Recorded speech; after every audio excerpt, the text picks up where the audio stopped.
myself as a transportation economist. And so let me tell you how I got into this project. And I teach a course in private equity. And just you've all heard about private equity, but you may not all know exactly how it works. And basically, in a private equity fund, the fund raises capital from limited partners who are usually large institutional investors.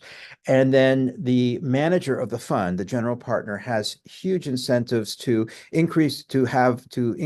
buy assets, increase their value, sell the assets, and return the money to their investors. And um, and so they get 20% of the profits that they return to their investors, but actually get more than that because when they have a good return, they can actually raise a bigger fund next time and earn profits on that fund. So the important thing to remember is that private equity funds have huge incentives to increase returns and not a whole lot of non-pecuniary incentives to do anything else with their money, unlike other investors. Now, I teach my course with a former practitioner who ran what's called an infrastructure fund. And as I was listening to him talk, he talked about acquiring airports and seaports and other transportation assets. And so that as I was visiting Australia, I was meeting with a former student, Yijin Zhang, who is in Sydney at the UNSW. And we thought that we would work on a paper studying one of the kinds of infrastructure investments about airports. Hae Kim joined us, who was a student of mine at the time at Ohio State, and Sabrina Howell, who unfortunately, Hae and Yijin are here today, but Sabrina could not make it, is done a lot of really important work related to this, so she joined as well. And so the question, oh Jesus, hold on. Okay, so that basically trade and transportation, as you all know, has undergone a huge privatization over the past 50 years, seaports, airports, and how do you understand what is going on? Why do they privatize? There might be political catering. Managers have incentives. They want to access private capital, and much privatization has focused on post-communist transitions. But it seems to us that an important question is, who should be owning the infrastructure? Who should be owning the transportation assets? And, related to what Jim said in his introduction, it's just not clear. There's been a big privatization. And the other thing is that within the world of privatization, it's not clear who should be owning the assets. Should it be private equity? Should it be domestic investors? Should it be foreign investors? And what are the real effects of this? And so there are so many different kinds of assets. We thought that the way to study this question would be to focus on one in particular, and we picked airports. And we picked airports for a number of reasons. One is that many of them have been privatized. Airports work well for an international study because an airport is an airport no matter where you are. They raise money from the landing fees and also from the stores and stuff inside the airport, and they're crucially important, and everyone knows about them. And so therefore, we decided to do a study on the privatization of airports. And so the question we wanted to ask was what are the real effects of the airport changes? And so that we consider three ownership types over 4 decades. We consider public ownerships, which is the traditional kind. Then there are a number of ways that firms have been privatized without private equity. There's been partially government owned, there's been domestic, and there's been foreign ownership. And then finally, there's been privatization by private equity. And one of the things that we can do with airports, as Jim mentioned, there has been any number of sources of data that are are available. And so and what my co-authors really have done is assembled a rich array of performance and financial outcomes and try and look at the real effects of privatizations in airports. So the key findings that we have is that unlike most of the privatization literature, we don't find that privatization in general leads to increased performance. However, private equity seems much different from other forms of privatization. The private equity dramatically improves performance on a number of dimensions. Foreign private firms also improve performance, it seems, but those improvements appear to reflect targeting rather than operational changes. And so those are the main findings, and I'll go on in a little more detail. Institutionally, airports, as we all know, are like other infrastructure. They're large, long-term, provide an essential service. Unlike other infrastructure, there's volatile revenue linked to business cycle. And as I mentioned, it's a useful setting for international analysis since they share a common business model. They sell to passengers in terminals, and they charge airlines for using the terminals. And the other thing is that there's common global standards, which allows us to compare across countries fairly easily. Now, as of 1984, hardly any airports have been privatized. However, as of 2019, this is a picture of the airports that have been privatized, and you can see by the different colors, the different ways it's been privatized. So the red circles are private equity. There are foreign privates and domestic privates and partially government-owned privates. And a couple of things to notice. One is that there has been a huge wave of privatizations. And one thing that you may notice is the two biggest countries in the world are the ones where there has not been privatization. So the US and China, I'm not quite sure about China, but in the US, I think the fact that governments can fund through municipal bonds and private equity firms cannot means that the governments have a big cost of capital advantage over private equity. And so therefore, we have not seen private equity ownership of airports. Now, one thing that we have seen that doesn't show up in our data is private equity investments in terminals. And like, for example, the new LaGuardia, they did a lot of the work. Private equity was heavily involved in that. But they don't generally own airports, and so most of the observations you see are outside the U.S. and China. Okay, and why private equity infrastructure funds? Well, we think that private equity infrastructure funds, as finance people, we think of them as interesting assets among themselves. They're a huge asset.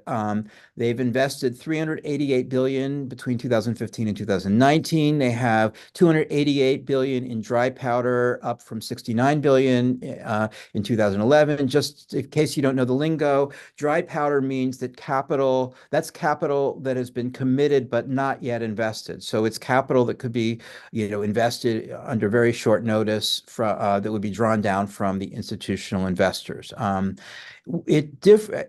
I think that the other thing about infrastructure funds is that their investments tend to have a much bigger public good component than other private equity investments. And so I think that a group like this, I think, would be sort of particularly interested in infrastructure funds. Now, they differ from other sectors where private equity has been studied, such as retail, manufacturing, and healthcare, because they have longer holding periods and more intensive government monitoring. And it's really an open question whether private equity creates value in infrastructure. Now, this is a picture of the number of airports that have been privatized over time. Roughly, there are about 400 privatized airports in the world out of 1,400 total airports, and this is as of 2019. I think the number has gone up since then, and this figure breaks it down by the type of privatization. So the orange is private equity. The largest is domestic private. I think those tend to be smaller.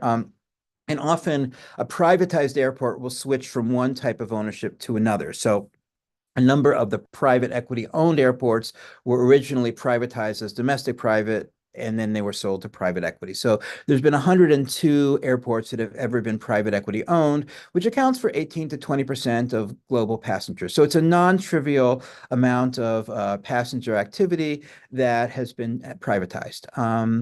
And so in terms of measuring performance, well, the big issue that I'm sure you're all thinking about is this selection or is this treatment? And so that airports are not randomly targeted for acquisition.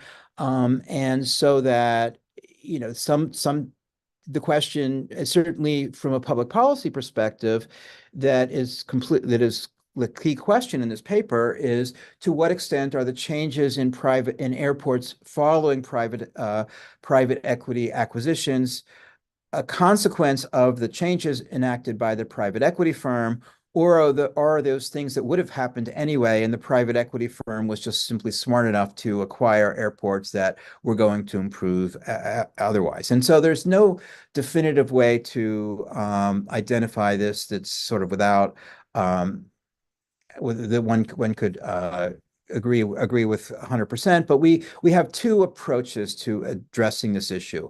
One is we have a subsample of privatizations or where there was a close auction between a private equity firm and a non-private equity firm. And the second is we look at pre-trends. And so that what I will do is I'll show you some results now from the subsample of deals that to give you kind of a flavor of the results. The subsample of deals where there was a close auction between a private equity firm and a non-private equity firm. And then I'll go back and show you some results on the whole sample to give you a flavor of what happens in private equity acquisitions. So this table represents the subsample of deals in which there was a close auction. And basically what these are regressions where the left-hand side variable is some measure of performance, and then you have a private equity dummy and a non-private equity dummy. And you can see that that there is the private equity increases passengers per flight. It increases the total number of passengers. It increases the total number of flights. It increases the total number of routes. It decreases the cancellation rate on flights. It increases the number of low-cost carriers, and it increases the size of the aircraft. And in terms of financial outcomes, it increases the income of the airports and then decreases the expenditures on the airports. And these are all in contrast to the non-private equity acquisitions, so that the private equity appears to make a difference. And these are all this is only deals in which both private equity and non-private equity bid. And so it's comparing the private equity firms to the non-private equity firms. And that's kind of the way of suggesting that the results I'm going to show you are not really due to selection. We don't think, at least for the private equity results. Basically the equations we estimate, the specification is here, and so the y is an outcome variable, and then we have a bunch of dummy variables, whether they're privatizations by private equity or non-private equity, and we also consider post-private equity transitions from post-privatization transitions from private equity to non-private equity. And so it's a fully saturated difference in difference. And then we of course do the staggered bias corrections, and the results, not surprisingly, come out the same. And so this is a typical regression. There are lots of regressions in the paper. And so what this equation shows you is in the first column is the number of passengers per flight. And so you see a dummy for private equity, and the first column is a specification that looks at the actual ownership of the deal. And so the first is a variable if the airport is owned by a private equity firm. And how it got that way, it could have been privatized directly by a private equity firm, or it could have been acquired. And you see the number of passengers goes up relative to the other forms of ownership. And then the second column looks at the actual privatization deals, and you see the private equity passengers per flight goes up, whether it's privatized directly or whether it was post-privatized acquired from a non-private equity firm. And so what we also, and so there's a whole series of regressions in the paper that look just like that one with similar results. I'm going to show you now some pre-trends, and you can see that in the passengers per flight, the private equity pre-trends are fairly flat, and then it goes up in the graph on the left. For foreign private, you can see there's a bit of a pre-trend increasing beforehand. Then we have the total number of passengers where we get a similar results.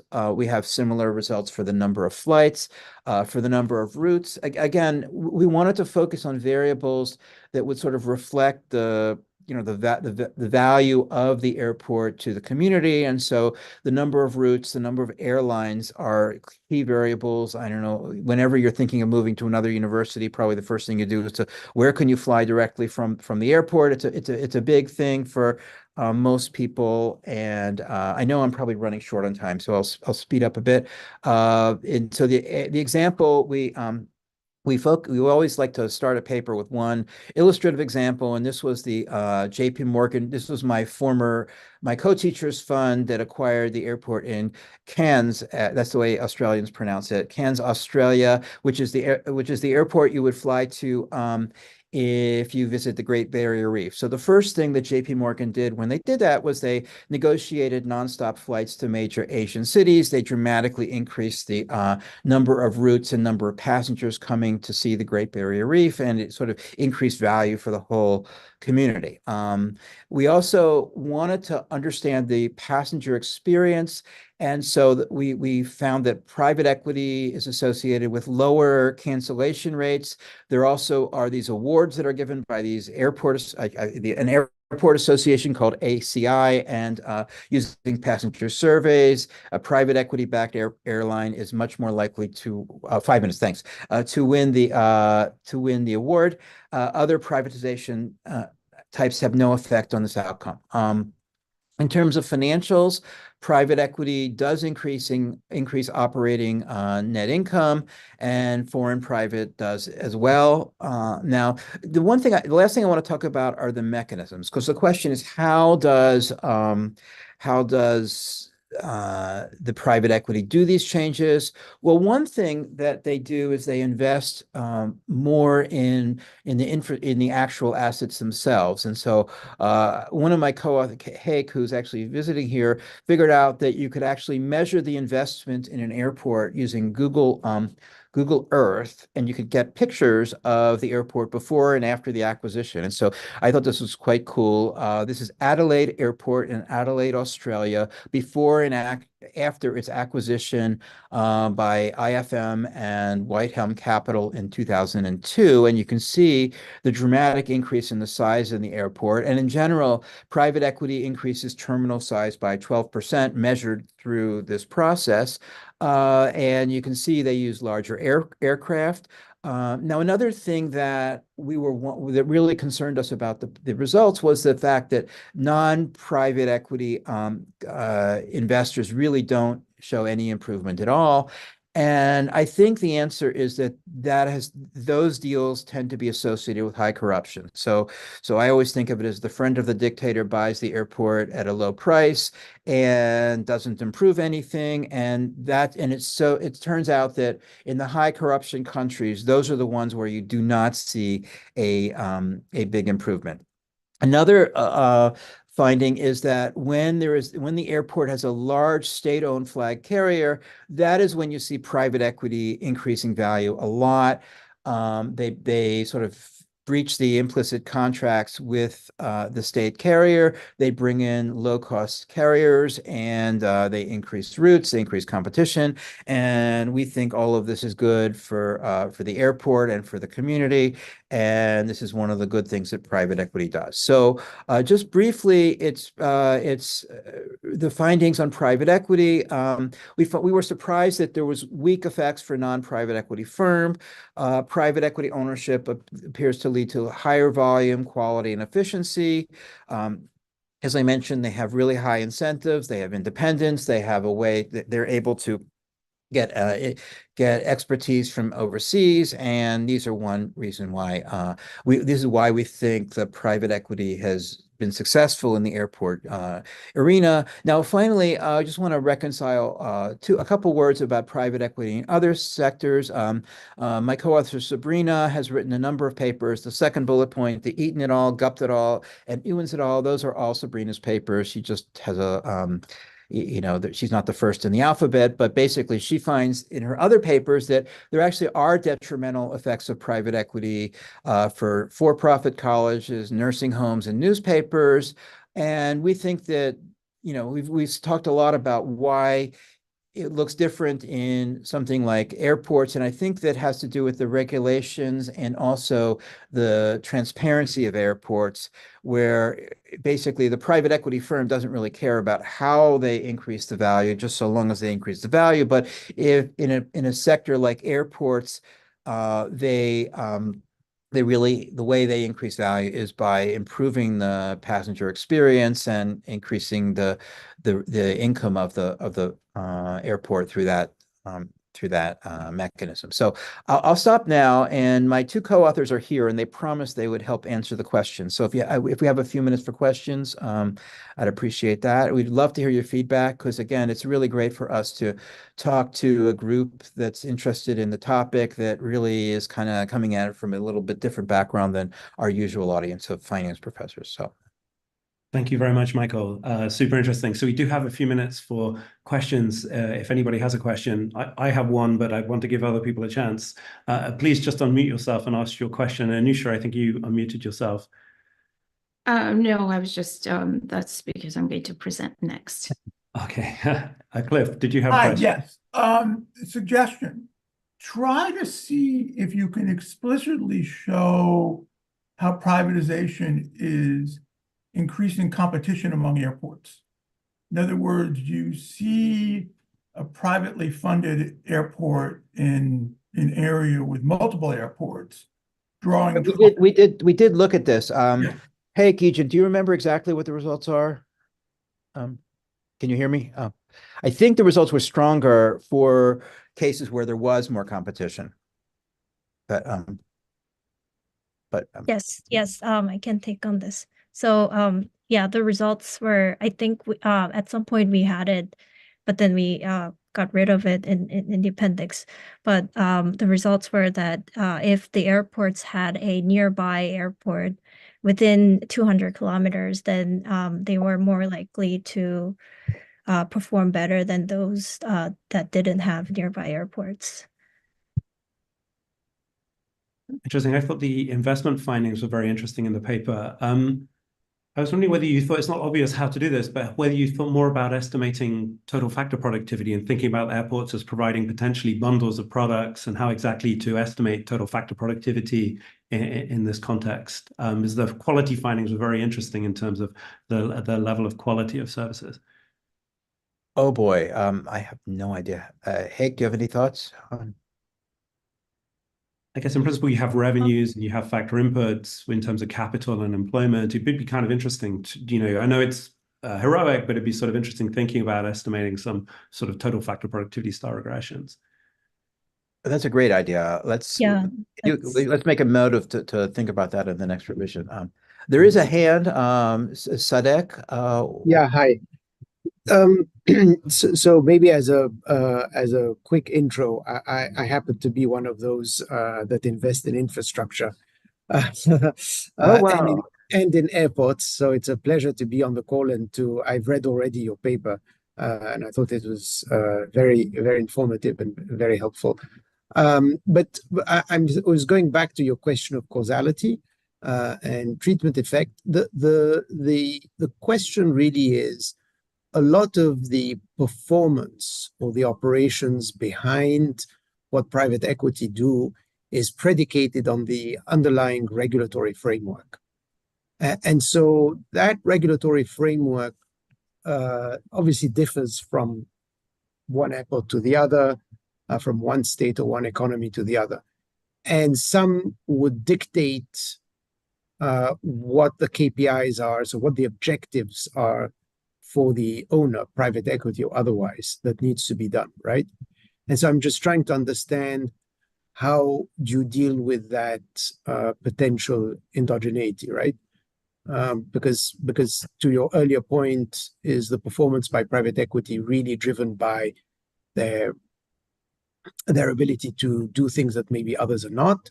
Or is it really driven by the regulatory framework that effectively that effectively requires them to do certain things? Okay, Thanks. we had lots Michael, of just results. maybe if you could just reply briefly, just we're getting tight on time. But thanks very much for the question, Sadek. Sure, that's a great question. We had many results in the paper, and I kind of tried to give you an overview of them. One of the things that was, I think it was in the previous draft, I don't remember if it was in this draft, is we had some targeting regressions, and it certainly is true that private equity tended to target the less regulated places for airports. So that's certainly consistent with the idea that you proposed. And then Wonderful. just shortly, we do also look at within country, like we compare those airports that were acquired by non-PE, private and PE within the country by including country fixed effects, and we consistently find similar results. And also we have 3 examples from Australia actually.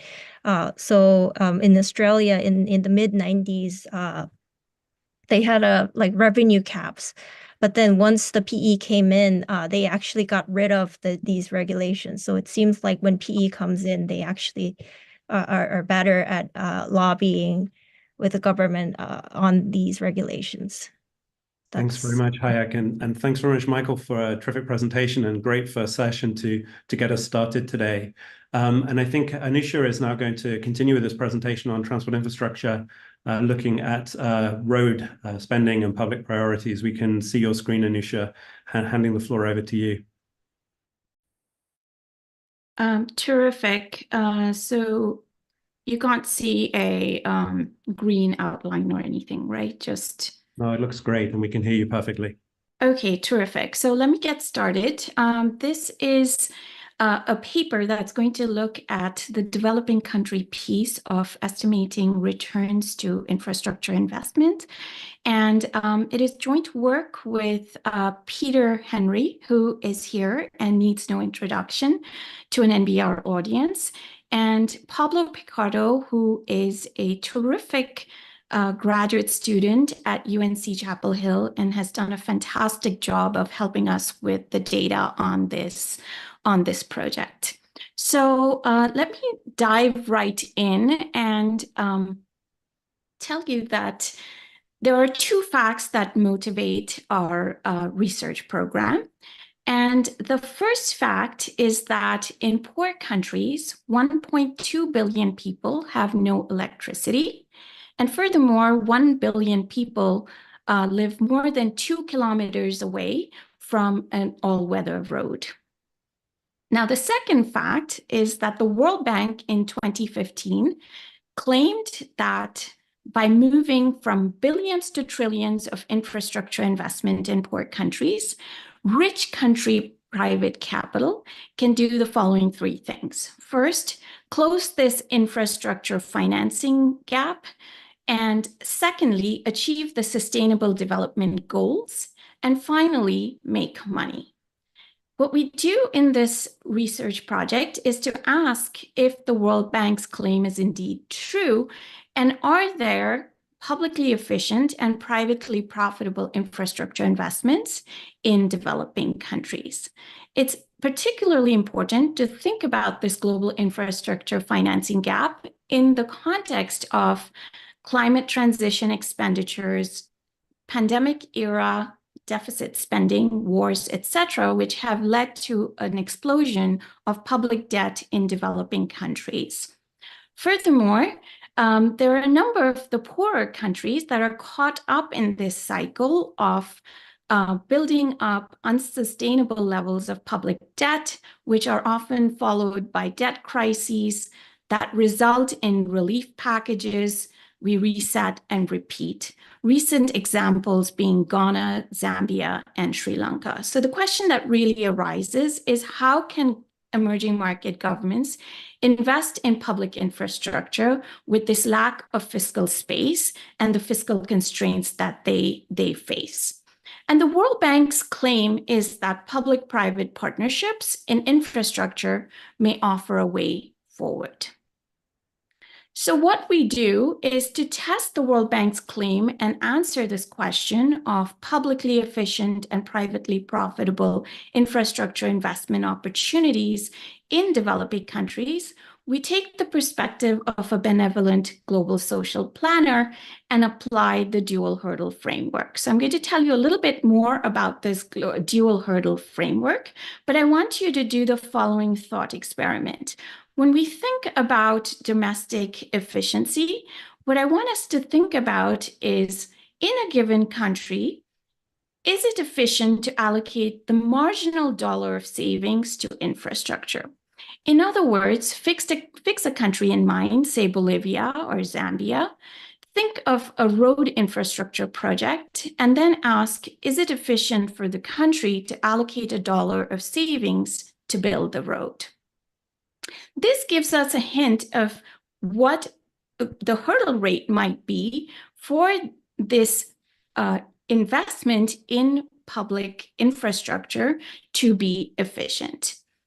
Now we can take this sort of ask a similar question from the perspective of a rich country and ask, what is the most efficient way to allocate a marginal dollar of savings in rich countries? And should that marginal dollar of savings go to financing infrastructure in developing countries? So let's sort of turn to the graphical representation of this dual hurdle framework, which essentially sorts each country infrastructure observation into one of 4 quadrants according to whether it clears these 2 hurdles. The first is the domestic efficiency hurdle, and the second is the foreign profitability hurdle. If we look at the x-axis, this plots the hurdle rates for the domestic efficiency condition. And let's sort of define a few variables here. Rx is the rate of return on infrastructure in the poor country. RK is the return on domestic private capital, and RK star is the rate of return on foreign capital.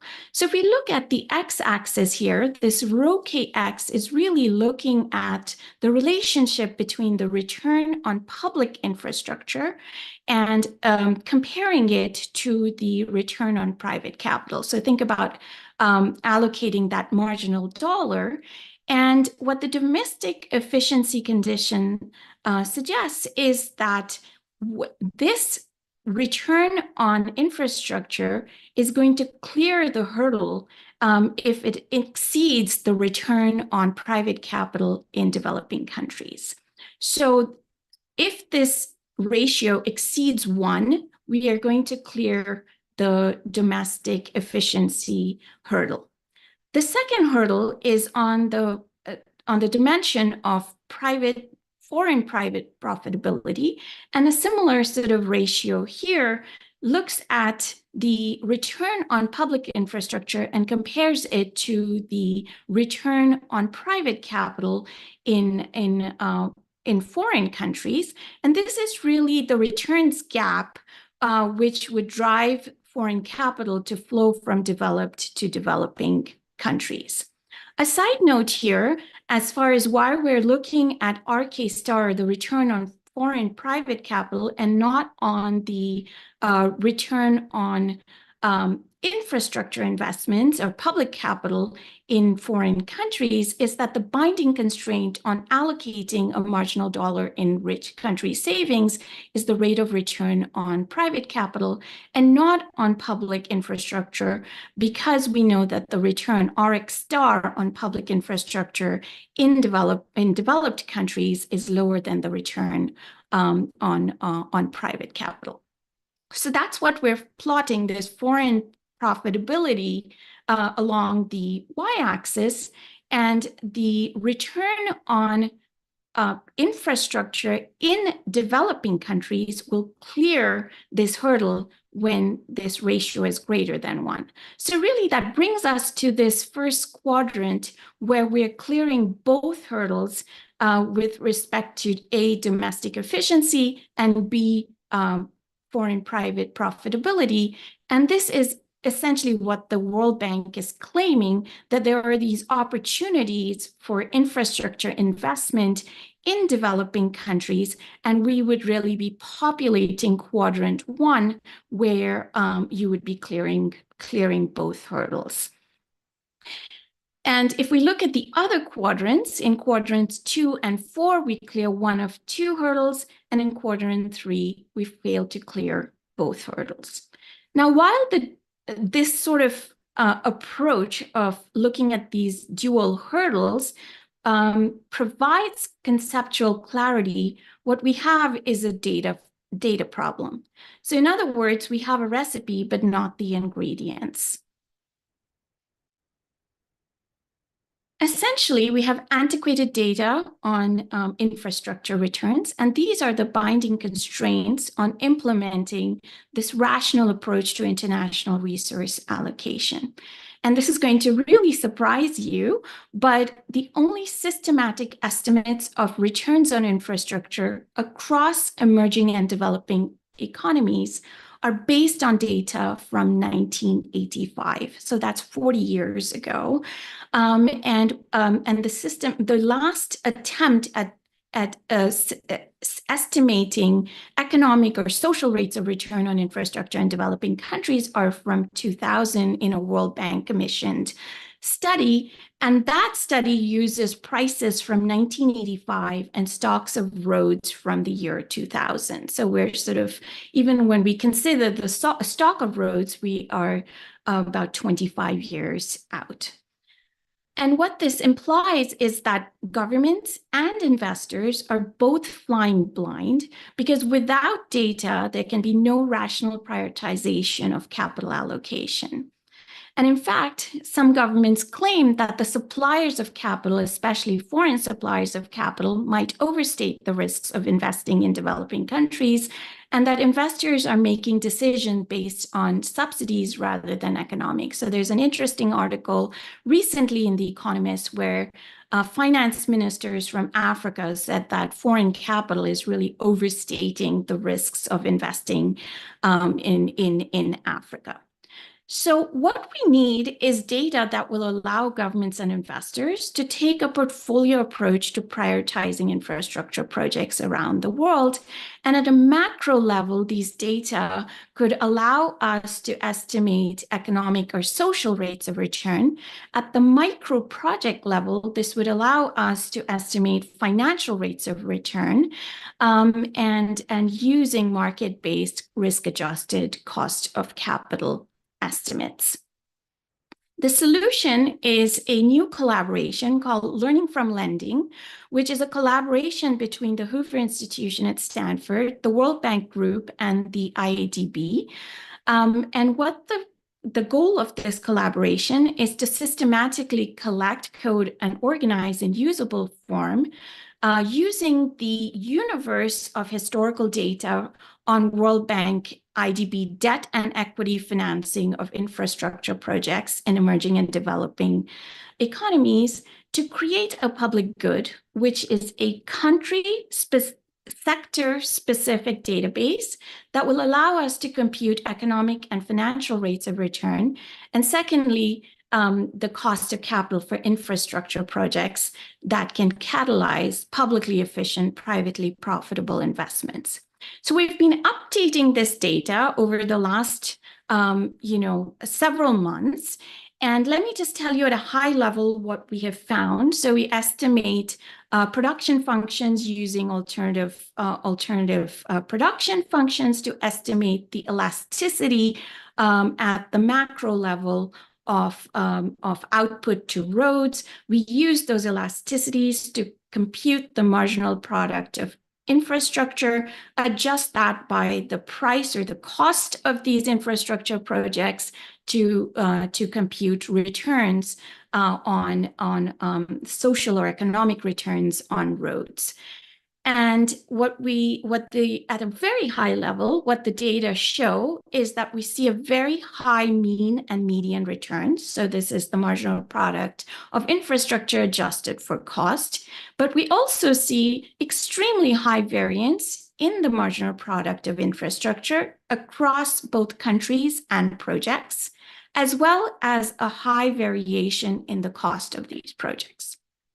So let me show you what this means for the excess return multiples on poor country roads based on the estimations that we have done so far.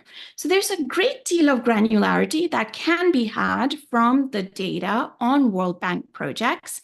And we really have to sort of go in there and code all of this stuff up. So let me show you what we have so far, which is, say, reconstruction projects. We have 42 countries and 512 projects. If we think about two-lane highways, we have 11 countries and 72 projects. And you see this mean excess return multiple of 17. So let me break that down for you and unpack it a bit. So we begin with the return multiple on roads. So we estimated the average return on infrastructure across these 72 projects in 11 countries, and we get a very high number of 197%. Now, we want to think about it in the context of that foreign profitability hurdle and look at the ratio of this Rx of 197 to the RK star, or the return on private foreign capital in developed countries. So which is, the evidence suggests that's on average about 7%. So if we look at the ratio of 197 to 7%, that gives us a ratio of Rx to RK star of about 28. Now, is this 28 high or low? How do we think about this? We really want to think about it in terms of an excess country returns multiple in poor country roads. And what a natural sort of benchmark is to think about a number of these emerging countries before they liberalize their equity markets. So we're going to benchmark to the pre-liberalization excess return multiple on portfolio equity. So that's really the return on equity in poor countries versus the return on equity in rich countries, pre-liberalization, when these countries were still in autarky, and that multiple was just 1.7. So we're comparing 28 to 1.7, and it's worth remembering that this returns differential, or this multiple of 1.7, presented an arbitrage opportunity that was large enough to fuel the rise of the emerging market fund industry, which stands at about greater than $2 trillion today.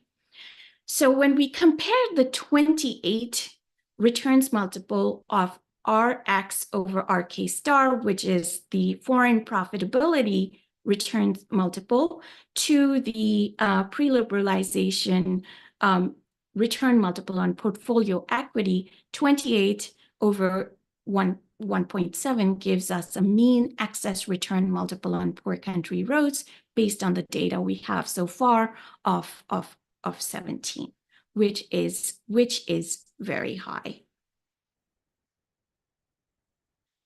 So where does this leave us? This is true that there are very big returns to be had. It appears from these data on poor country roads, but they warrant a word of caution. And the word of caution is that these aggregate estimates of economic rates of return or social rates of return mask a lot of variation across countries and road project types. And the returns can be as high as 997% in the Philippines, or as low as -86% in Estonia, and highlights the importance of carefully going through project by project, country by country to assess the returns.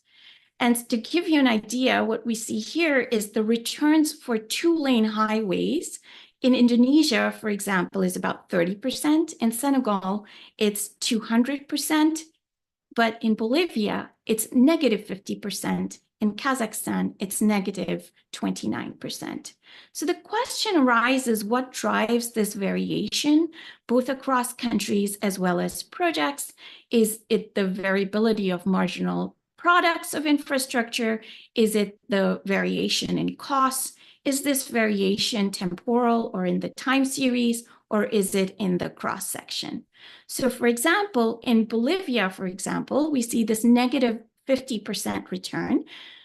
But in Bolivia, the marginal product of infrastructure is high, but the return is low. So once we adjust for the cost of building roads in Bolivia, which is very high, we end up with a negative return. So one working hypothesis is that Bolivia is a very mountainous country, and it might be very expensive to build roads in Bolivia. Other explanations that we are yet to explore are things like agency costs. Michael mentioned corruption, institutional features, regulatory features, and a whole range of factors that could be driving this low return. But the main point here is this type of project level granular analysis allows us to distinguish between countries and projects as to where foreign capital could realize positive returns. There's a great deal of variation in work types. So I want to advertise this database, which is the ROCS database from the World Bank, which is the road cost knowledge system, which we are working on updating the prices. So you can see that there are a whole lot of different types of roads and road projects that the World Bank finances. And what I showed you before was reconstruction as well as two-lane highways. But we have a lot of asphalt mixed resurfacing projects. We have one-lane roads, etc. And this is what we're working on updating the data. And to give you an idea of the task ahead, the data from the last study was from 1985, was simply on one set of roads, which is paved roads. So let's look at the granularity of this data and what it affords us. And on the left-hand side, this is costs of highways and reconstruction projects based on the data that we have. On the left-hand side, we have the average cost per country, and this is per kilometer. We're always looking per kilometer. The left-hand side, the left panel shows us the average cost for a new two-lane highway. On the right-hand side, we have these reconstruction projects, which are actually a lot. They're about 1,000 data, and we have data on prices for about 512 at the moment. But let's look at highways. So what we see over here is that the mean cost per kilometer is about 900,000. The median is about 800,000. If we look at a country like the Philippines, this is only about $500,000 to build a kilometer of two-lane highway in the Philippines. Indonesia lands at the median at about 800,000, and Bolivia, you can see, is about 2 million. So Bolivia is really very expensive, $2 million per kilometer of a two-lane highway. And now when we compare it to the marginal product, we see that in the Philippines, which had extremely low costs, has an extremely high marginal product of capital, which is about $5.5 million per kilometer of road, which generates those extremely high returns on road two-lane highway investments in the Philippines. Bolivia, on the other hand, it costs $2 million to build a two-lane highway, a kilometer of a two-lane highway in Bolivia. And what it yields is just a little bit over $1 million, resulting in that negative 50% return. If you look at sort of a country like Indonesia that delivers about a 30% return, the costs land at the median, and the returns are above median, and we end up with a positive return of about 30. So I'm at the end of my time. So let me conclude by saying that the preliminary estimates from our data indicate the potential welfare gains of capital flowing from private rich capital to public poor capital suggests that these welfare gains can be large, but as we have seen, there's a lot of variation across countries and projects, and this collaboration of learning from lending has the promise to increase understanding and catalyze real activity by providing updated ingredients for the dual hurdle recipe that Gardner and Henry provided us in their 2023 paper. So thanks very much. I'll stop there.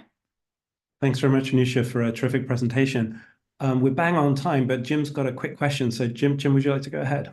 Yeah, and this may be, Anusha, something you want to respond to in the chat, or Peter. The question is just as you showed us the matrix of different possible roads and ashfall types and things like that. I mean, this all gets into the hedonic adjustment of the cost of these roads across places, and it links to work that Zach Lisko and Caitlin Slattery and others have been doing recently on the U.S. trying to understand changes over time in the costs of road construction. And I'm just wondering whether you've been able to get to the point at this stage of doing that kind of things. I couldn't help think, Bolivia's got a lot of mountains that maybe it's a little expensive to build a highway when you're going up the side of the mountain. So you don't have to answer just now, but I want to just flag that connection, and if you can make some of those links, that'd be great. Yeah, absolutely, Jim. And that's what we're doing. We're doing this deep dive into World Bank project documents to kind of extract this information that exists but has not been coded or organized. Thanks, Anusha. And we've had some questions in the chat, and so maybe people can continue to answer in the chat if they have any further follow-up questions. And I also just briefly wanted to take the chance to advertise one of the funded projects by the Department of Transportation. So Treb Allen and Kostas Sarkoulakis, one of our funded projects, have a really interesting paper on heterogeneous returns to transport investments depending upon position in the network, in the road network, which could also be super interesting in terms of looking at the heterogeneity of all these projects. So just to mention that as a kind of an advertisement of some of the funded projects from this Department of Transportation initiative. But to keep us on track, let's sort of change gears now and move over to our next session, which is going to connect back with some of the comments that Jim started with today on the role of the transport sector in thinking about transport disruptions and supply chain resiliency in the face of shocks. And so we're going to have two presentations, the first by Jesus Villaverde from the University of Pennsylvania, and then the second about the new Department of Transportation Flow Data Initiative by Andrew Peterson. So Jesus, I believe you're going to give the presentation of the first paper. Yes, I will. Very good. So let me share my screen. And can everyone see the slides? Yep, we can see the slides. It's not full screen yet, but we can see them. Oh, yeah. The problem with the full screen is that sometimes Zoom and Mac do not like each other. Well, it looks perfect. You're Okay. totally great to go, and we can hear you fine. Okay. Thanks. Beautiful. So in this paper, we are going to look at the causal effects of global supply chain disruptions. And let me point out, this is with Xiwen Bai, who is at Tsinghua, Jin Liang Li, who is at University of International Business and Economics, and I think I have seen him before in the meeting, and Francesco Zanetti at Oxford.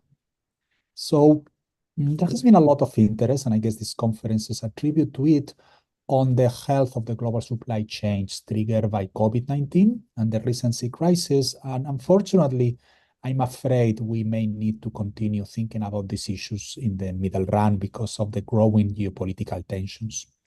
So two questions that came to us were, first, what are the causal effects of global supply chains disruption? How objects of interest to people in macroeconomics, such as inflation or output, are affected by these disruptions? And second, what are the policy implications? If I were going to give advice to the Federal Reserve System or to the European Central Bank, how to handle those particular situations. So what we do in the paper, this is a relatively long paper, and this is a short presentation. So let me get to the punchline very quickly. First, we are trying to gather new data. And in particular, we are going to use a new machine learning algorithm that is going to transform satellite data from container ships into a high-frequency measure of port congestion. Then we are going to propose an identification scheme that comes from a novel and at the same time very simple model that will help us to analyze change disruptions. And the identification given to us by the model will help us to undertake a standard causal analysis. In time series, this causal analysis these days is done either with structural vector autoregressions or with linear projections. So to be sure we cover all the possibilities, we are going to do both. And that will lead us to a study of the inflation of 2020-2023. Very quickly, although I will come back to that later on, what we are going to find is that yes, indeed, inflation was driven by global supply chains disruptions in 2021, but that things changed a little bit in 2022 and 2023, and other factors like aggregate demand started playing a larger role. And finally, although I don't think I will have much time to discuss it today, we are going to present a state-dependent analysis which studies the interplay between supply chains disruptions and the changes in effectiveness of monetary policy. And the point we are going to make is that when there is a global supply chains disruption, monetary policy is actually quite powerful. And you will see that the intuition is straightforward. Basically, what we are going to have is that the supply curve, the aggregate supply curve of the economy becomes more vertical, and hence anything that you do to aggregate demand will have a very, very large impact on output and on inflation, but very little impact on output. And as I always remind people, if you actually read Keynes in 1940, when he was talking about the global supply chains disruptions caused by World War II, that's exactly the same point that he made, except that 84 years ahead of us. I mentioned in terms of data that we are going to look at containerized trade, container ships. And why is that? Well, because container trade accounts for around 46% of the world trade, and most of the rest is accounted by bulk cargo, like oil, or specialized vessels, like the roll-on, roll-off vessels that we use for automobile trade. So even parts of those of international trade that are not done with containers like chips actually still depend on containers because you need to put the chip on a motherboard, and the motherboard came on a container. So we are really talking about a big chunk of what is going on over there. Now, something interesting about the container ships industry is that they behave a lot like a regular flight or bus lines. Basically, this is an industry very highly concentrated in just a few large companies that announce years ahead a regular schedule picking up or delivering containers to or from feeder ports. Okay? So one of these companies will say, we are going to have a ship leaving Shanghai on May the 4th, and it will arrive to Los Angeles port on May 15, and then it will go to another port on that particular day. And those seaports serve as international hubs very much in the same way that Chicago O'Hare serves as a hub for the airlines. The routes and the speeds are rarely changed. In particular, we document in the paper a well-known fact that the speed has next to no relation with oil prices. And because of contractual arrangements, a lot of the industry works up with a schedule called hurry up and wait. It means I'm crossing the Pacific and I know that the LA port is going to be busy. Well, actually, I will still arrive on time, because if I arrive late, it's my fault. If I arrive on time and I need to wait, it's not my fault. So you want to be sure you are not liable for the delay.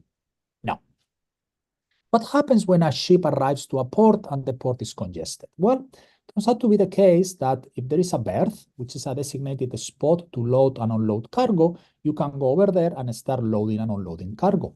But if the berth is not available, for whatever the reason, you first moor in an anchorage within the port, which is a random area where you lower anchors and wait until you have a berth available. It's a little bit when you land at Chicago O'Hare and the captain tells you that there is no gate available for your flight and that you need to wait on the runway for half an hour.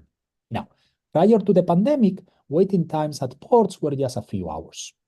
However, disruptions related to COVID-19, and if I had more time, I could tell you more details exactly about what happened, extended delays, with waiting times reaching 2 to 3 days at major ports. Now, you can think, well, 3 days is not a big deal. It is actually a big deal. And again, let me come back to my example of Chicago O'Hare. So I'm trying to go from Philadelphia to San Francisco to give a talk at Stanford, and I'm changing planes in O'Hare. Even if my plane arrives half an hour later to Chicago O'Hare, which will not be a big thing, it may mean that I miss my connection to San Francisco and I can not give the talk the next day.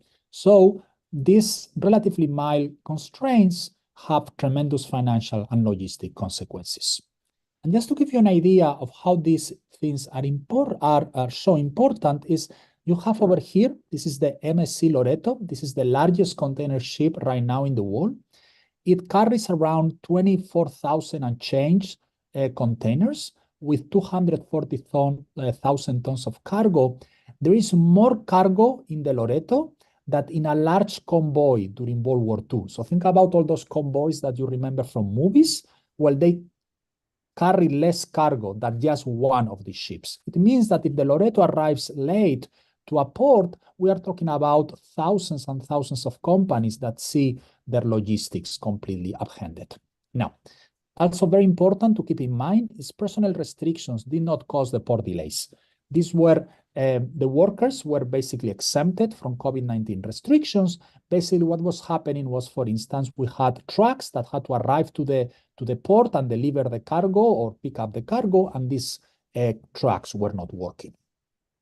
Okay, so the way we are going to gather our data is to notice that since the early 2000s, every ship in the world needs to carry something called an automatic identification system. And if you want to buy one of those for your own boat or maybe just to install at home, this is one of them. You can get them for $2,000. You can buy a cheap unit for a little bit less than that. And basically, as you can see in the screen, what this is going to tell you is where are you and where all the other ships are going to be located. And this is really, really useful for safety because this works much better, for instance, at radar in avoiding collisions. Now, this AES sends real-time location to a satellite, which includes the number of the ship, a timestamp, current draft, speed, heading, and geographical coordinates as frequently as 2 seconds. And this is available on a database, so we are just going to get that database. We are going to look at the top 50 container ports worldwide, but we could do it with many others. This is just not more than a small detail. So for instance, in this photograph, you see the 50,000 AES observations of container ships, the first 50,000 observations entering the ports of Los Angeles and Long Beach in 2020. And each of these dots is a hit from the satellite. Okay, and very clearly you can already see over here ships that are very clearly anchored, unloading and unloading, and ships over here waiting for having a berth where they can actually load and unload. So in principle, one could get a small army of research assistants and just count each of these dots here and each of these dots there. This is actually very difficult, very time consuming. And in addition to it, it also has the problem that you need to handle the fact that the anchorage and the berths are time dynamic. That means that they change over time. They are not always on the same situation. So what we are going to do is develop a machine learning algorithm. This is not a seminar on machine learning, so I'm not going to bore you with the details, but the intuition is going to be very simple. We are going to look for clusters of hits of geolocations of ships. That is, geolocations of ships over time that are exactly on the same place. And we are going to try to identify clusters where all the ships have exactly the same orientation. Each of these white ticks over there means a ship, and the pointy part of it indicates the direction of the ship. Well, if you have many, many ships exactly on the same direction up to, a few inches of the same direction, that means it's in fact a moor and that the ships have moored in this direction. And if you have in the same way, but in the opposite direction, is that the ship has moored in the opposite direction. However, if we see clusters like these ones, where you see that they are more or less in the same place, but slightly different directions over time, that basically means this is an anchorage, because when the ship arrived here on February the 7th, it kind of anchored in a slightly different direction than the ship that anchored over there the previous day. And we can apply this to all the ports in the world and look at these clusters and how they have evolved over time. And we can tell how many of them are in a berth and how many of them in an anchorage. So applying this to the LA port, you see that we identify in green one anchorage, in purple another anchorage, and here in different colors the different berths. The good thing about this being done with a machine learning algorithm is that it can be scaled up with any problem whatsoever. And just examples, but we do this for all the ports that we want. We have Singapore, we have Rotterdam, we have Ningbo, Zhoushan, which is just the harbor in Shanghai. And then we take all this data, and basically what we try to estimate is an index of the average congestion rate, which means of the ships that arrive to a harbor, how many of them need to wait and how many of them can go directly into a berth.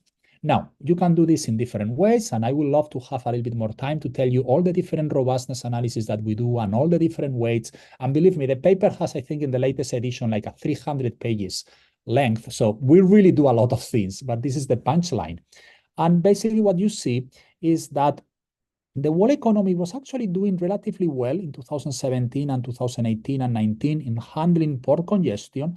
Port congestion was going down. This was a consequence of a lot of investment during the early 2000s and 2010s on ports capacity. And then as soon as COVID comes, we start seeing a big climb. Now, it takes a little bit of time. This is important, and it's going to play a role in what we are going to tell later, because what you are going to see over here is that the problems of COVID do not really accumulate until the fall of 2020. During the spring and the summer, we are more or less able to handle things. It's really at the fall where we have been already for many, many weeks and many, many months under lockdown that things start to go down. The situation stays in a pretty bad shape in 2021 and early 2022, and it's only on the second half of 2022 and during 2023 that it has been normalized. And our goal is to keep updating this average congestion rate on real time. Now, what can we do with this data? Well, we do tons of things. We also have some extensions. For instance, in the paper, we also discuss how this can be applied to canals.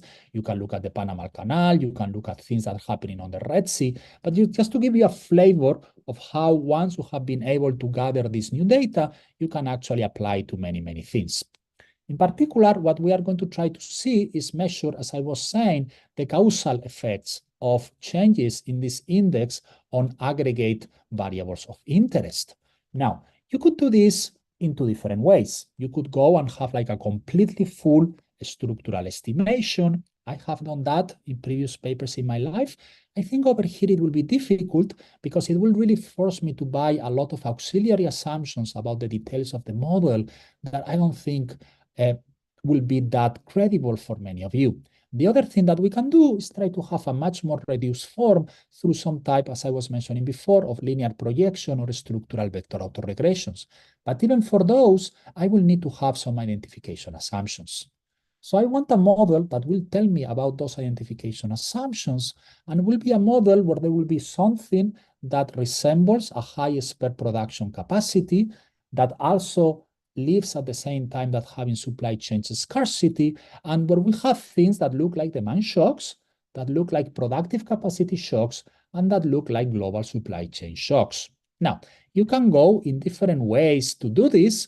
The way we do it in our paper is with a search and matching model, but we can actually show and get the same identification assumptions with a new Keynesian model with suppliers. So in that sense, our identification assumptions are much more robust over a large class of, I think, interesting models within macro.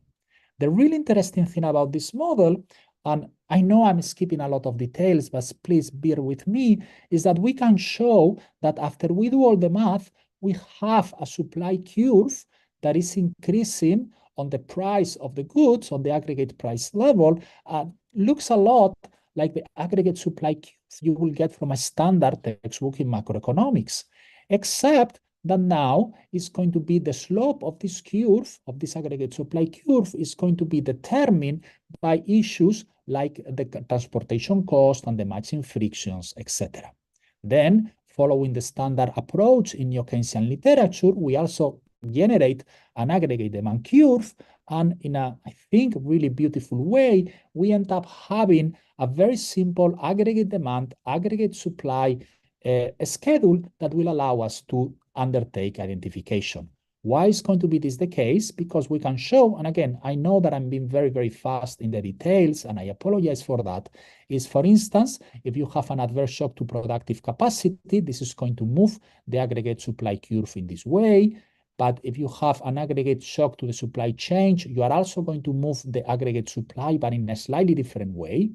And if you have an aggregate demand shock, what you are going to do is you are going to move the red line. And this basically tells you that each of these three shocks is going to have different impacts on aggregate variables after it happens, and those are the assumptions that we are going to impose either in the structural vector autoregression or in the linear projection. And again, there is a lot of econometric details over here that unfortunately I don't have the time to tell you, but I really invite you to read the paper. The point is that, for instance, we run a vector autoregression. We have the restrictions that we are getting from the model, from this kind of very simple Neo-Keynesian search and matching model. And the very nice thing is that the restrictions also, we only need to impose them for 1 month. We are going to basically have a mixture of 0 restrictions and sign restrictions, but they only need to hold for 1 month. And the reason we believe this is very credible is because this industry thinks, when you have think about a ship that has already left Shanghai, anything that happens today will not really have an impact on the ship or the decision of the ships to leave Shanghai, at least for 1 month. Yes, because of all the assumptions I was telling you before of the industry, and because of the physical fact that the ship takes quite a bit of time to sail the Pacific. So in that sense, we believe that this vector autoregression is really very, the restrictions that we impose are extremely general and very, very mild. And the very nice thing is, and this is my favorite graph from the paper, is that once we have run this vector autoregression with identifications that come from the model, we can undertake an historical decomposition of what happened to inflation since the 2017 until the most recent observations. And you see that inflation was very, very low. The black line is the deviation with respect to the mean. This was remembered from 2018 to 2020 when inflation was surprisingly low. I remember going to the Fed and people at the Fed asking me, Jesus, why is inflation so low these days? And I say, well, unfortunately, I don't know. And this paper is telling us that, look, it's because we were really getting a lot of productive capacity online in the world, but also because the supply chain was doing very well. So the supply chain was really helping us to control inflation. Then COVID comes and you have this gigantic drop in aggregate demand. This is basically lockdown. The government asks us to stay home. We don't go to do anything. So basically for 4 months, no one is consuming much. Now, the supply chain is going in the different direction and the productive capacity is going in the different direction, but it's not enough to avoid a deflation as we had for several moments during 2020. It's only in 2021 where aggregate demand recovers, we can start having a little bit of a normal life again, but we have accumulated the big delays in the supply chain that inflation completely gets out of control, and then productive capacity really becomes very binding in early 2022. I think that was related, especially in the US, with issues about labor supply, and we can talk a little bit more about those. And it's when the supply chain starts to be normalizing and the productive capacity starts to be normalizing that we see inflation going down. So in that sense, the model seems to do, the historical decomposition from the vector autoregression seems to be doing something that is very, very sensible from my perspective. Now, I told you before I wanted to say just a couple of words about the state dependence of monetary policy. Basically, what we show in the model is that this aggregate supply becomes steeper after a global supply shock. And when you are steeper, I don't know how many of you remember reading like the old Dorwus and Fisher textbook in macroeconomics. They will call this the neoclassical case. When the aggregate supply is very, very vertical, that means I can change aggregate demand a lot without having much of an impact on output, nearly everything going on prices. And that's exactly why monetary policy is very, very powerful. Over here, the constraint of production is not aggregate demand. The constraint to production is that we don't have the stuff that we need to produce. And as I was mentioning before, this is actually what Keynes argued in his pamphlet, How to Pay for the War in 1940. He said, look, I wrote this famous book in 1936, The General Theory, that was about aggregate demand. But now in 1940, it's not about aggregate demand, it's aggregate supply. You want to think about it in a different way. And while monetary policy was not very powerful in 1936, it was very powerful in 1940. So I think that we built on a long tradition. We try to document this with doing something called threshold vector autoregression, but I think I'm already out of time. So let me conclude. I think that the availability of a fantastic satellite and very granular microdata allow us to look at the global supply chain in a level of detail that we didn't have before. And the very good thing is that machine learning helps you to parse through all this information very efficiently. And then you can apply everything we know from a standard time series and assess causality. And I think we get results that, at least to me, sound both very intuitive and in a strong agreement with what we know in standard macroeconomics. Thank you. Thanks very much, Jesus, for amazing presentation and just incredible data as well. Just amazing, rich micro data. We've had a few questions in the chat. We're getting tight on time, but does anyone have a quick question that they would like to ask? I was thinking about one thing. Jesus, have you thought about sort of implications of your findings for investment in port infrastructure, or in terms of sort of the debate about how to make the transportation system more resilient in the face of these supply side shocks, and whether sort of private and social incentives are aligned? Yes, so my I have thought a lot about it. And my conclusion, sorry, I know it's Friday and people don't want to hear bad things on Friday, but my real concern is the following. There is only around 500 large container ships like the Loreto that I just showed you. If a war starts tomorrow and whoever is the enemy of the United States is able to sink 50 of these ships, we are taking out 10% of the world capacity of moving ships. And sinking 50 of these ships, given how big they are and how slow they are, is from a military perspective extremely easy. So we need to think seriously about having redundancy in the container ship industry. By the way, you will appreciate that, Stephen. That was exactly what the Royal Navy thought before World War I, and they built a lot of redundancy in the system. We don't have redundancy in the system right now. Okay. Thank you very much. It's really fascinating. Lots of really interesting implications. And I will try to answer as many questions as I can in the chat right now as we finish. Thank you very much. Thanks again. That was a fantastic presentation. And now we're sort of bang on time. We're going to transition towards Andrew Pitcherson is going to talk about this really exciting new flow data that the Department of Transportation has been putting together to think about supply chains and the movement of goods through the US economy. So Andrew, handing over to you. Wonderful. Well, thank you so much for having me here. Thank you for the invitation, and good afternoon, everyone. My name is Andrew Pitcherson. I am an advisor for multimodal freight here at the Office of the Secretary at the U.S. Department of Transportation. I've been here for about 2.5 years, both working with the White House Supply Chain Disruption Task Force, now the White House Council on Supply Chain Resilience, as well as building our new multimodal freight office again here at USDOT. So I'll share some slides in a second. But we're really excited about the kind of data sharing efforts that we have started here at USDOT, working very closely with the industry.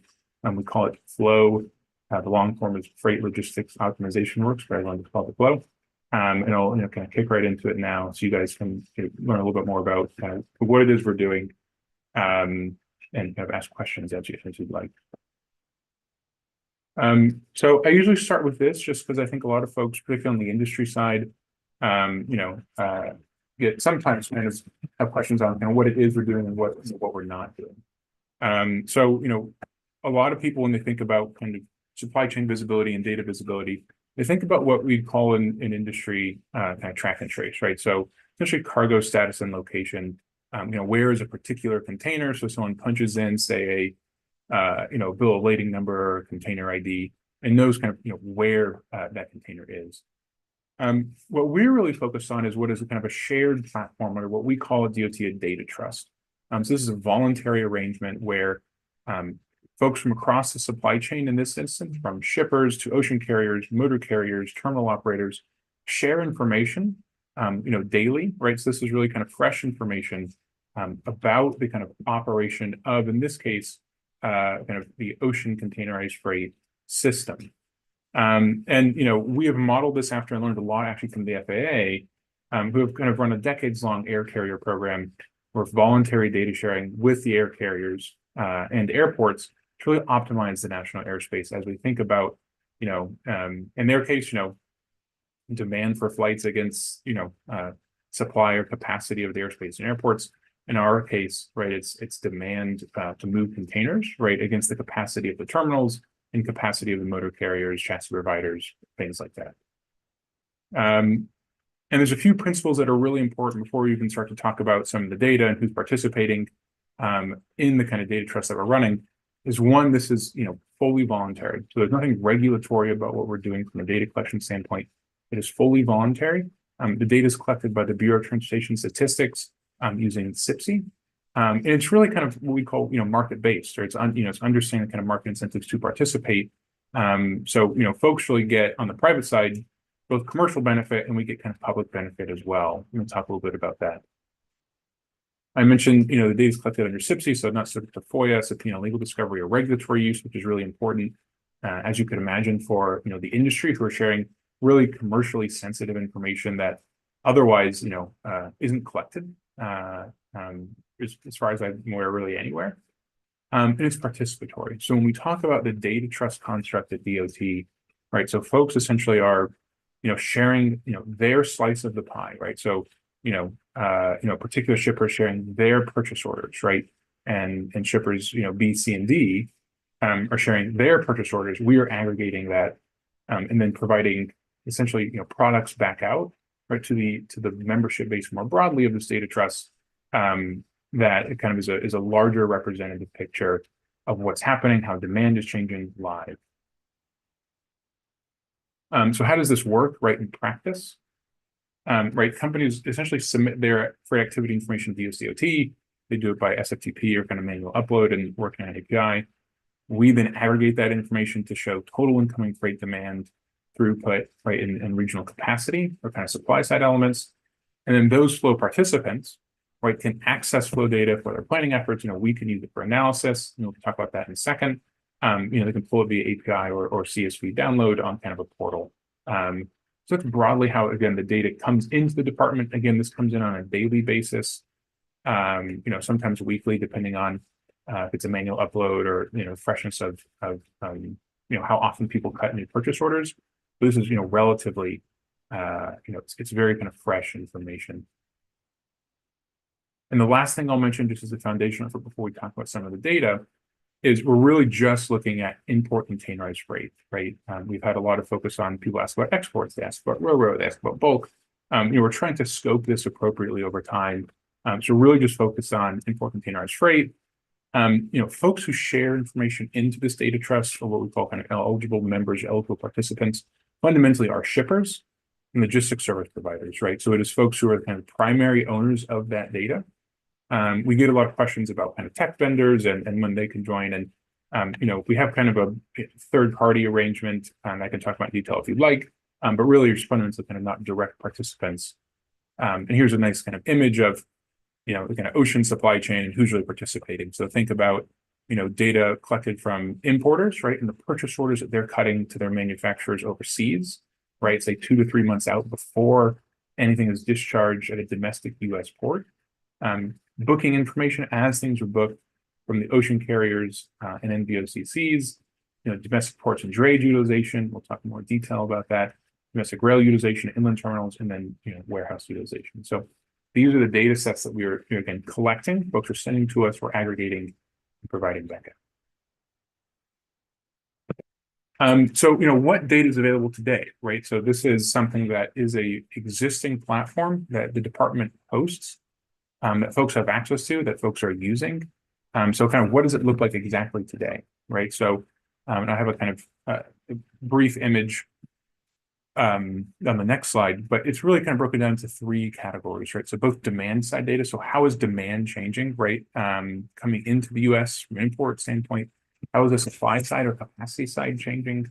And then throughput, right? So, right now, the demand data we're collecting is really purchase orders. So we have, I think, 10 of the largest 20 shippers, like 4 of the largest 5, and it continue to grow that kind of data set. So these are purchase orders that are sent to us by shippers directly, again, for what they are ordering, what they expect to arrive, what port they expect it to come into, and the end destination zip code, 60 to 90 days out. So what we're doing right at DOT is, and specifically the Bureau of Transportation Statistics, is aggregating that information, right, and making it available, to the flow members. This data set is on a weekly basis to see how essentially demand is changing 2 months out. We're working to get to 3 months out. For purchase orders, both showing information about where is it coming from, domestic port, and then we're aggregating largely to the zip 3 region. The second demand set, kind of data set, is really import booking. So, for those who are familiar with the ocean carriers, those who are participating include MSC, Maersk, CMA, Hapag, Evergreen, ONE, OOCL, Wanhai, and Yang Ming. So this is a very significant, number of participants. At a given port, we have kind of, likely nearly 80%, right, of all the bookings that are being made into that port. Again, that information is aggregated, and provided back out. That information is often sent daily, and shared back out daily. Again, is the port of origin, the port of destination, if it's moving by rail, the rail terminal, and then the warehouse location. So we then share essentially that aggregate future freight flow information, that changes, regularly. I think right now on the production portal, that data set, for example, goes into, about mid-June, right? So you're looking at kind of 40 days out. What do we expect to arrive and when? And where is that going? Is it a reefer container? Is it a dry container? Is it a 20? Is it 40? And then what is the flow inland from an inland distribution standpoint? We've also been working with CBP to kind of access the CBP manifest information, which we've made progress on as well. On the supply side information, the terminals are sending us, again, on a daily basis, their total physical capacity. And if that changes, they're updating that in TEUs. And then their inventory broken down by kind of import, export, empty. And what we are sharing at the moment is that total physical capacity less the inventory. So what is the available TEU on a terminal on a daily basis, as well as chassis utilization. So kind of their total available chassis, on a given day, serving that port. We do have some information on drayage, tractors, and warehouses. We're not sharing that yet, but it's kind of on the roadmap. And then also kind of throughput data, so terminal gate moves, so rail and truck gates in and out, empty load on a daily basis are kind of accessible through the platform to the flow members. So it's really kind of what I would call a kind of shared digital infrastructure, right? Just as we think about kind of physical infrastructure investments, this is really just kind of a digital infrastructure investment that I think is just quite unique. So this is kind of just a quick screenshot. But you can kind of really quickly see essentially a given port, say Garden City Terminal, Savannah. You're looking at ocean carrier bookings, movement type is say rail or truck, or reefer or dry, or merchant or carrier haulage. And you can essentially see this red line essentially is future expected bookings, right? Or I should say bookings that have been made going into Garden City Terminal, Savannah, that are aggregates of the kind of total of what we're receiving from the ocean carriers. And that blue line there is essentially, available slots in TEUs at Garden City Terminal, right? So this information is available through API. It's available to download, and that throughput tab essentially really is a gate move information that I talked about earlier. So, this is information we're kind of publishing now to the flow members. They're beginning to build kind of their individual use cases, and we're just in the kind of early days of being able to do really our own analysis here at DOT. So we're really excited about that, and that continues to grow. On the industry side, how are folks starting to use it? Really kind of around demand forecasting, throughput forecasting. So, say a month out, what do we expect actually to exit, right, the Port of LA, right, in terms of TEUs? And how do we kind of better predict that? Service optimization. So if you're on the supply side of the market here, how are you kind of more responsive, or I say proactively, to changes in demand, which can be volatile? And then some of the things kind of we're thinking about as the public benefits is, and the CEA put a nice kind of issue brief on this a while ago, mentioned flow, about the kind of intersection of supply chain and high prices and inflation. So this kind of last bullet here, really around kind of increasing transparency of supply chain data amongst market participants is really kind of what we're getting at. Again, kind of by sending demand signals ahead of those disruptions. So, an example here, when we talk about the tragic incident, the collapse of the Francis Scott Key Bridge, we were able to push out kind of on a weekly basis, essentially, how container volumes are changing along the East Coast, given that, vessel access to Seagirt Terminal, Seagirt Terminal is inaccessible. So, the second thing we think about, which is again, kind of very early days, but how are we thinking about kind of guiding investments and understanding, in this case, I just use kind of an example here, kind of welfare benefit investing in terminal operations. So we're really just kind of the tip of the iceberg here, I think, in ways we want to start to use some of this information. But this is kind of, where we're starting to go. So, understanding both the kind of public and private benefits of a data trust such as this, I think is really important for us. And kind of understanding that, they can be mutually beneficial, both for the industry and for us at DOT as we think about kind of our macro level goals around, understanding inflation, guiding investment, things like that. So I'll stop there. Hopefully that was a kind of helpful overview of what we're doing in Flow. We're excited to continue to kind of grow the program and onboarding folks all the time. So we have about, I think, 73 members currently and about 88 in the pipeline. We started with 18, so it's been good to see it grow. So I'll stop there, Stephen. If there are questions, happy to answer them. Thanks very much, Andrew. Absolutely fascinating data, really, really exciting. And with another of my hats on, I'm director of the NBER's program on international trade, and I know a lot of program members will be very interested in finding out more about the data. And if at any point DOT decides to make it available to researchers, there'd be a lot of sort of expertise on the spatial equilibrium modeling where people would be sort of fascinated to work with these data. And one question I had was, have you thought at all about rolling out the data domestically? Because of course, the US does produce the commodity flow survey, but it's somewhat limited. And it would also be fascinating tracing the movement of these goods through the domestic economy and thinking about bottlenecks on the internal transportation system in terms of connecting foreign trade with internal regions of the United States. Yeah, that's a great question. I think, where we are now is the movement of the ocean container, right? So that could be, domestic insofar as it leaves, the port and travels to Chicago or to Dallas or somewhere else, but in industry speak, that's a international move. I think as we think about opportunities for continued growth, I mean, folks have talked about kind of domestic movements as well. I think it's just something we have to consider amongst the various ways that it could grow, right? Fundamentally you could grow kind of geographically, or you can grow by kind of new data sets, either essentially by cargo type. So it's something kind of that's in our consideration, and I think we'll figure out what makes sense to do next. Thank you, Andrew. And does anyone else have any questions that they'd like to pose at this point? Steve, can I ask a question? Yeah, please do, Cliff. So, I mean, the obvious reaction I have is DOT is essentially collecting data to help the trucking industry. And my sense is, why doesn't a private sector entity do that? Yeah. And the truckers pay for it. Why do you need to do this? So that's a great question. When we started this, there are really two questions that I sought to answer. Was one, what's the value proposition? Why would people do this?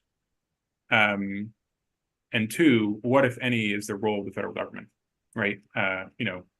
And there ended up being really three things that made DOT, I think, uniquely able to do this, and why this hasn't really been able to happen before, because many people have tried in the private sector. And there's really kind of three characteristics. One is, I think most importantly, is the commercial and operational neutrality of the department. Folks are comfortable sharing data with us because they know that we as DOT are not going to use it kind of against them commercially, right? We're not a competitor to them in this industry. Two, the data privacy laws that are kind of afforded by the Bureau of Transportation Statistics and the fiscal system more broadly. And three, frankly, the convening power of the federal government. And those really kind of foundationally are the three kind of legs of the stool that makes this possible, for which, there really aren't, in my mind, like there's another institution that really has those kind of three foundational capacities. And I'll say this, I mean, at the beginning, we did actually, with some of the initial members, we talked a lot about the value proposition, and then we specifically talked to them about who should be the independent data steward for this, right? And it wasn't actually predetermined that that was the federal government. And we actually had them, they told us, we want you to do it, USDOT, because of the neutrality and because of the lack of commercial and operational interests of the department.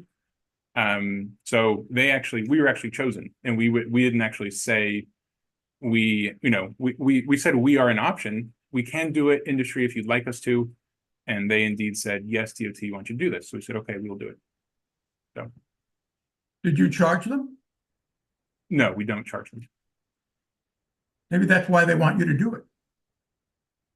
That could be a case. We have not heard that from them, but that is I guess here's what I would say is, we see, they obviously have to devote resources to participating, right? So they are incurring some costs of time, right? And any IT setup and their participation and their coming to meetings. So there is a cost they are incurring, right? To participate in any case. So. Thank you, Cliff, and thank you, Andrew. And I think Jim has a question. Yeah, Andrew, thank you so much for making time to tell us about this. And it's an amazing resource that you're creating here and has so many potential applications. I was wondering if DOT has thought at all about a model that has worked in some other context at other federal agencies for enabling research access to this, which is, let's put, releasing these data to the public researcher just off the table for the moment.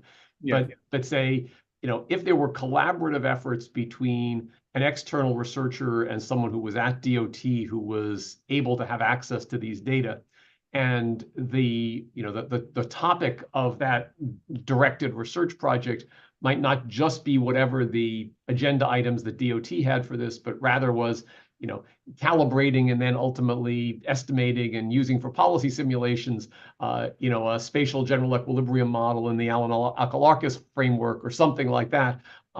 Is that something which might even be on the table? And it really depends a little bit on, what the internal researcher community looks like and how that works. And we're seeing this at Census. We're seeing this at the Department of the Treasury with some access to tax data.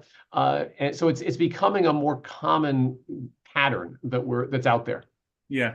So I might, in this case, I don't know if they're on the phone, I might defer to my smart colleagues at the Bureau of Transportation Statistics. I mean, they ultimately are responsible for access to the data, so I don't want to speak kind of on their behalf. I know there's the SAP process, right, that needs to be built out for kind of research access. But I think in the long run, we want obviously to have, as appropriate, the most people to be able to access this information as we can. My understanding from talking to the folks at BTS is, we're kind of working our way there, right? And there's SAP process that has to be stood up, and but I would welcome kind of their input. At the end of the day, they are really they are the ones who are doing the data collection. So sorry to punt a little bit to them, but that's probably the most I can say. So. Great. Thank you very much again, Andrew. Well, we're right on time for our 12:50 break. We've got a 15-minute break now, and so we'll start again at 1:05, and Ed will take over from me for our next session, thinking about artificial intelligence, electrification, and the transportation sector. But thank you very much to both set of presenters in our first two sessions on the transport infrastructure system and on supply chain resiliency. Thank you very much, everybody, for a terrific first morning session. Thanks again. Bye.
Adam, are you giving the talk and are you ready to go? I've still got 2 more minutes before I'm going to reconvene, but just wanted to make sure you're all set. Yes and yes, ready to go. In fact, do you want to load your slides now? Do you want to take over? Yes, I'll go ahead and share. Yeah, that seems like a sensible thing. All right, you can see my slides? Yes, I can. So 103 on my thing, I'm going to start making some just opening remarks. But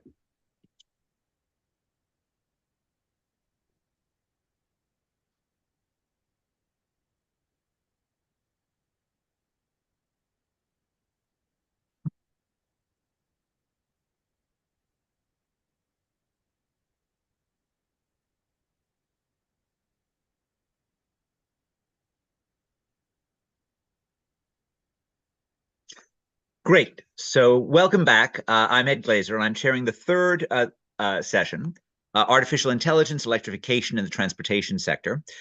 We've got 3 papers, 2 of which are about artificial intelligence, one about predictive maintenance in trucking. Adam Harris will give decision-making with machine prediction evidence from predictive maintenance in trucking.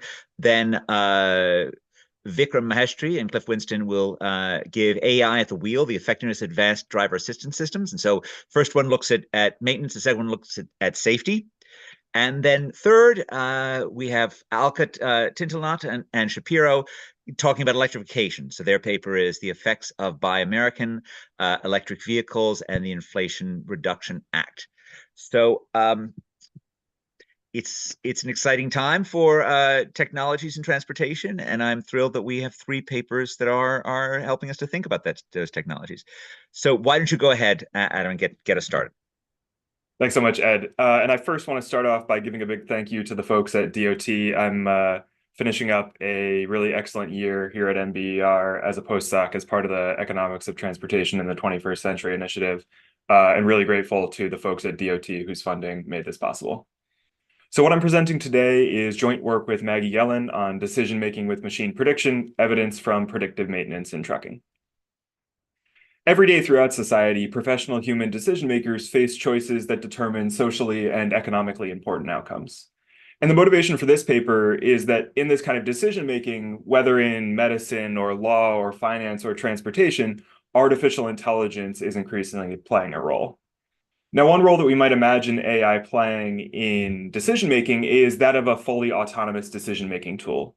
That is the kind of AI tool that can make a decision, arrive at a choice without any kind of human input.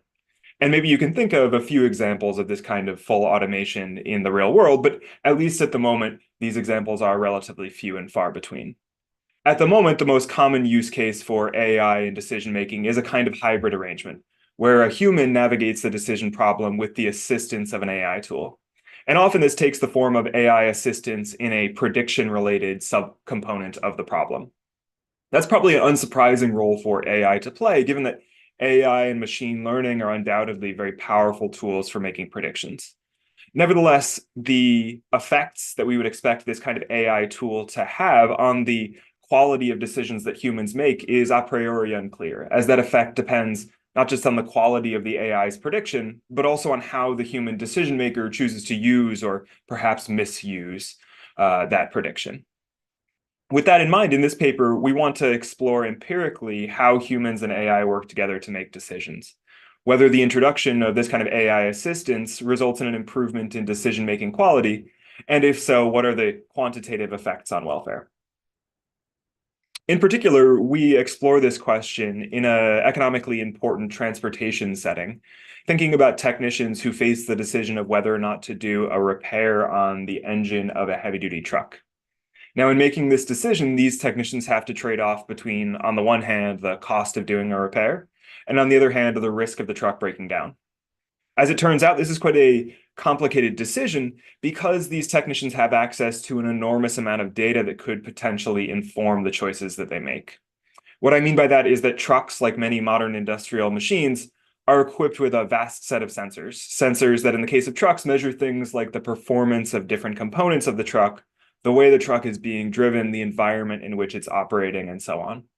All of these data are available to technicians and are potentially very useful in forming a prediction about breakdown risk and therefore in deciding whether or not a repair is warranted.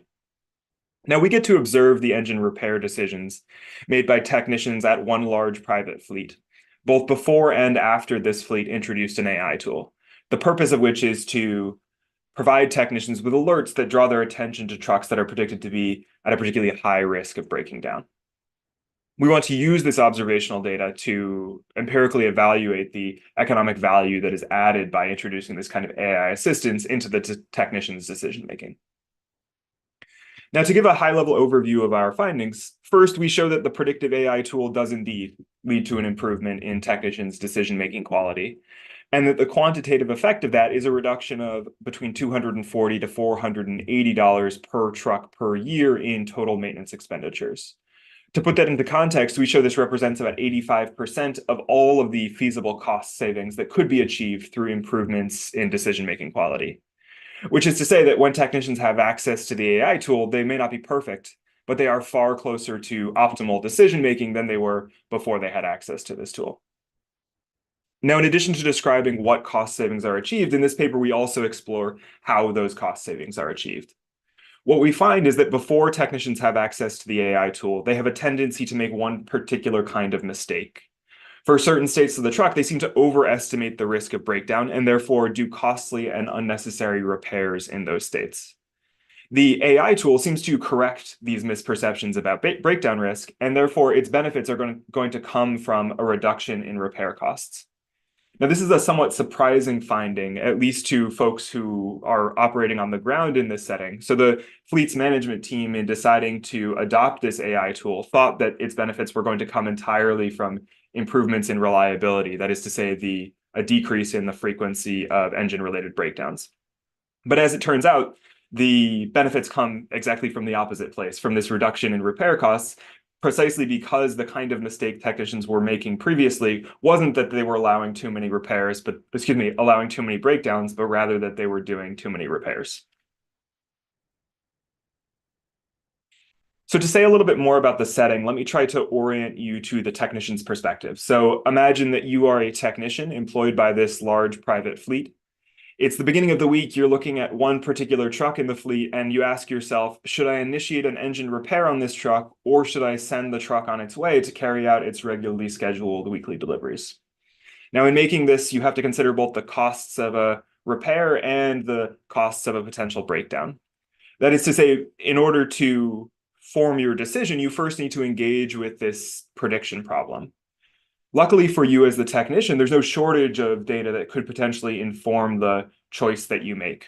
What I mean by that is that anytime you want, you can open up your computer and see something like this. All of the sensor measurements recorded for this truck in the last 24 hours. And here I've just shown as an example, 7 different sensors measurements, but there are something like 100 different sensors on each of these trucks. And you can not just see this graphical representation, you can also see all of the individual time-stamped measurements recorded for each of these sensors. So just to give you a sense of the enormous frequency of these measurements here, just for oil pressure over the course of less than 1 minute, you have something like 15 or 20 measurements available to you. That is to say, you as the technician could hardly ask for a more comprehensive description of the state of this truck at every point in time, which is surely helpful to you since part of your job is forming these predictions about breakdown risk.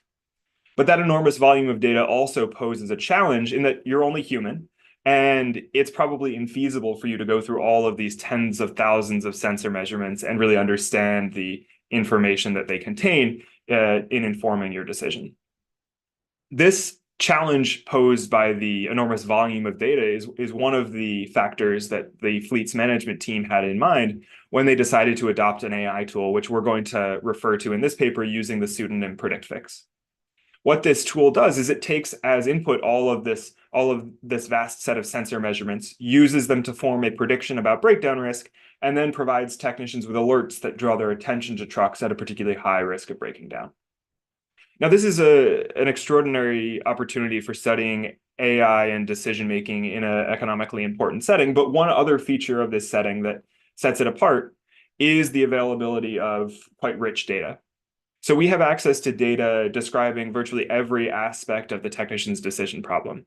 We get to observe not only the engine repair decisions that technicians make and whether or not trucks actually break down, we also get to observe the AI-generated alerts that technicians receive.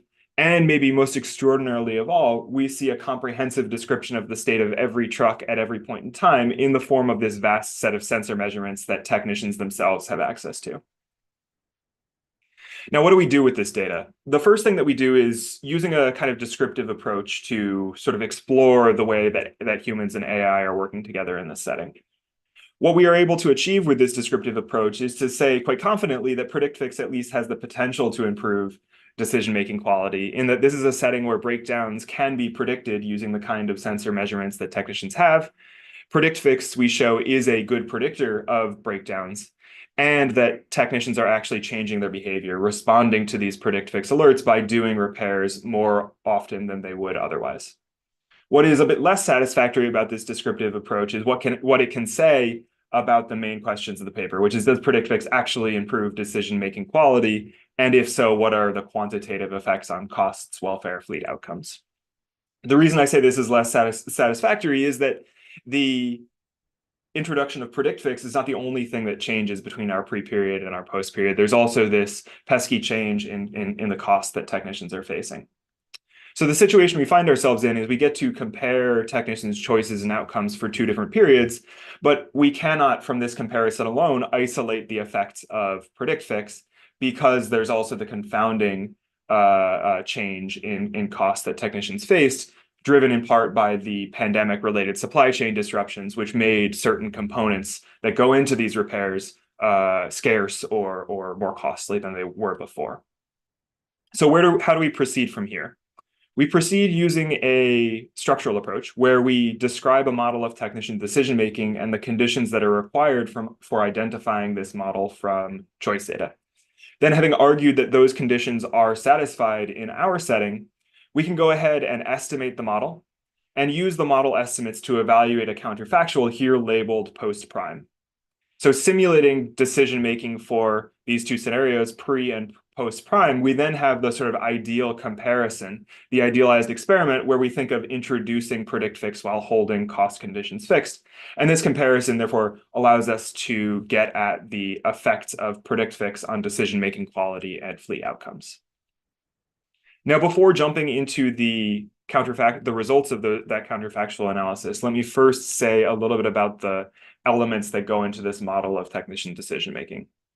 We're thinking of the technicians here as minimizing total costs, that is the sum of repair costs and breakdown costs. And in each of these cases, we have a relatively broad definition of these costs in mind. So these costs don't just include the physical cost of fixing the truck and getting it back on the road, but also intangible things like the opportunity cost of the truck not being on the road, as well as, in the case of breakdowns, the substantial disruption costs that are incurred when an unexpected breakdown happens and means that goods, for instance, can't be delivered on time. Now, in thinking about what factors go into technicians' decisions about how to minimize this notion of total cost, the first element that goes into this are technicians' beliefs about breakdown risk. We're going to model this as a function rho that maps the state of the truck X to a perceived risk of breakdown. And we're going to try to estimate this function separately for the pre-period before PredictFix and the post-period after PredictFix. Moreover, we're going to be quite flexible in how we model this. We're not imposing a specific behavioral model on how technicians form these subjective beliefs about breakdown risk. Instead, we're just simply going to treat rho as a function that we want to estimate from the data. And moreover, it's a function that can differ arbitrarily from the objective risk of breakdown here labeled pi. The second element that's going to go into technicians' decision-making are the costs that they face, the costs associated with repairs, the costs associated with breakdowns, costs that we are going to estimate from the data and allow to differ between the pre-period and the post-period. The final element that goes into this model of technician decision-making are the technician's dynamic considerations.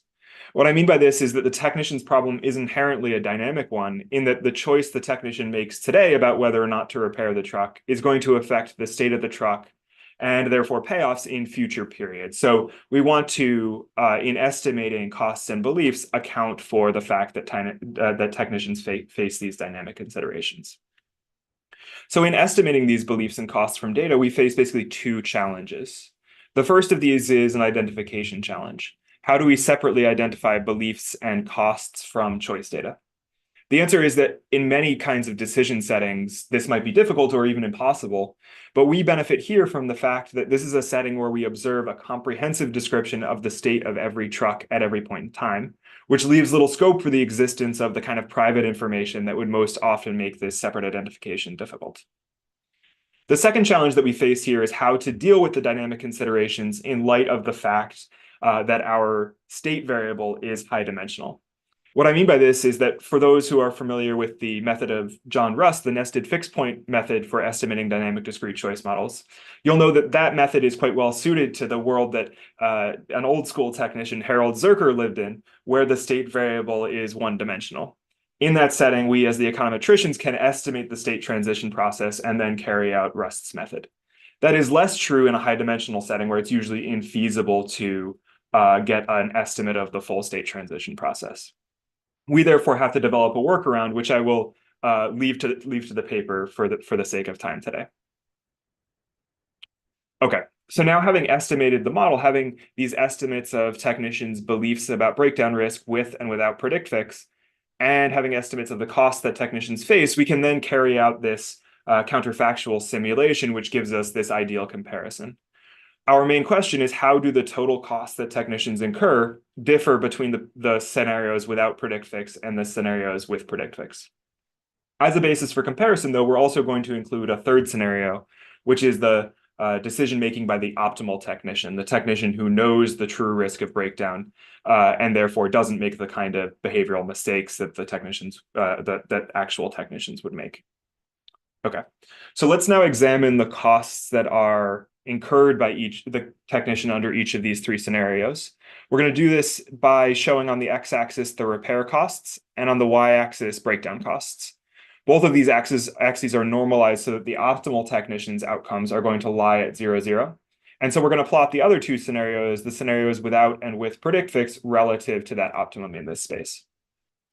When we do this, the first thing that we see is that the technician with predict fix lies on a substantially lower ISO cost curve, that is, has substantially lower total costs than the technician without predict fix. This difference in total costs is equal to $240 per truck per year, and we can call that cost reduction the value of predict fix, the value that is added by this AI assistance. The second thing that you'll note is that the technician with predict fix has costs that are actually not that much higher than those of the optimal technician. What this tells us is that of the feasible improvements that could be achieved, of the feasible cost savings that could be achieved relative to the technician without predict fix, a very large proportion of those are achieved by the technician with predict fix. The final thing that we can see from this plot is something about how these cost savings from predict fix are achieved. In comparing the with and without points, note that the technician with predict fix actually has higher breakdown cost, is higher on the y-axis than the technician without predict fix. But that increase in breakdown costs is more than offset by this leftward shift, this decrease in repair costs. What this tells us is that the technician without predict fix must have been doing some repairs that were not optimal, and that some of these mistakes are corrected when the technician gets access to predict fix. Now, to unpack that statement a little bit more, let's explore the mistakes that technicians are making both without predict fix and with predict fix. Here by mistakes, I mean instances where the technician makes a choice that is different from the choice that would have been made by the optimal technician. The optimal technician's strategy is represented in each of these figures, where the repair cost objective risk of breakdown space is partitioned as follows. The optimal technician for states in this yellow region would not do a repair, while the optimal technician for states in this green region would do a repair. So we can then overlay on each of these two figures points corresponding to instances where our simulated technicians make choices different from those of the optimal technician. When we do this, and when we compare the left and right-hand panels, we see two stark differences. The first is there are simply many more points in the left-hand panel, which indicates that technicians without predict fix make mistakes more often than technicians with predict fix. But there's an even starker difference in comparing these two figures, which is what kinds of mistakes are being made. So starting by looking at the right-hand panel, we see that the technician is sometimes making mistakes, but that those mistakes usually fall quite close to the optimal technician's frontier. What that means is, if we look at some of these blue points in the right-hand panel, for instance, these are instances where the technician did a repair that is not optimal. But these are also instances where the optimal technician wasn't that far from being indifferent between doing a repair and not doing a repair. That is to say, these are not very severe or very costly mistakes. But it's a very different picture in the left-hand panel, where there are instances where the technician is doing a repair that isn't optimal and is very, very far from being optimal. These are instances, for instance, where the technician vastly overestimates the risk of breakdown and therefore undertakes quite expensive repairs, even though the margin is $500 or more from that repair actually being justified by the objective risk of breakdown. Okay, now to wrap up, this is a paper in which we study the role of AI in repair decisions made by human technicians. Now, coming out of the pandemic and the supply chain disruptions and the shortage of goods that we all experience, I think, all have a profound appreciation of the importance of the reliability of the supply chain, and maybe most particularly the reliability of trucking, which plays a central role in the U.S. goods economy. In this paper, we use observational data to quantify the economic value of AI assistance for humans in this setting. And we find that the expenditures are reduced by between $240 and $480 per truck per year as the result of this technology's introduction. More broadly, one takeaway from this paper is that the benefits from AI can manifest themselves in various different ways, right? In decision-making, we can think of AI as a tool for helping decision makers to allocate resources more efficiently. In this case, that is manifest as a reduction in repair costs, but you can imagine that in a different setting where, for instance, technicians faced different incentives and were therefore making different kinds of mistakes before the AI tool was introduced, that it could easily have been the case that the benefits of the AI tool were coming from improved reliability rather than, as we find, the reduction in repair costs. All right, let me leave it there, and happy to take questions. Wonderful, thank you. Stephen Zoff has a question that I think is great. Stephen, are you comfortable saying it, or? Yeah, absolutely. Thank you. So I think one of the questions that comes to mind for me is if the cost savings is primarily resulting from service visits that don't happen, how do we know that these service visits aren't preventing some catastrophic failure that would swamp the savings of the existing program? Yeah, that's a great question. So the answer is that we actually observe the both the engine repairs and the engine breakdowns that happen both before and after the introduction of the AI tool. And moreover, we have such rich data describing the state of every truck at every point in time that we can, using a machine learning method, quite accurately learn the objective mapping from the state of the truck to the risk of breakdown. So we see that there are instances where the technician isn't doing a repair, where the technician in the pre-period would have done a repair, in the post-period they don't, and that objectively these are instances where the risk of breakdown is not very high. Great. Steve Redding. Fascinating presentation and paper, Adam. Really super cool. I had a related question to Stephen's. I was wondering, could it also be that the technicians were sort of concerned potentially about the long-run negative effect on long-run profits if the truck breaks down, the customer doesn't get their product delivered? So even if the sort of repair is not sort of cost minimizing, maybe if you were to take account the sort of longer-run reputational effects of the company in terms of potentially losing a customer because you didn't deliver on time, and if the technicians were particularly risk averse over those outcomes, could that also be relevant? Yeah, that's absolutely right. So definitely one thing that the fleet's management team is really concerned about is the relationship between the firm and its customers. And in their view, a breakdown which results in goods not being delivered on time damages that reputation and damages that relationship, and therefore, as you say, affects long-term profits. So in choosing the breakdown cost that we use in this empirical exercise, we take an estimate that comes from the fleet's management team that, in their view, accounts for all of these costs, including the sort of intangible costs that you have in mind. Another thing you mentioned, though, that I think is really, really important and worth exploring further is the question of the incentives that technicians face. So one interpretation of our findings here is that the mistakes that technicians were making in the pre-period are driven by the fact that these technicians are risk averse, and that the AI tool helps in some way offset that risk aversion, align the incentives of the technician with those of the firm by giving technicians cover not to do repairs, right? If you don't receive an alert from the AI tool and the truck breaks down, you're not going to be fired, maybe because you can say to your boss, well, the AI tool didn't tell me there was an issue. So, and that helps technicians to, makes technicians feel that they don't need to be quite so careful. Thanks. Right. Lee Brandstetter, and I'm going to make my comment, and then you can respond to both of them, Adam, Okay. with your last minute or two. So Lee, go ahead. Okay. There we go. I had a related question. Is there any evidence that there were financial incentives that might have motivated the technicians to over repair? Just your deep dive into the company, suggests that as an explanation for why there was so much evidently irrational over repairing going on before the introduction of the AI tool.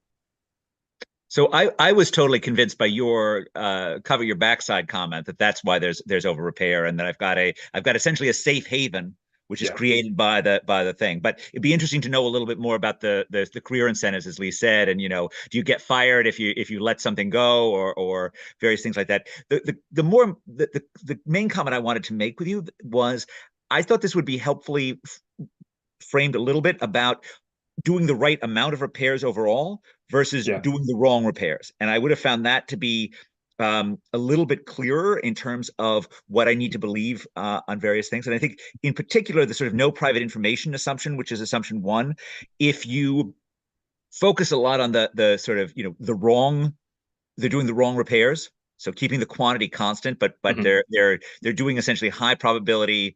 They're failing to do high probability repairs, and they're leaving a low probability repairs. Then you could spend a bit of time convincing us that there's no way that private information can be doing that, can be explaining that flip. But it's a terrific paper, and it's great to have you on the program. Why don't you take 90 seconds to respond to anything you feel like? Thanks so much. You're absolutely right on the point about private information. And in a longer talk, I would have tried to spend more time convincing you on that point, because it is, you're right that this no private information assumption is really essential to what we do here. Just going back to the question of the technicians' incentives, whether career incentives or monetary ones, we do know that the fleet has implemented a sort of incentive scheme to try to align technicians' incentives with those of the firm by rewarding technicians financially, giving them a bonus at the end of the year based on the performance of the trucks in their portfolio. But we don't know enough about the details of that scheme to know whether it could plausibly be actually aligning technicians' incentives with those of the firm. Great. Thank you, Adam. Thanks so much. And over, I guess, Cliff, are you presenting, or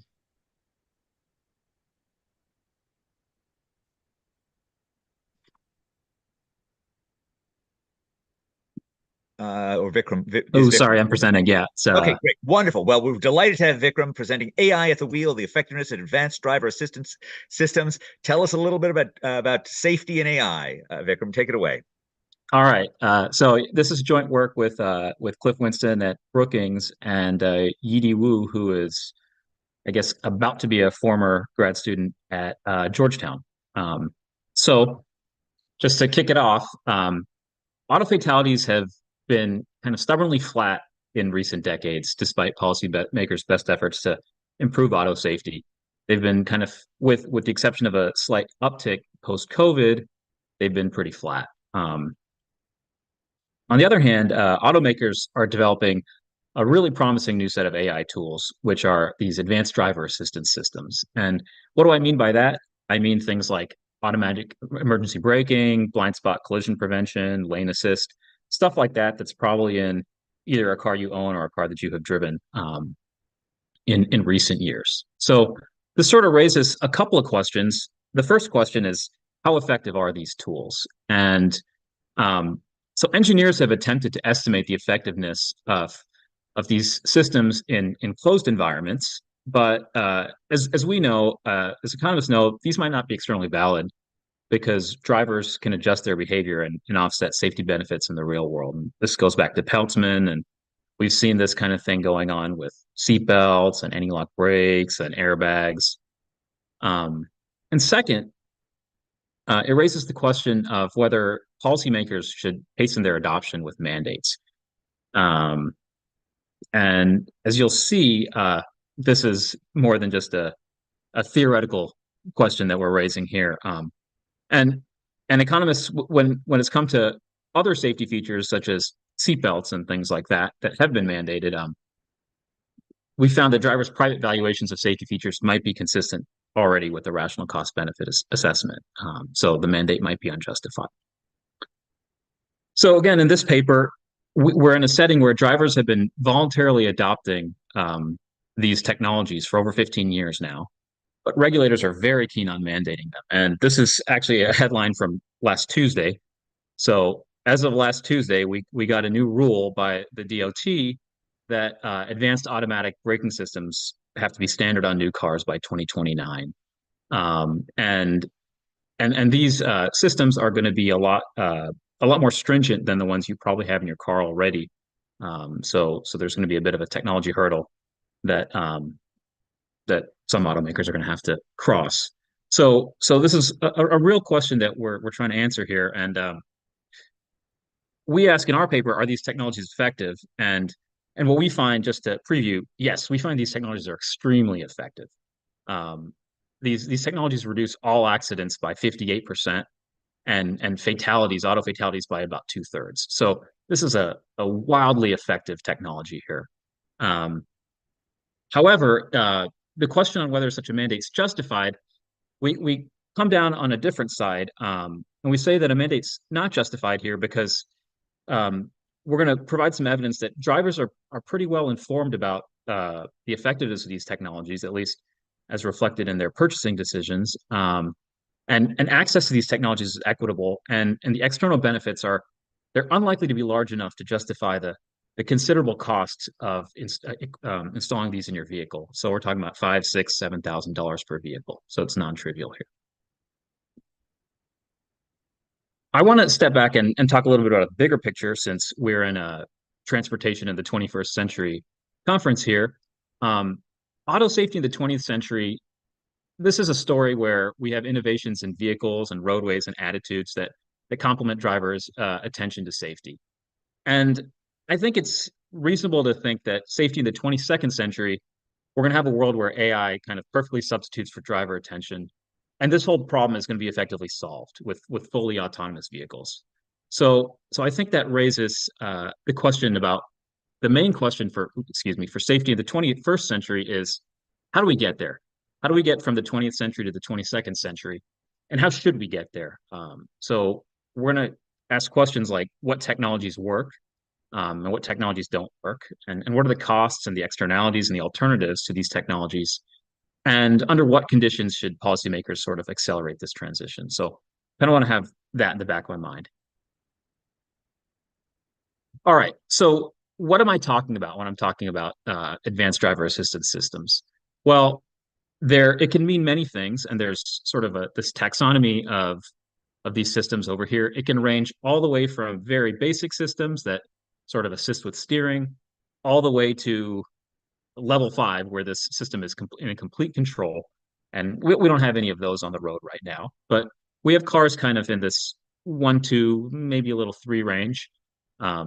And for the purposes of this paper, we're going to define an ADS equipped vehicle as one that can assist the driver in both the forward and the lateral dimensions. So in the forward dimension, we're talking about something like adaptive cruise control or automatic emergency braking. And in the lateral dimension, we're talking about lane departure warnings or collision prevention. Or we're also talking about potentially full self-driving. So this is kind of the minimum threshold to be considered an ADAS equipped vehicle in what I'm going to present today. As you can see, these systems under this definition, they've been voluntarily rolled out since about 2009.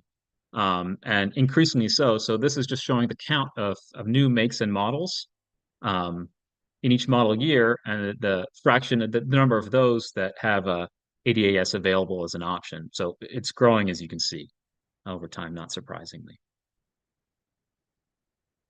There's a lot of variation in the rollout of ADAS, and that's going to be key to what we do here. For a given make and model, the availability of this technology, it might vary across model years. So for example, this is a 2014 Acura MDX, and that's a 2015 Acura MDX.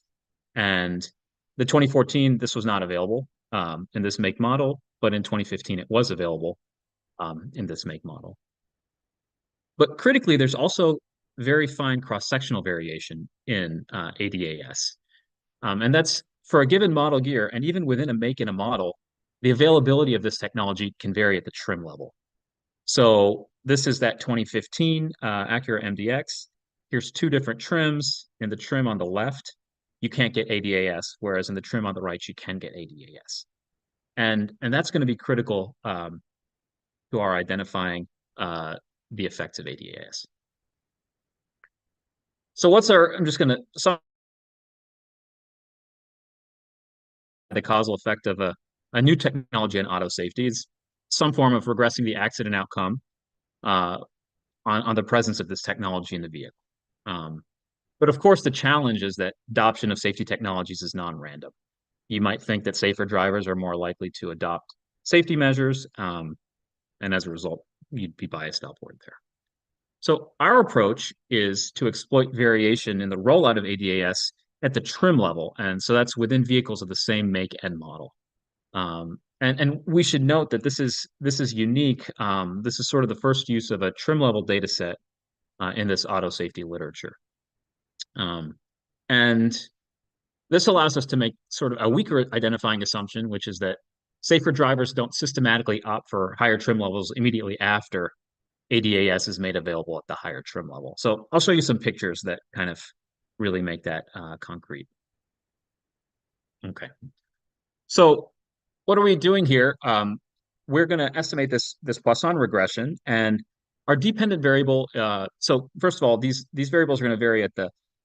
I apologize for all these subscripts, but at the model year, make, model, trim, and calendar year level. So on the left-hand side, we'll have either the total number of accidents or the total number of fatalities involving this type of vehicle. So this could be the total number of accidents that a 2015 Acura MDX at the high level of trim experienced in 2018.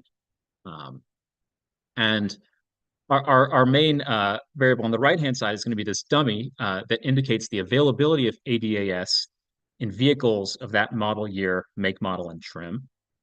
And then critically, we're going to have these make, model, trim fixed effects, and then make, model, calendar year, and trim calendar year fixed effects to account for any time trends in accidents and fatalities. And our left-hand side variable, it's going to be taking on small integer values, so we're going to be estimating a Poisson regression there. Our data, we use the universe of police accident reports for a 9-year period in Texas. So a lot of cars, a lot of years here. And crucially, we have the VINs, the vehicle identification numbers of all vehicles that are involved in these accidents.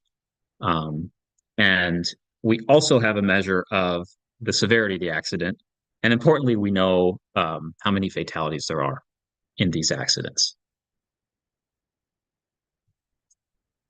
We also construct a novel trim level data set on ADAS availability in all vehicles on the road. So we look at every vehicle that's in this data set, and we need to know whether this vehicle had ADAS or not. And so this is a non-trivial task, and like I mentioned, it's the first such data set that's been used in this literature.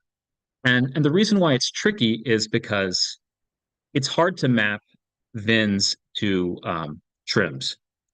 And so we use a proprietary tool to map these VINs to what we call a nominal trim level.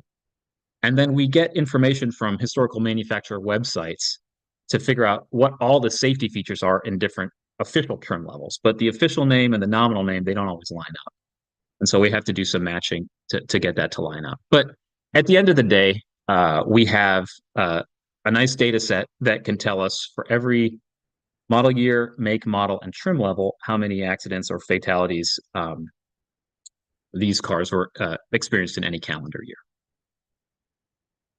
And just to kind of see sort of what to kind of visualize what I'm talking about here. Here we can see the number of crashes per 100 vehicles that we have, and what you can see is that in the purple line, these are vehicles that were never equipped with these ADAS technologies. You have a higher number of crashes, kind of a secularly higher number of crashes there. And here we have vehicles that are equipped with these technologies at some point. And this is all prior to them being equipped with technologies. And as you can see, there's a higher number in these cars that were never equipped. So that's that kind of selection that we're worried about. That the folks that are purchasing these purple vehicles might have different attitudes towards safety. Nevertheless, these are fairly parallel, and these, depending on when the timing is of the adoption of ADAS in those vehicles, these are all pretty similar. So that's the variation that we're really exploiting here. Okay, so what are our results? What do we find? We find, and so these are going to be reported as incident rate ratios. So whether we include never treated vehicles or not, we find in terms of total accidents that ADAS reduces that by about 58%. So that's huge. And total fatalities are reduced by about 66%. And this is at least double, if not more, than what you would find for other safety features, such as second generation airbags and anti-lock brakes. So these are really big effects. Just to kind of drive home what we're doing, here's an event study style plot. And so this is looking, and this is, notice this the x-axis is the model years. It's not calendar years, so it's not exactly a diff and diff, but you see that these vehicles that are never equipped with these advanced systems, there's sort of no effect of that higher trim on having these accidents. But the minute they get equipped with these systems, you see this substantial drop, cutting it about half or a little more. And we also find, I guess I would say we find less heterogeneity than I expected initially in these effects. There's very little heterogeneity in the effects especially by weight, and a little bit by body type. But the fact that there's so little heterogeneity by weight, that also suggests that it's consistent with the idea that this is not being driven by selection here. And it's also the effects are largest in these sort of moderately priced vehicles, the 35 to 65K, as opposed to the highest priced vehicles. And we might expect the opposite pattern if we thought this was being driven by safety attitudes, which are positively correlated to income. These technologies are also different. Different automakers have their own proprietary technologies, and we kind of group these automakers by geography. And as you see, the Asian automakers, the ADAS in those vehicles, we estimate that to be substantially more effective than the ADAS in American and European-made vehicles. So that's also kind of an interesting finding. When we do it disaggregated completely by automaker, it's a almost perfect ordering, just like this. Okay, so we have this technology that's super effective, and DOT is chomping at the bit to mandate it. And I think it raises the question, when should we mandate a safety technology? And so there's sort of three potential situations where a mandate might be very attractive. One of them is if there's a large external benefit, then privately and socially optimal vehicle choices might diverge. And so we might want to have a mandate in that kind of situation. Could also be the case that individuals are completely unaware of the benefits and they undervalue them. So maybe something like, I don't know, if there was a particular rivet in a car that made it extremely safe, but people might not demand that because they have no idea about that. It's not salient to them. Then a mandate might be valuable. And third, we might want to mandate if access to this technology is inequitable because of some kind of supply side distortion. Maybe there's some bundling of these technologies that are only available in very expensive vehicles. And that might suggest that we'd want to mandate this so people buying lower cost vehicles could access them.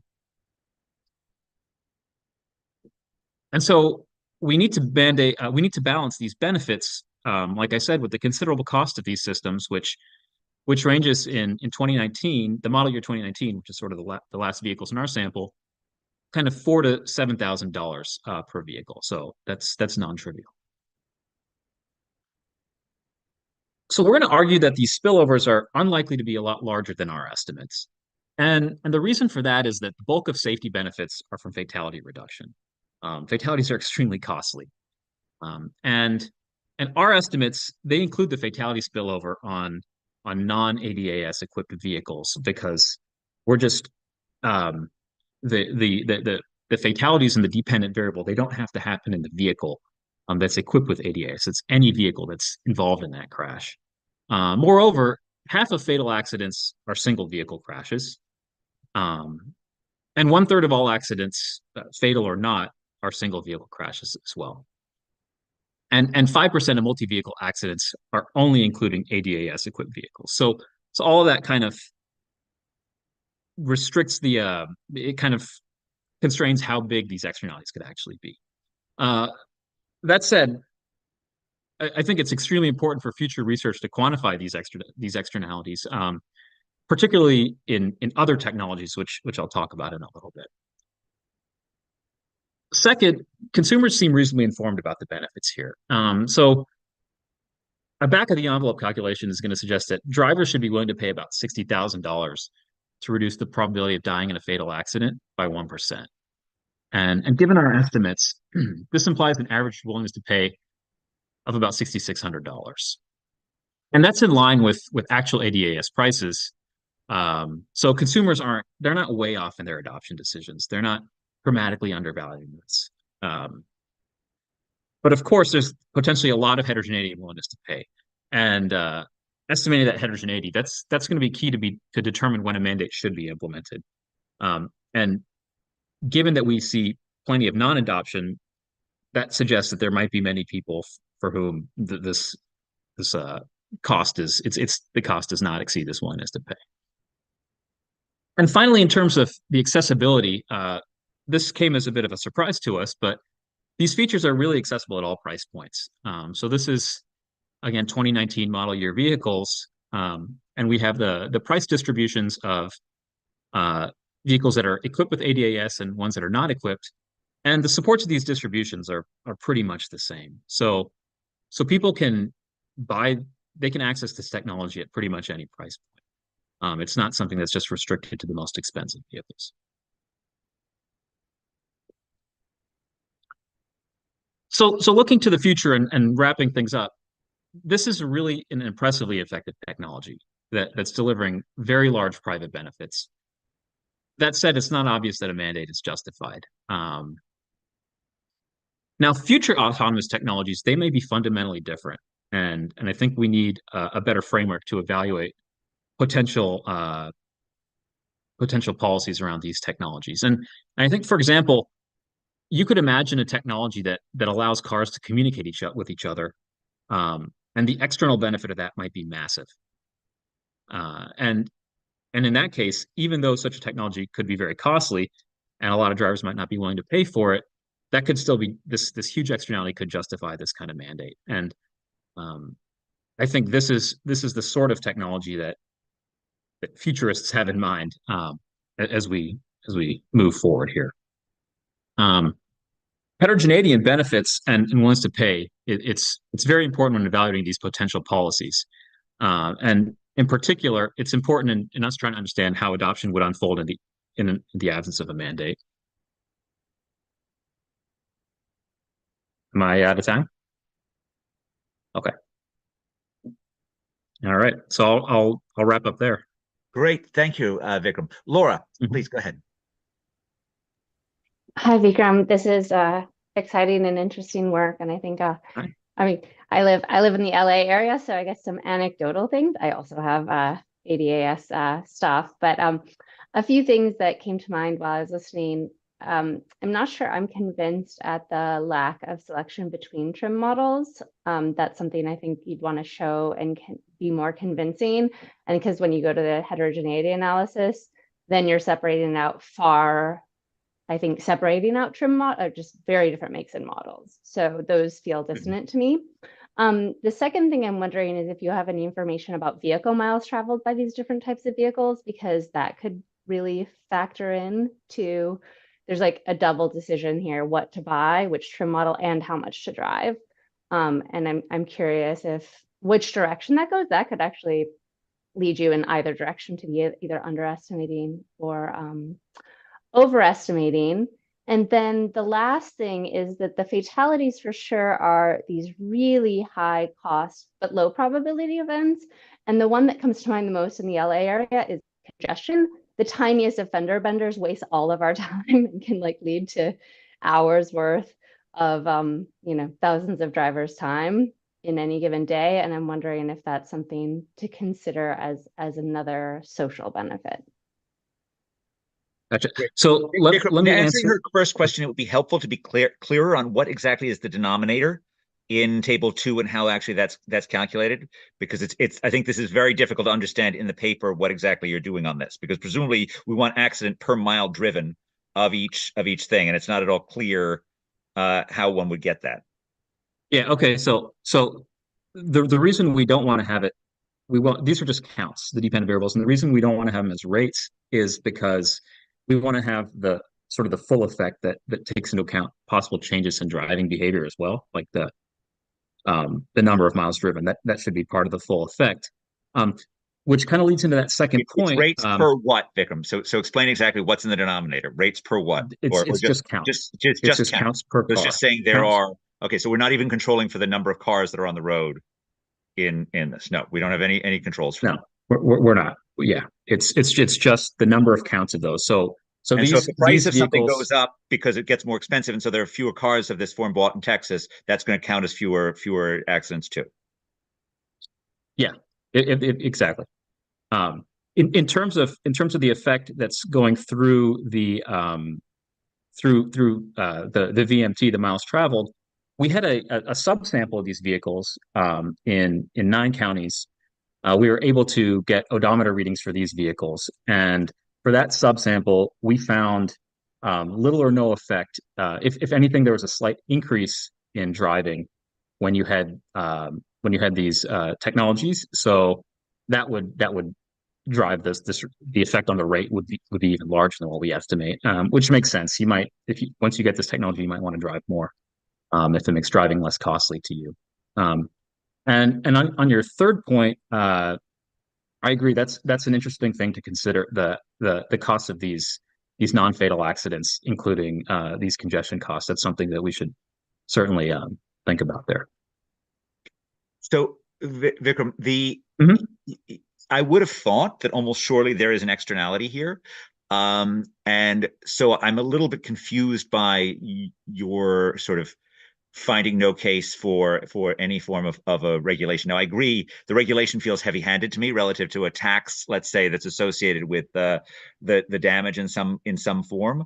But do you really want to try to persuade us that there's no external benefit from adopting this, or you're just making a case that it's small enough that it shouldn't lead to a hard edge, you must adopt this technology regulation? Oh yeah, I'm not trying to make the claim that there's zero externality here. I think there's almost certainly going to be some externality, but I think the size of externality is not going to be that big relative to sort of these costs, and especially on vehicles at the low end, this is like a quarter of the cost of the vehicle. You could imagine there's lots of drivers that don't have this willingness to pay for this, and that their only space far below that, its features.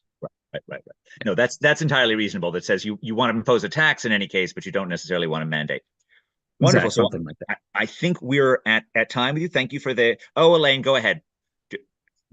So following on Ed's comments, isn't the externality similar to preventing drunk driving or texting while driving, that it's the externality is the other people who are protected in crashes? Yeah. that's the externality we're talking about. So in terms of the fatalities, that's including the fatalities in the other vehicles. Okay. That's included in our I estimate. But in terms of the apologize. crashes, that's not included. Yes. And I fully support Laura's comments as well. That is part of the reason that avoiding crashes and congestion is a part of the reason that the auto industry is trying to do all this. Great. Thanks. Great. Wonderful. Thank you, Vikram. So we now move over to electrification. The paper is The Effects of Buy American, Electric Vehicles and the Inflation Reduction Act. Hunt, is this you presenting it or? Sure is. Can you hear me? Fantastic, Hunt. Great to see you. Take over. You have 20 minutes. All right. Thanks very much. It's great to be here, and it's been a really fun day so far, and I'm really happy to be able to be a part of this. This is joint work with Joe and Felix. I think they're both here and they can answer questions in the chat. So here's our jumping off point. Some people say that the Inflation Reduction Act is the most ambitious climate policy in world history. And I think it's interesting because of this combination of goals. We want to combat climate change, but also support domestic manufacturing, secure supply chains, and reduce inequality. And those goals are all embedded in the different parts of the act. The electric vehicle tax credits are a huge part of the fiscal expenditures. So according to Bisline et al., for example, it's going to be $390 billion in spending over the 10-year period. Now, consistent with the goals of the overall IRA, the new electric vehicle purchase credits have trade restrictions. In particular, vehicles have to be assembled in North America, and loosely speaking, the battery inputs have to be from the US or allied countries. And what's nice is now there are increasingly data available to start doing at least short-run ex-post evaluations. So with that motivation, our research question is, what are the short-run efficiency and distributional impacts of the IRA's electric vehicle credit trade restrictions? So what we do in this paper, give you a little bit more background, tell you about the data, and give you some descriptive facts.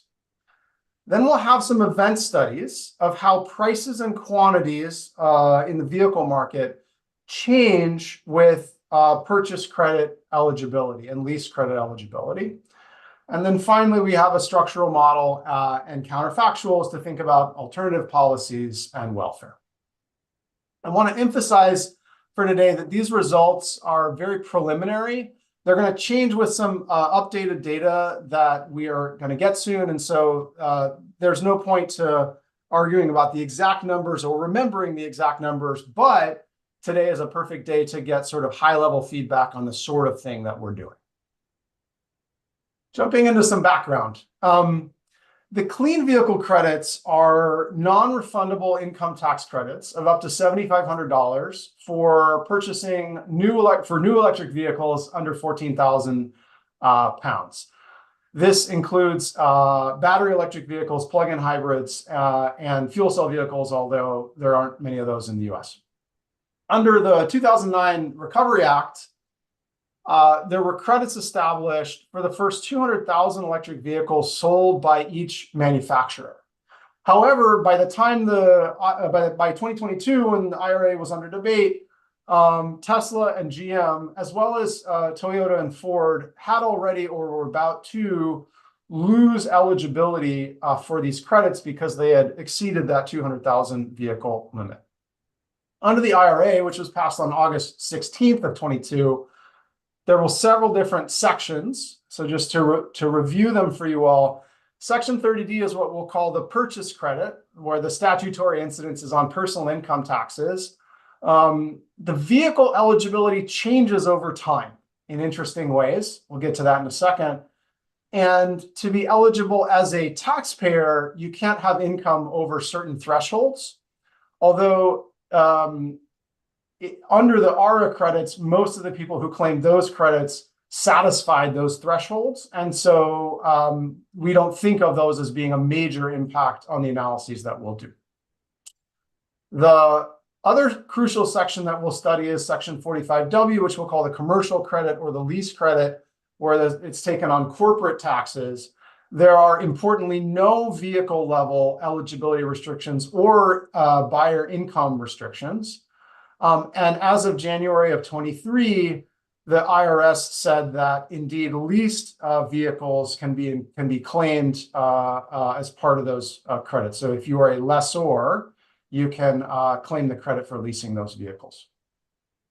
So here is a graphic of the eligibility, and this is with credit to Elaine, who has a great paper on this from last year.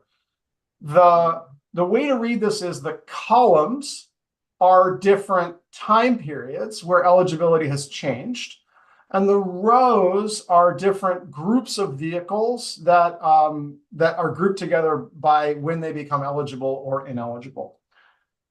So in red at the top here, this is a group that was eligible for credits before the IRA was passed. However, they were assembled outside of North America. So on August 17th of 22, they are suddenly ineligible for the purchase credits. This red group, as you can see, includes a bunch of models from Audi, BMW, Honda, Kia, Lexus, etc., that again are manufactured outside of North America. The second group that we'll consider is in blue. This is Chevy and Tesla. These are vehicles that had already hit their 200,000 vehicle limit before the IRA and were thus ineligible in those first few months, but starting of January of 23, now become eligible again for the purchase credits. Finally, or the final bright colored group that we'll consider is the group that starting in April of 23 had their purchase credits reduced or fully eliminated because, loosely speaking, their battery minerals and components were not sufficiently made in the US or allied countries. And so these, the red and orange and blue groups, you can then start to see these are going to be nice groups to start looking at short-run event studies for market effects. Before we get there, let me talk about the data. We have constructed a sub-model by month panel of new light-duty vehicles for years 22 and 23. Sub-model is a make, model, trim, powertrain. Electric vehicles, quote unquote, are anything with a plug, which is something that could be eligible for the credits. Quote unquote, gasoline vehicles are everything without a plug, and those are always ineligible for the clean vehicle credits. We have registration data. Today, we're going to use the California data. There's about 40% of US sales. The market shares and trends are similar in California versus nationwide, with a couple of differences. Soon, we're going to have national level registrations. I think that'll help clean up some of the analyses I'm about to show you. The other data set we have, which I'm really excited about, is from Cox Automotive. These folks run, among many other things, they run the computer systems at dealerships. And then they have built a great data analytics and consulting business on top of that, using all the granular transaction data they have. So they have passed along to us the data that they own, which is comprised about half of the dealership transactions in the US for new and used vehicles. And we see the details of cash rebates and lease terms and things like that.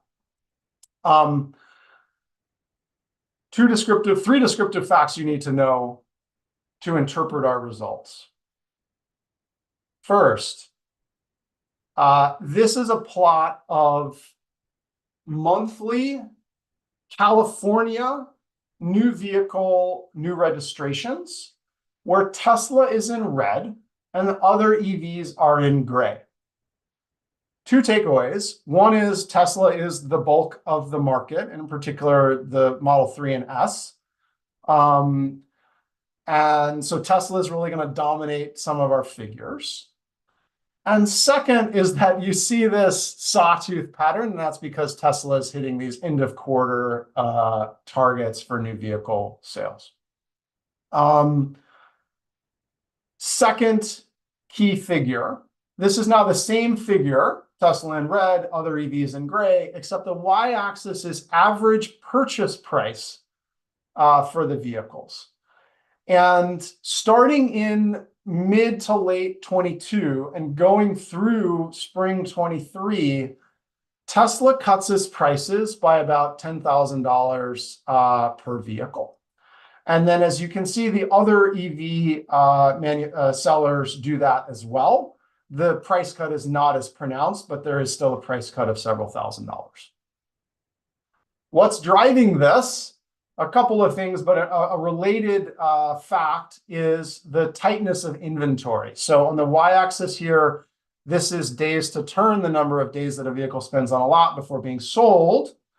And you can see for all electric vehicles, actually other than Tesla, in the red, the inventory reaches its lowest point in mid 22, and then that's being relaxed, coming out of the pandemic and other issues coming out of the pandemic, starting by late 2022. And so that is corresponding to these price cuts that we see from Tesla and other sellers. Great. So with that background, let's now talk about the price and quantity changes that we see associated with the EV credit eligibility changes. So what would you expect? So in 22, when supply is pretty inelastic, constrained by inventory, you might expect that the purchase credits could affect prices, but not quantities sold. Naturally, when supply becomes more elastic, starting in 23, you could hypothesize that the purchase credits would have larger impact on quantities and not prices, of course. But you might also wonder about the following. Buyers might not know about the credits overall. They may not know what vehicles are eligible for the credits, or they may be uncertain about that. Or it could be that a tax credit that you claim on your future income taxes without knowing your tax liability, etc., may not be very salient relative just to the purchase price of the car. And so those things could mute the effect of purchase credits.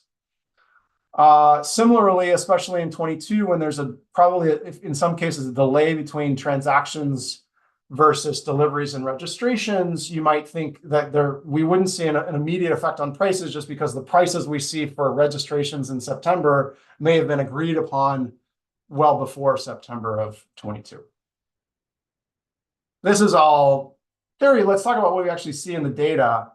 So looking at purchase prices, I'm just going to show you a time series plot.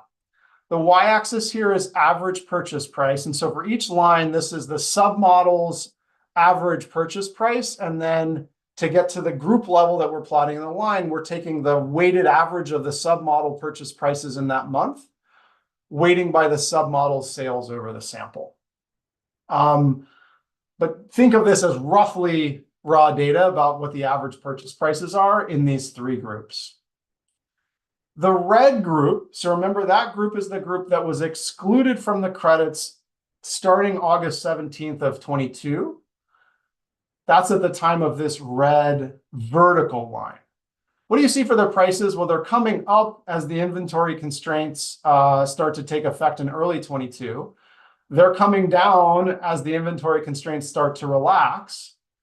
But notice that they're not coming down that much faster. In fact, in some cases, coming down slower than these other two groups that we're plotting. What would you expect if all of the incidence was on the seller instead of on the buyer? Well, it's a $7,500 income tax credit. And so in theory, you might have thought that the purchase price of these vehicles, when they become excluded from eligibility, could have dropped by $7,500. And indeed, that is not what you see. You see that these prices are staying constant. So here, all of the incidence, all of the economic incidence is on the buyers of the cars, given that the purchase prices are not changing, and you're now eligible, or in this case, not eligible anymore to claim those tax credits. The blue group is next. This is a group that was included in the credits starting in January 23. This is heavily Tesla. What do you see? A big price decrease. You might have expected that now that you're included in tax credits, that could support a slightly higher price. We don't know what the counterfactual was, but the price is going down steadily over time. Finally, in orange, this is a group that was excluded from the credits starting in April of 23. Their prices are not dropping to offset that either. So we can do this in event study format, but at a high level, the story is clear even from this descriptive fact. It doesn't look like prices are changing much in response to credit eligibility. Now let's look at registrations. I'm going to show you the same graph, but now the y-axis is registrations and log sales. So this is total new vehicle registrations in California, including both purchases and leases. The blue, this is included January 23. Again, that's largely Tesla. You see that sawtooth. Orange and red are excluded in August and then in April, respectively. The standard errors in the event study framework in the California data are a little bit noisy, but we are not able to detect any large changes. And visually, you can't see any large changes in registrations. So why might that be? Let's talk about leasing.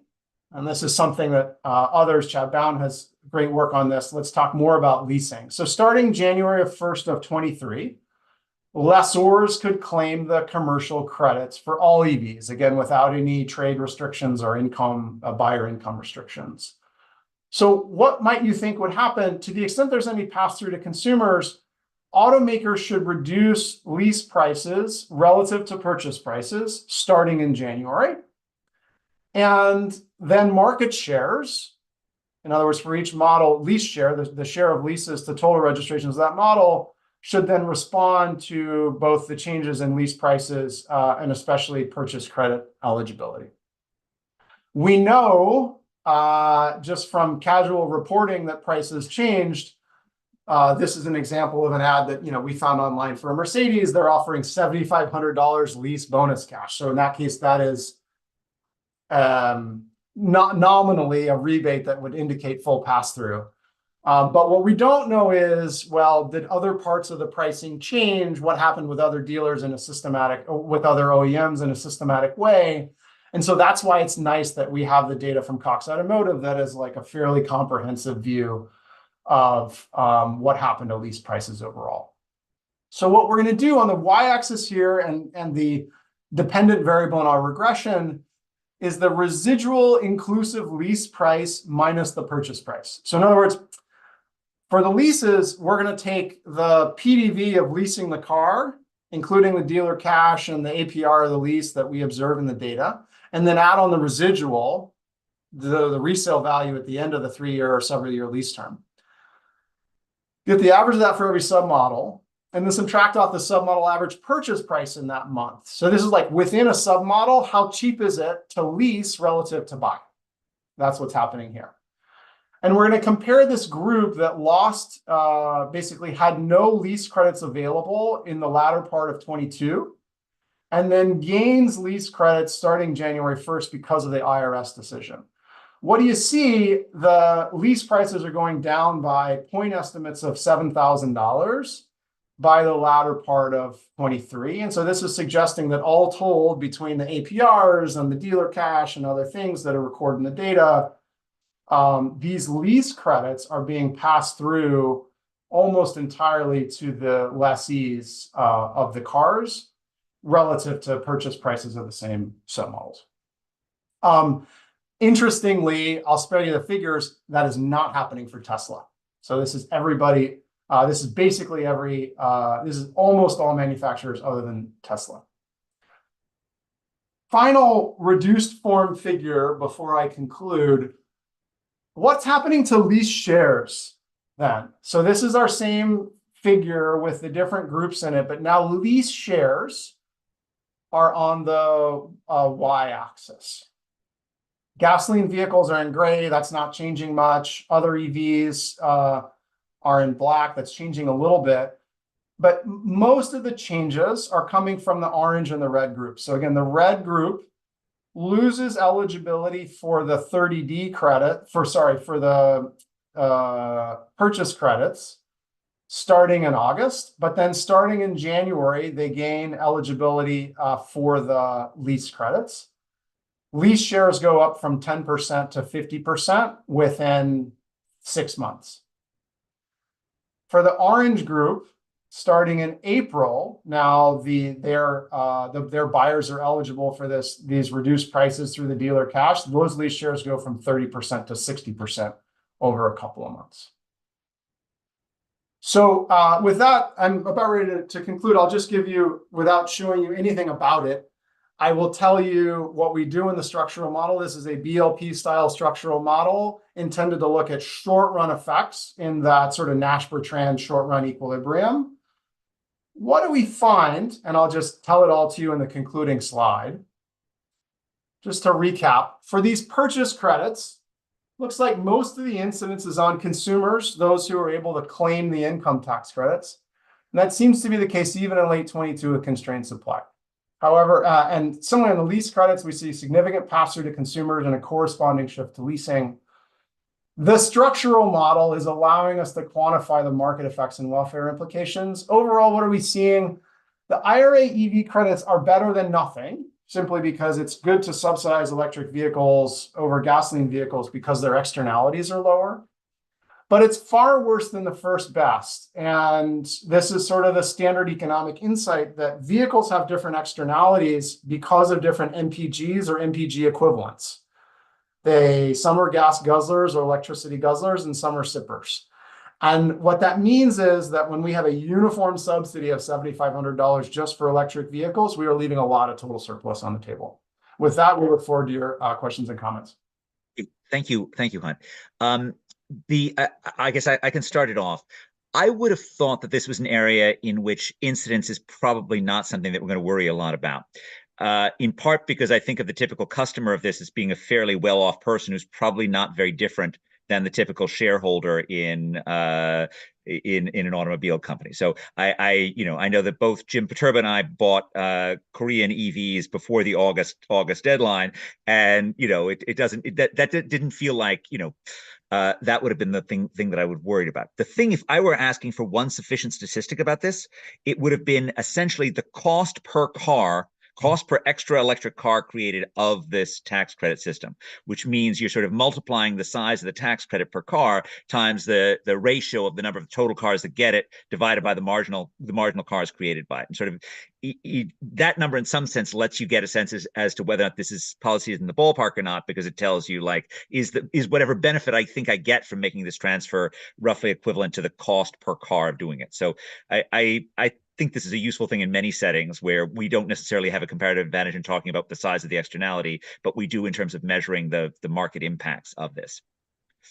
Thanks. We're working on the number. We just didn't quite have it for today. Great. Terrific, Hunt. Other comments or questions?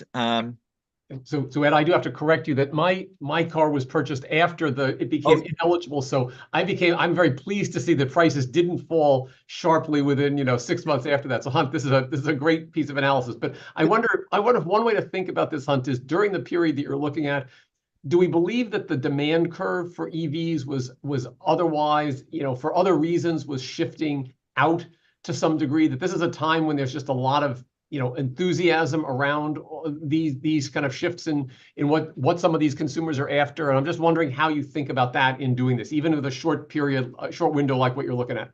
And shifts in the EV charging station network, right? That's another big thing. Yeah. So I think that's why our analysis is useful here. So we can look at aggregate trends in EV, shares of a total vehicle market. But we don't know what's driving that, if it's, overall changes or macroeconomic conditions or whatever. I think that's why we're trying to do a little more by zeroing in on these credit eligibility restrictions with, control groups of other EVs or sometimes other sets of vehicles that might be affected by these same sorts of patterns that you're thinking about. And then, of course, our model counterfactuals allow us to isolate within a model prediction, the impacts holding these other things constant. Cliff, for the last question, go ahead. Yeah, just your conclusion came a little quick for me I'm not sure I followed how you did first best. Did you put VMT taxes in there? Yeah, thanks for asking. And I ran out of time and maybe shouldn't have gotten into it. In our model, VMT is exogenous. And so the only choice margin is just what vehicle you buy. So in our model, the first best is submodel specific taxes or subsidies. And do you have any quantitative sense of the difference? I mean, I would think VMT would smash the credit. I mean, that really would be, you said far worse. Yeah, I would say very, very, very far worse. Did you have any actual hard numbers to leave with us? Oh, I mean, it's literally orders of magnitude. And I'll show you this. This is the distribution across submodels of the difference between social marginal cost and price. In other words, the uninternalized externality if there are no vehicle credits or subsidies. In red is electric and in gray is gasoline. So gasoline is on average more harmful than electric. And so that's why you get some benefits from subsidizing electric. However, there's a ton of this variation across vehicles. And that is sort of giving you a sense of then sort of the amount of heterogeneity that we're not targeting with the uniform subsidy. And then, yeah, the total surplus numbers are couple orders of magnitude. Wonderful. Great session. The future is happening now. 2 AI papers and one paper on electrification. Thank you all for being here. Thank you for presenting such interesting papers, and particularly thank you to the Department of Transportation for funding all of this over so many years. Back over to you, Jim. Okay, we're going to take a 7-minute break. We will be starting back up again promptly at 2:30 Eastern Time. See you all shortly. See you all shortly. Jim, I forgot totally that you didn't have the subsidy. I'm amazed by this fact, but I feel embarrassed as a public finance economist to have managed to miss this opportunity. But thanks.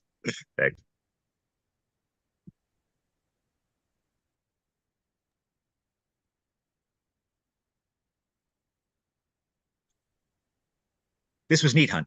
This is a neat. It's neat the phasing in and out of all these things, and you get some really rich variation in terms of this. Yes, thank you.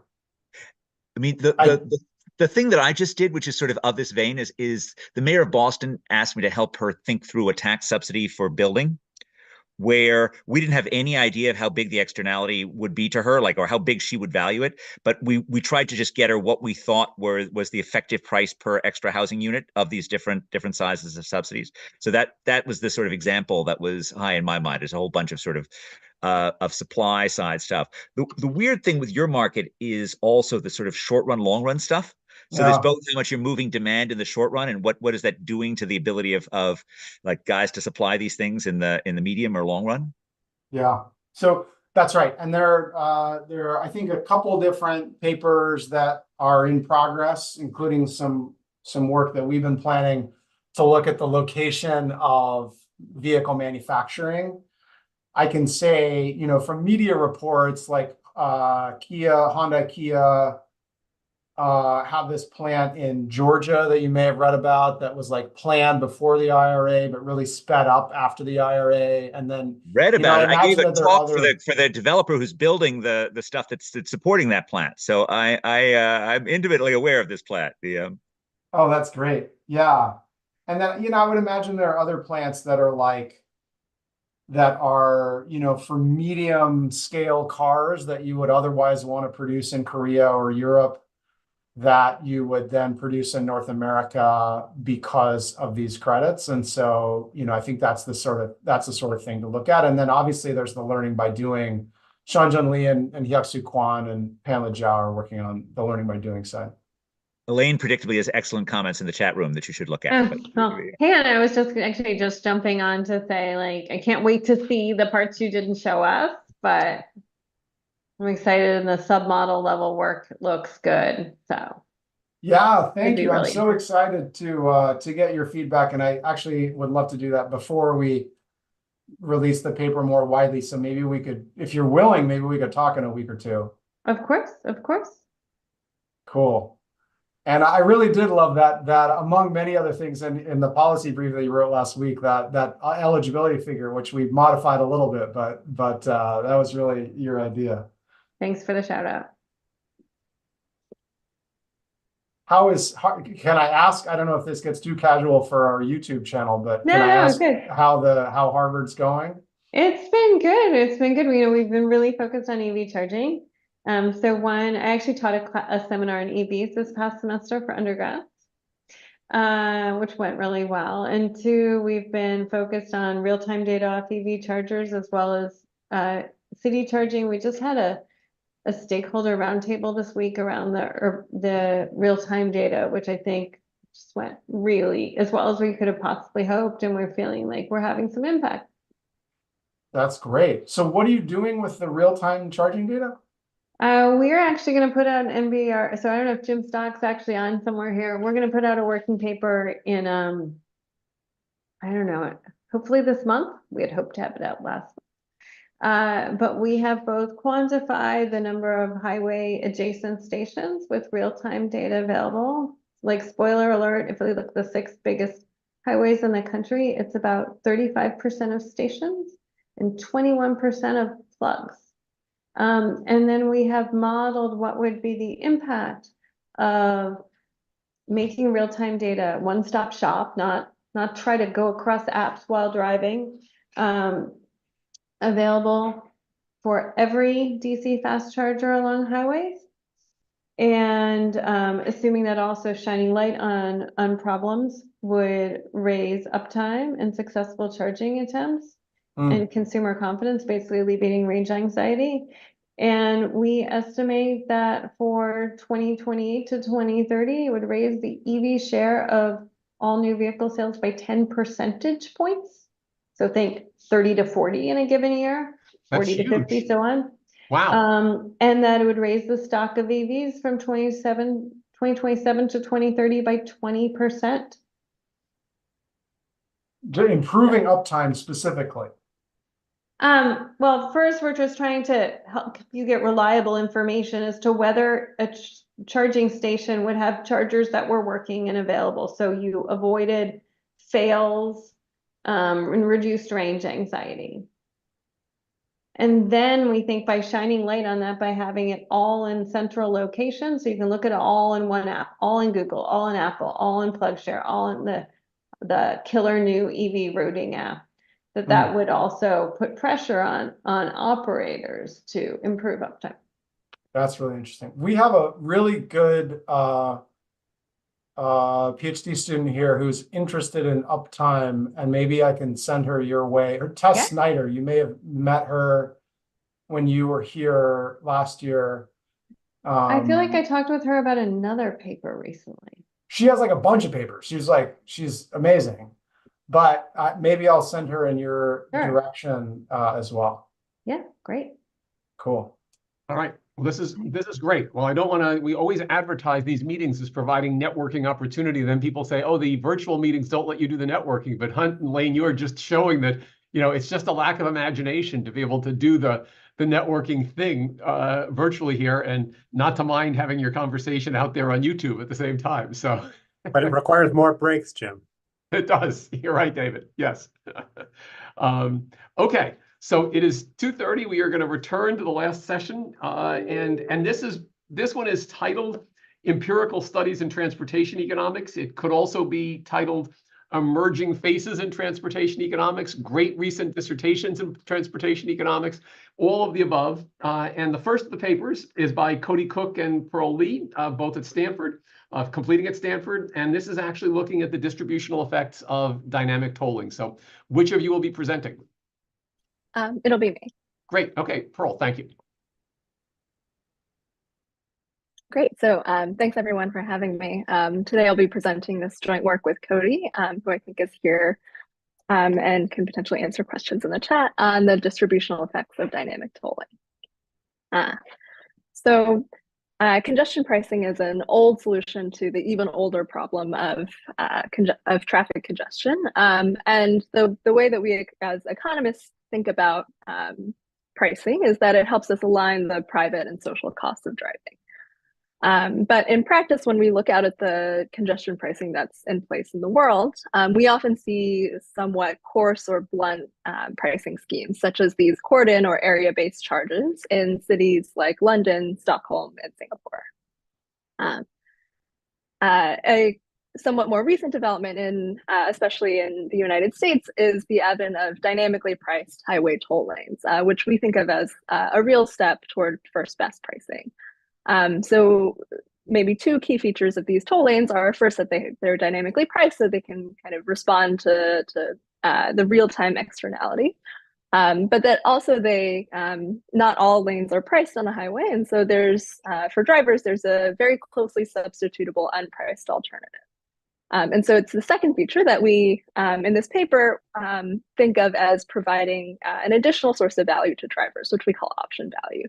And the idea here is that even drivers who don't take the toll lanes every day might still be able to benefit from paying for speed when they really need it. And so this is something that that policymakers have sometimes referred to as value pricing. On the other hand, there are concerns about the potential distributional effects of these highway toll lanes. And so these have been called Lexus lanes. And the idea is that who besides the rich could afford to take them? So the goal of this paper is to try to understand, first of all, who benefits from dynamic tolling, and also how do they benefit? So I'll give a quick overview of the paper. Our empirical setting will be the Seattle area high occupancy / toll, or HOT lanes. So this image here is just to get to fix ideas of what we're talking about. So on the left, in the leftmost lane, this is a toll lane where drivers can see the prices on electronic signs as they approach the entry point. And then this toll lane is directly adjacent to two, in this case, general purpose unpriced lanes. So I'll tell you a little bit more about the setting in a few slides.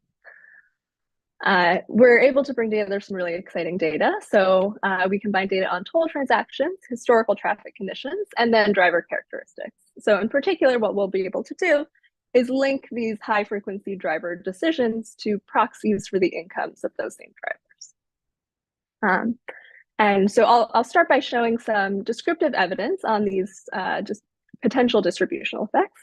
And in particular, what we document is that low-income drivers tend to travel longer distances on our highway. And due to how the pricing algorithm is designed in the Seattle area, they actually, on average, tend to pay a lower, they tend to face a lower price per minute of travel time saved. We also show, but I won't delve into today, that these travel patterns in the toll lanes vary only pretty modestly with driver income. Next, we'll move on to a structural model, which will combine three components, which are driver demand, the road technology, and then the pricing algorithm. So for today, I'll focus on the demand model, where we'll have heterogeneous drivers making choices in two stages. First, they choose when to drive on the highway, and this choice will be made under imperfect information about future prices and travel times. And then second, when they actually arrive on the road, they'll observe prices and travel times, and then make this final choice of whether to take the toll lanes or not. So this information structure, we think, is something that is new relative to, oh, sorry. I think I stopped sharing on accident. Give me 1 second.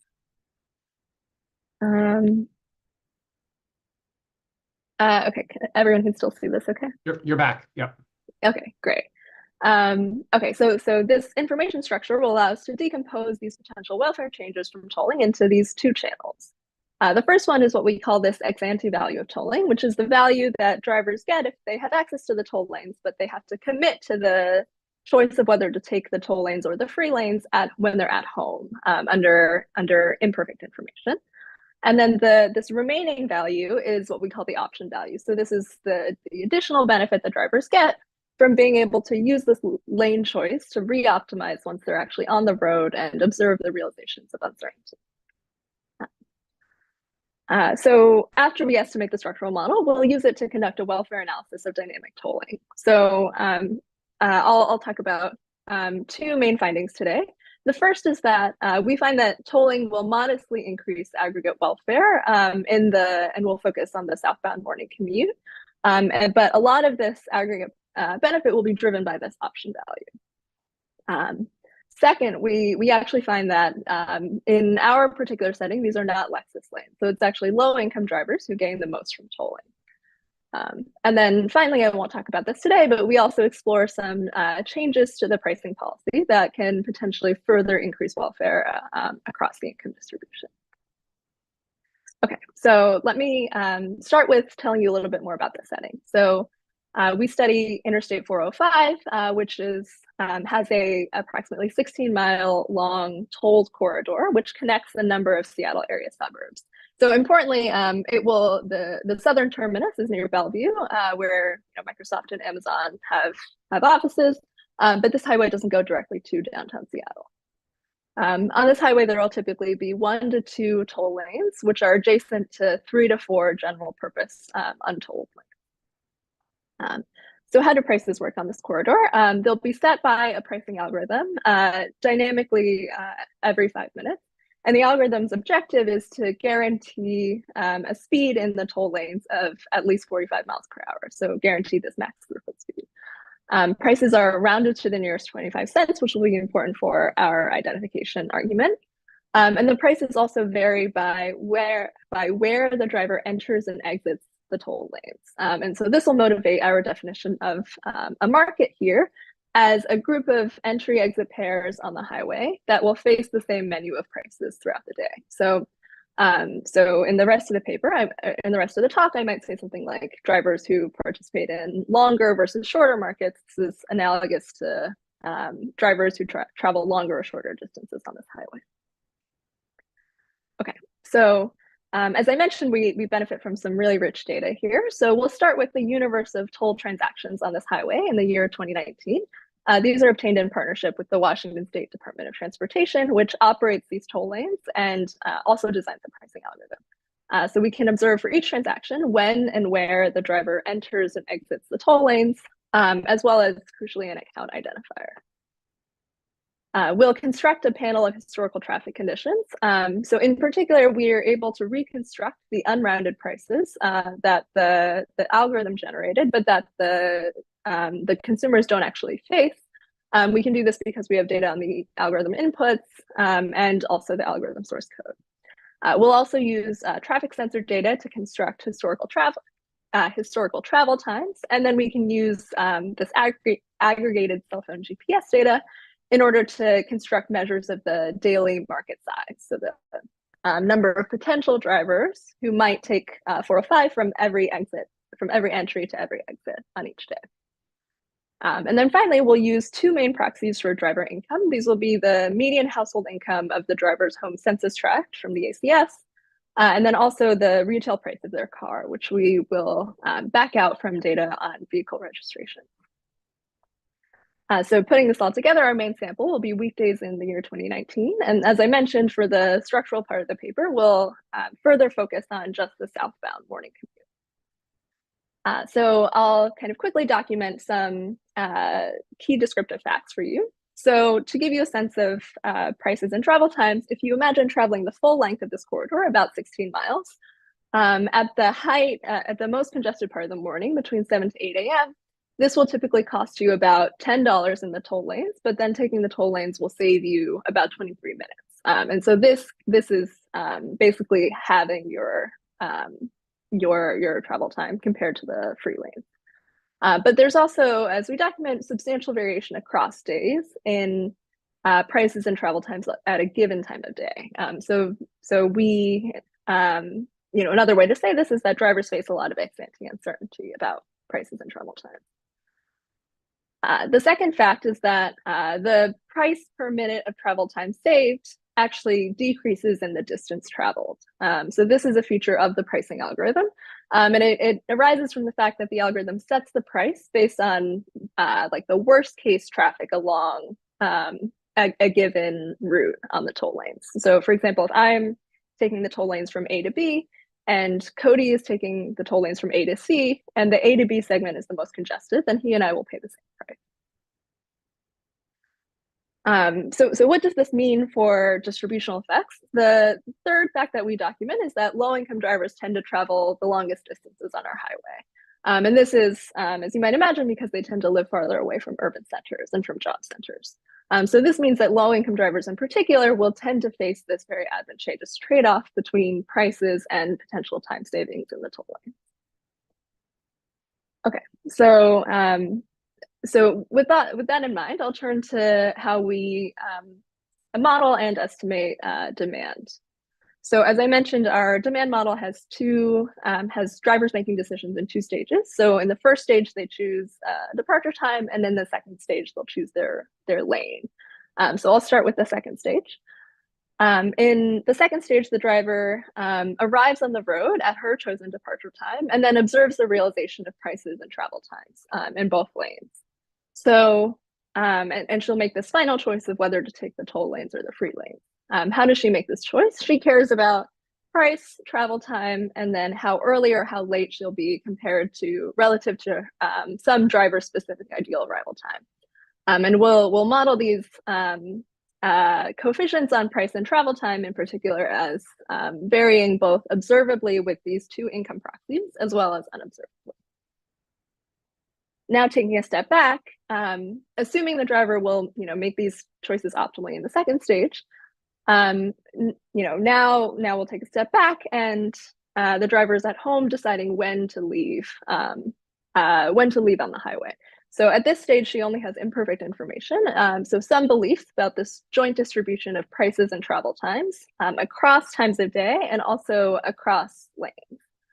And so at this stage, she can either choose one of these, discretized 5-minute departure times, or she can choose the non-405 outside option, which we think of as either the drivers taking non-highway surface roads or potentially taking a commuter bus. And so it's this imperfect information in the first stage that will generate the option value channel. So because there's information revelation that happens between stage 1 and stage 2, the driver can use this lane choice to re-optimize after the information is revealed. Okay, so how do we estimate the model? We'll jointly estimate the 2 stages using the simulated method of moments. And to start, we'll identify these mean preference coefficients using price and travel time shifters. So in addition to price being endogenous in this case, we also have travel time being endogenous. And so we'll use both kind of shifters of realized prices and travel times in the price rounding and crashes, as well as shifters of beliefs about prices and travel times, which takes the form of these precipitation shifters. So let me talk just a little bit about price rounding.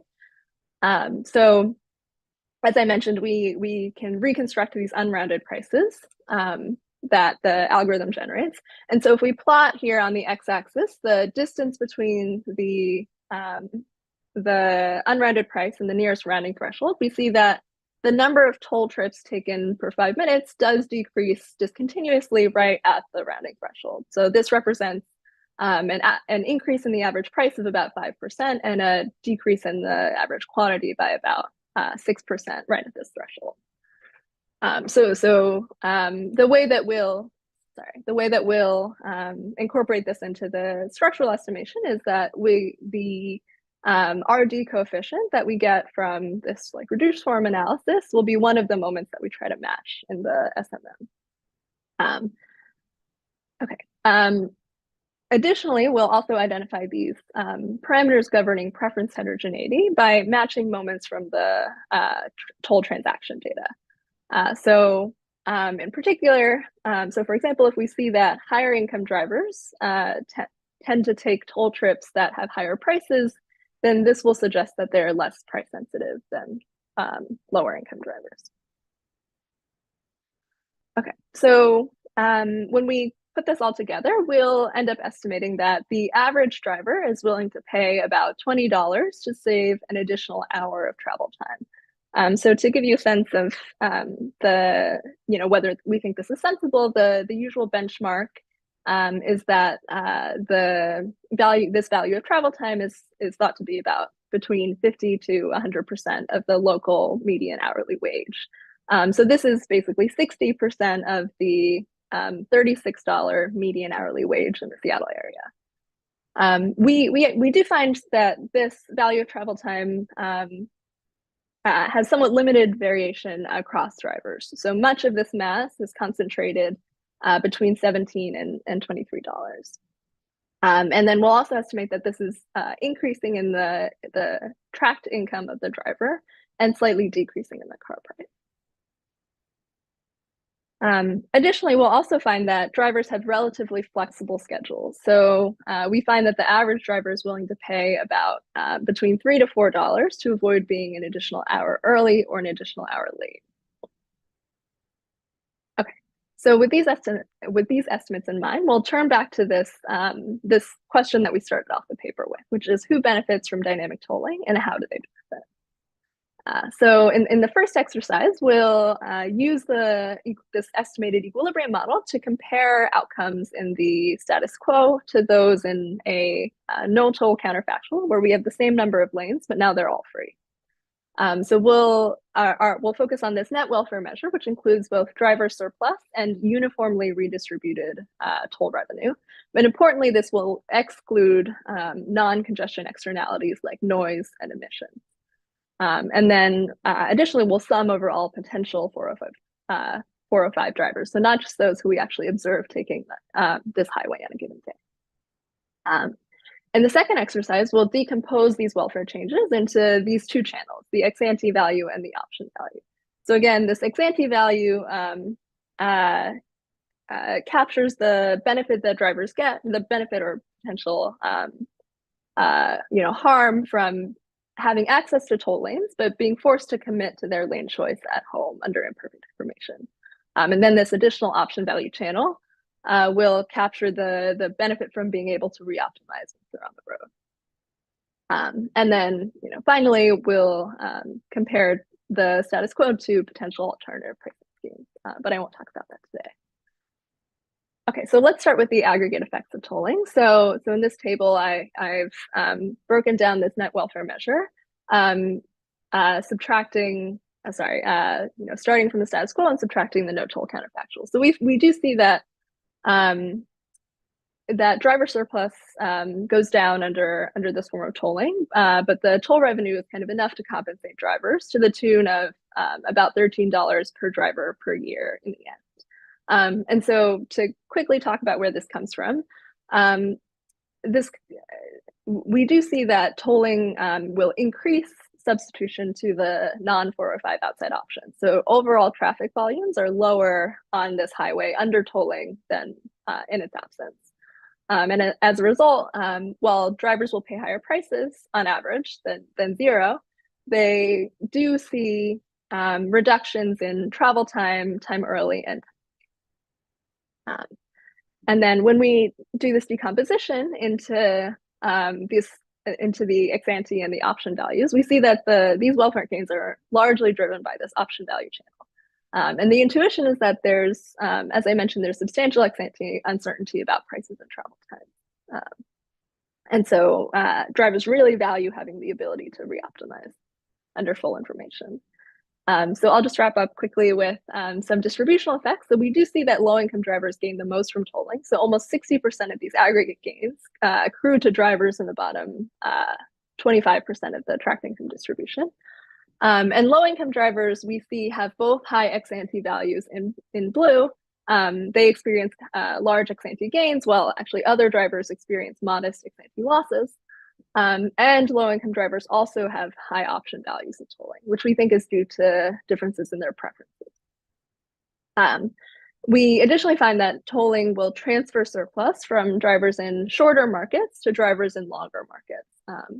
And this surplus that's being transferred is almost entirely this ex-ante value component. And so going back to this fact about how prices are kind of decreasing, prices are concave in distance traveled, I think this across market comparison reflects the fact that drivers in these long markets pay relatively low prices per minute of travel time saved.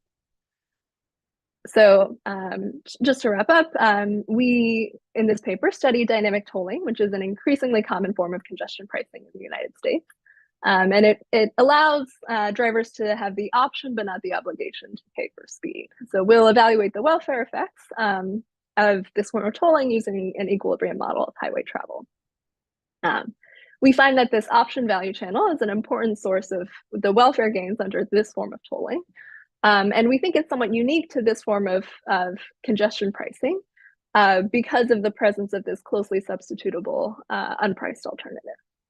And then finally, we find that these are not Lexus lanes. So I'll kind of conclude with a brief discussion of how generalizable these results might be.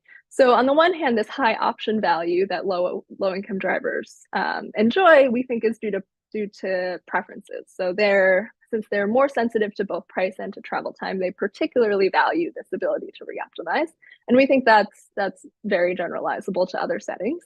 The high ex-ante values, however, we think are driven by both this spatial distribution of drivers by income and also to the design of the pricing algorithm. And so that might be more, Seattle specific. But overall, we think that the case of 405 demonstrates the feasibility of designing a pricing scheme in a way that benefits drivers across the income distribution. Great, thanks everyone. Great, thank you, especially given the tremendous interest at the moment in the distributional benefits associated with transportation infrastructure. I think it's really neat to see the somewhat counterintuitive, I suspect, for many people, findings in this study. Cliff. Cliff, you have your hand up. Do you want to jump in? Sorry. Very nice. I like this paper. I think you know that. But just some comments on the value of reliability. That's obviously a big, potentially is as important as value of time. Do you want to chat a little bit about that? Yeah, that's a great point. So I didn't say this in the discussion of the model, but we do think of our this information structure that we model, where drivers are kind of making a first choice under imperfect information, as providing a bit of a micro foundation for this value of reliability. I think that's something we that is kind of closely tied to the option value channel. I think this is something that I think Cody and I have talked about, and I will follow up with you later about. I think we have discussed in the past how these two ideas are related. Great, good. All right. Any other comments or questions? All right. If not, Pearl, Cody, thank you very much. Super interesting. We're going to stay on the same topic of congestion, but not so much with pricing at this point, and switch gears to hear about the effects of how congestion displaces transit routes and transportation patterns. And this is going to be evidence from Paris. We're going to hear from Leah Booth-Slayman, who's been a postdoc at the NBER for the last year after graduating in Paris and heading ultimately to Singapore. So Leah, are you with us? Great. Yes, I'm here. Thank you, Jim. Can you all see my, I'm just going to put it as a full screen. Yeah. Can you all see it? Looks good. Perfect. So thank you so much for including me in the program. I'm very happy to be presenting this paper. The motivation of this paper is that traffic congestion is a huge threat in a lot of cities in the world. And in response to it, a lot of cities have been adopting very ambitious traffic calming policies. But it can take various forms. So we have seen it, like the paper before, we have seen it as a first best policy tackling the demand. But also we've seen a lot of second best policies tackling the supply, which is like restricting the number of roads or the number of cars in a city. And the problem here is that the effectiveness of these policies in improving, whether it's overall environmental outcomes or overall traffic outcomes, it's still up in the air. So on the one hand, they may encourage drivers to abandon their cars. But on the other hand, some opponents actually argue that they might just shift pollution and traffic to other areas rather than just addressing the problem. And today I'm going to talk about one policy in particular, which has been very trendy across the world, which is car-free streets or just car-free areas.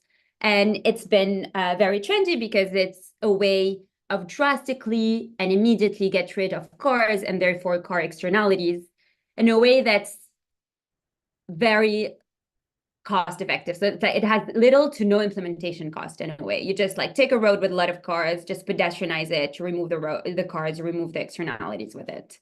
And today I'm going to focus on one specific example, which is the one that I highlighted here. It's the riverbank in Paris, and you'll know why. So this policy that happened was that there was an expressway along the river, so the Seine River in Paris.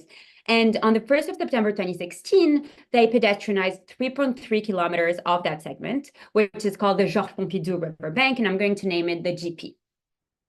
And it made the headlines in a lot of media.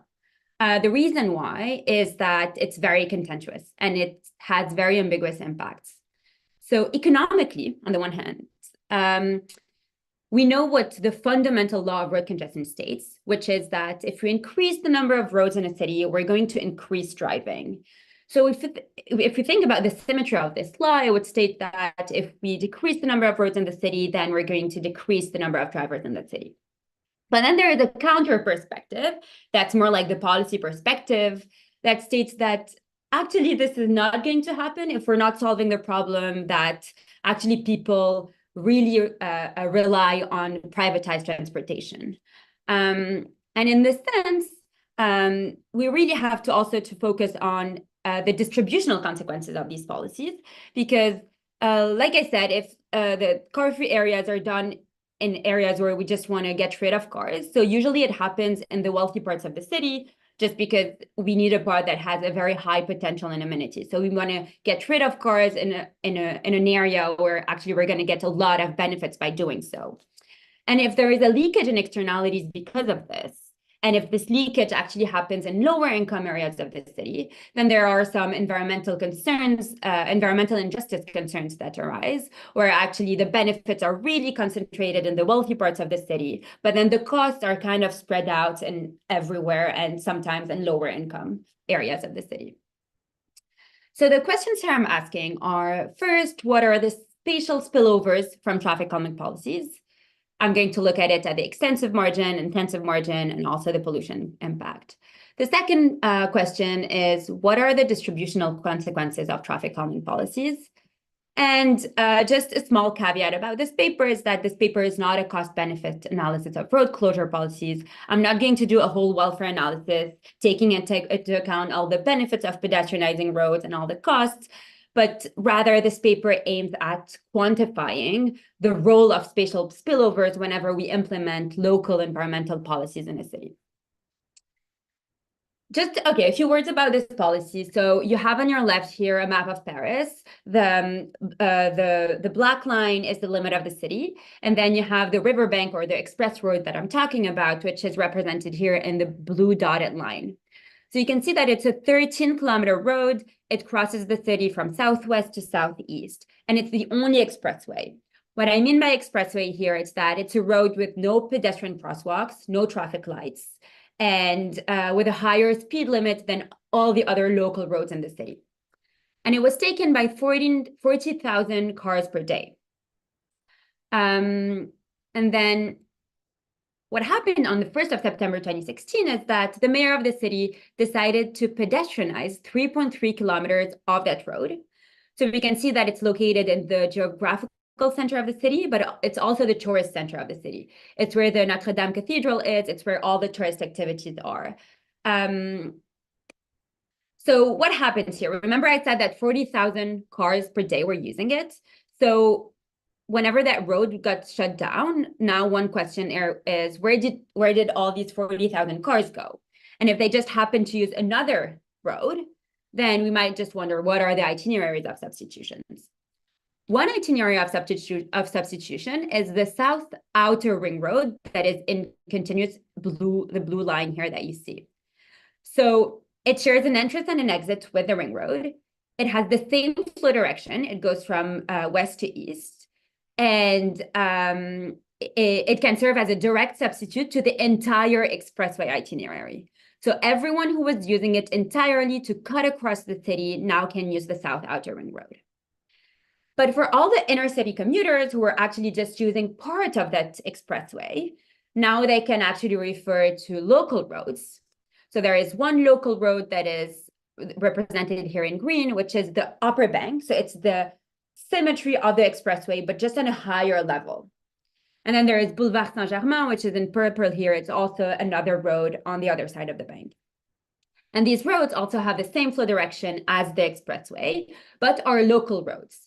So they are actually different than the expressway because they have a lower speed limit. They have a lot of stoplights where cars have to stop, a lot of pedestrian crosswalks, etc.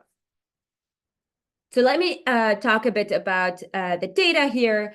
So the main data that I'm using is the traffic counting data. This is great data, and it's open data on the website of the City Hall of Paris. So the way it's done is that the City of Paris is endowed with electromagnetic loops that are implemented inside the pavement of every road. And these loops detect the occupancy rate and the flow of cars every hour of every day. What is the occupancy rate? So the occupancy rate is the time that cars stay on a loop as a percentage of an hour. You can think of it as a proxy of the density of cars. So if I have an occupancy rate of 10%, it means that during this hour, this road segment was occupied by cars for 6 minutes. And then we have the flow of cars, which is that it's just the number of cars that pass by a point in an hour. So let me talk a bit about my identification strategy. So I rely on two key elements to be able to really study a causal impact of this policy. The first one is the direction of traffic. Remember, I said that the expressway was a unique flow direction road. It only goes from the southwest to the southeast. Given that, it means that the treated roads can only be of the same direction as the expressway. So this is the case for the South Outer Ring Road and the two local roads that I mentioned.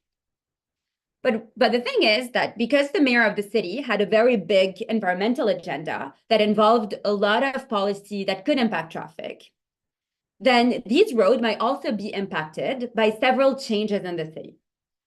So the way I'm dealing with this is I'm using as a control group roads that have the exact same characteristics as my treated roads, but that are not impacted by the GP closure. And for this, I have the South Inner Ring Road, the one in yellow here, that will serve as a control for my South Outer Ring Road.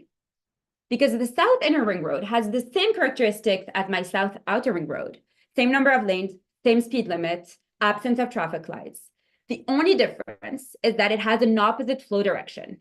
It goes from the east to the west, and therefore cannot really accommodate the ex-users of the expressway. And I will do the same with my two local roads. I have what I represented here in brown. So this is the local road, so it's the lower bank that has the same characteristics as my two local roads, but the only difference is it has an opposite flow direction. And this way, by comparing these two sets of roads, I will make sure that there is no contamination between the two. The second element is the timing of traffic. So usually when you use one flow direction or to go to work, and then you use the opposite one to come back home. So to make sure that I'm actually comparing the same people, I will compare the morning hours of my treated roads to the evening hours of my control roads and vice versa. And this will allow me to have two comparable groups. So I'm doing a difference in difference here. I'm having an hour of the sample fixed effect, an arc of road fixed effects, and I'm doing it on average and dynamically to see the impact over the years. So we can see the traffic trends here. The blue line represents the treatment group and the red line, the control group. So we can see that on both sets of roads, the ring road and local roads, whenever the policy was implemented, we have a huge increase in the occupancy rate. And the control group is rather stable across the years. And this gives me a set of results. So on the ring roads, the occupancy rate increased by 11%, and on local roads by 34% during the day. So during this is like day hours.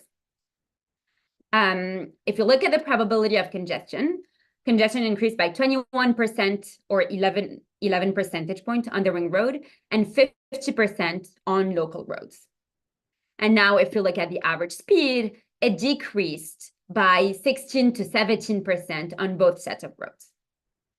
Now here I want to pause a bit and maybe talk about the fact that these results on the average speeds are very similar.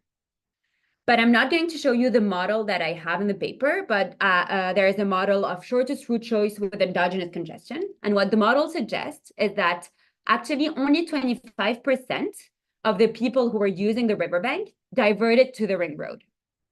And yet, the impact is very similar to the one of local roads. The intuition here comes from also the model, where I estimate the congestion elasticity for each type of road. So if you look at the congestion elasticity, so here is the congestion elasticity is if I increase the number of cars by 1% on my road, by how much is going to impact my speed.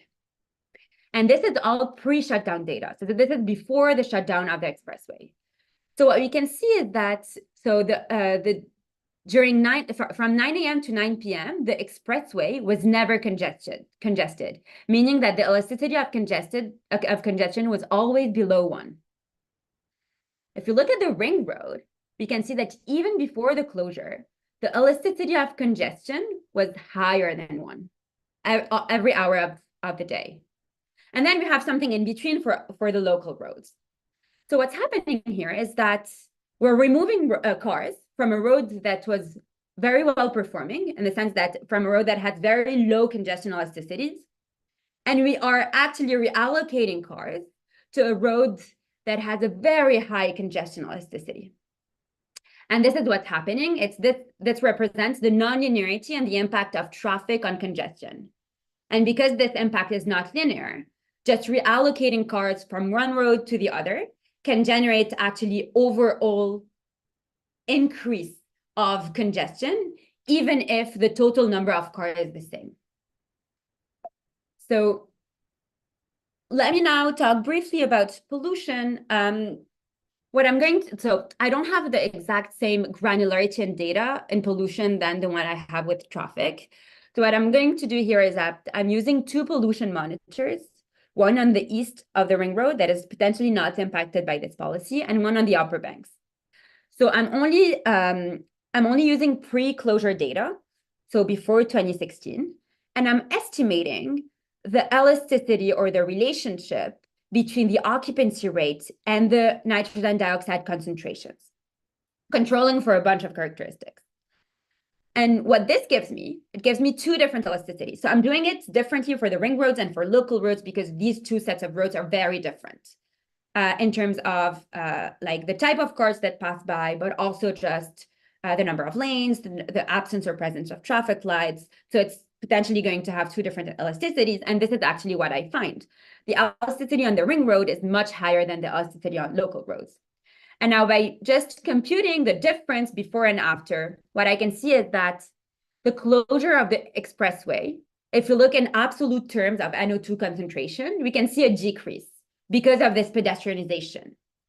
But now if I compute the population-weighted NO2 concentration, I can see a net increase in this nitrogen dioxide just because the ring road, the area near the ring road in Paris is the area that is the most populated. So we're actually moving pollution to a center of the city that's not very dense, or to like the ring road where it has a lot of people residing nearby. So now if I compute the overall costs of this policy, I have 37 million of travel costs, so just people being stuck in congestion, and 1.6 million of pollution cost. But what's more interesting, it's the distribution of this cost among people. So you can see this map here. It maps the standard of living in euros of people in residing in the city. So the more red it is, the higher the income of people, and the more blue it is, the lower the income of the people. So we can see here that actually higher income people reside near this closed section of this of the expressway. And then here we have a lot of blue dots just because we have a lot of social housing just at the border of the ring road. So these all represent social housing. So the lower income people live actually near the ring road, and then the higher income, the high income people actually live in the center of the city.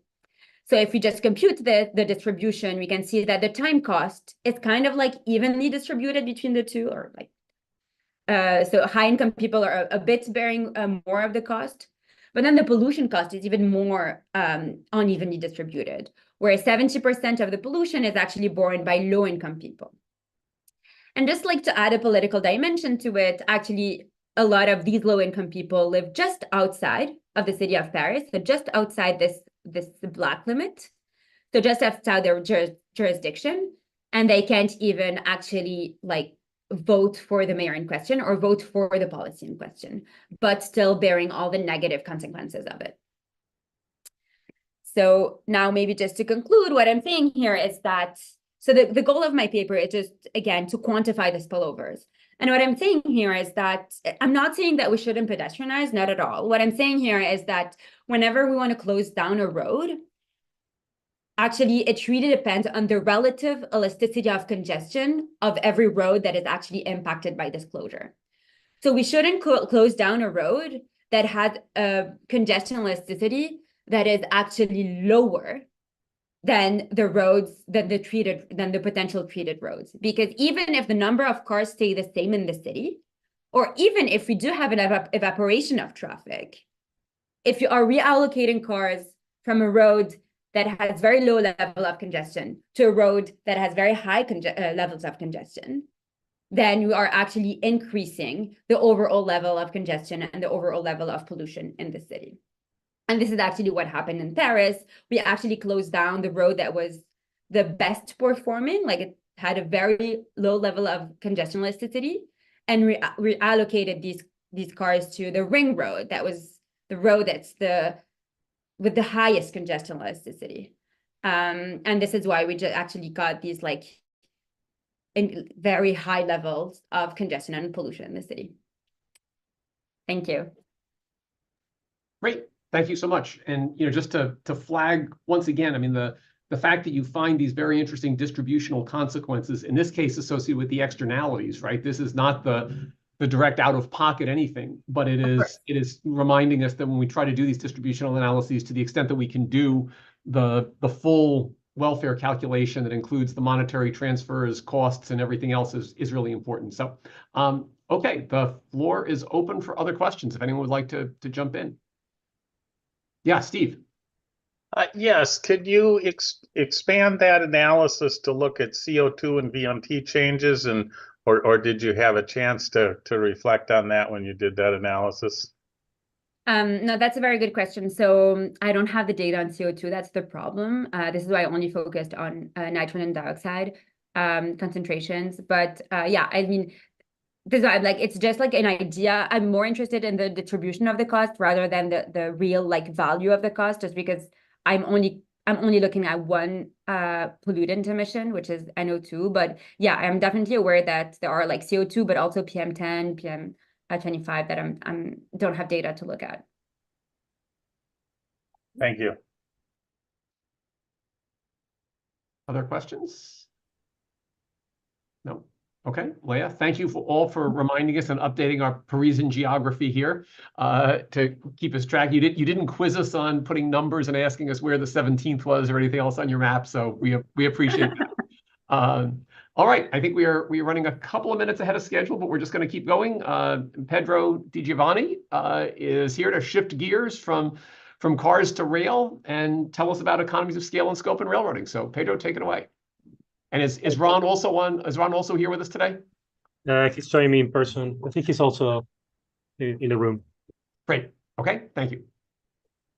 Let me hide this.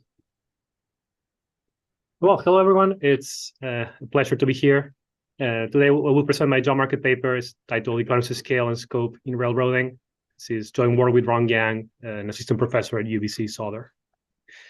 So probably I don't need to convince this crowd about this, but transportation costs are an important object in economics. They're an input into every domestic and international good, and all trading products needs a freight system to take goods from where they are produced to where they're consumed.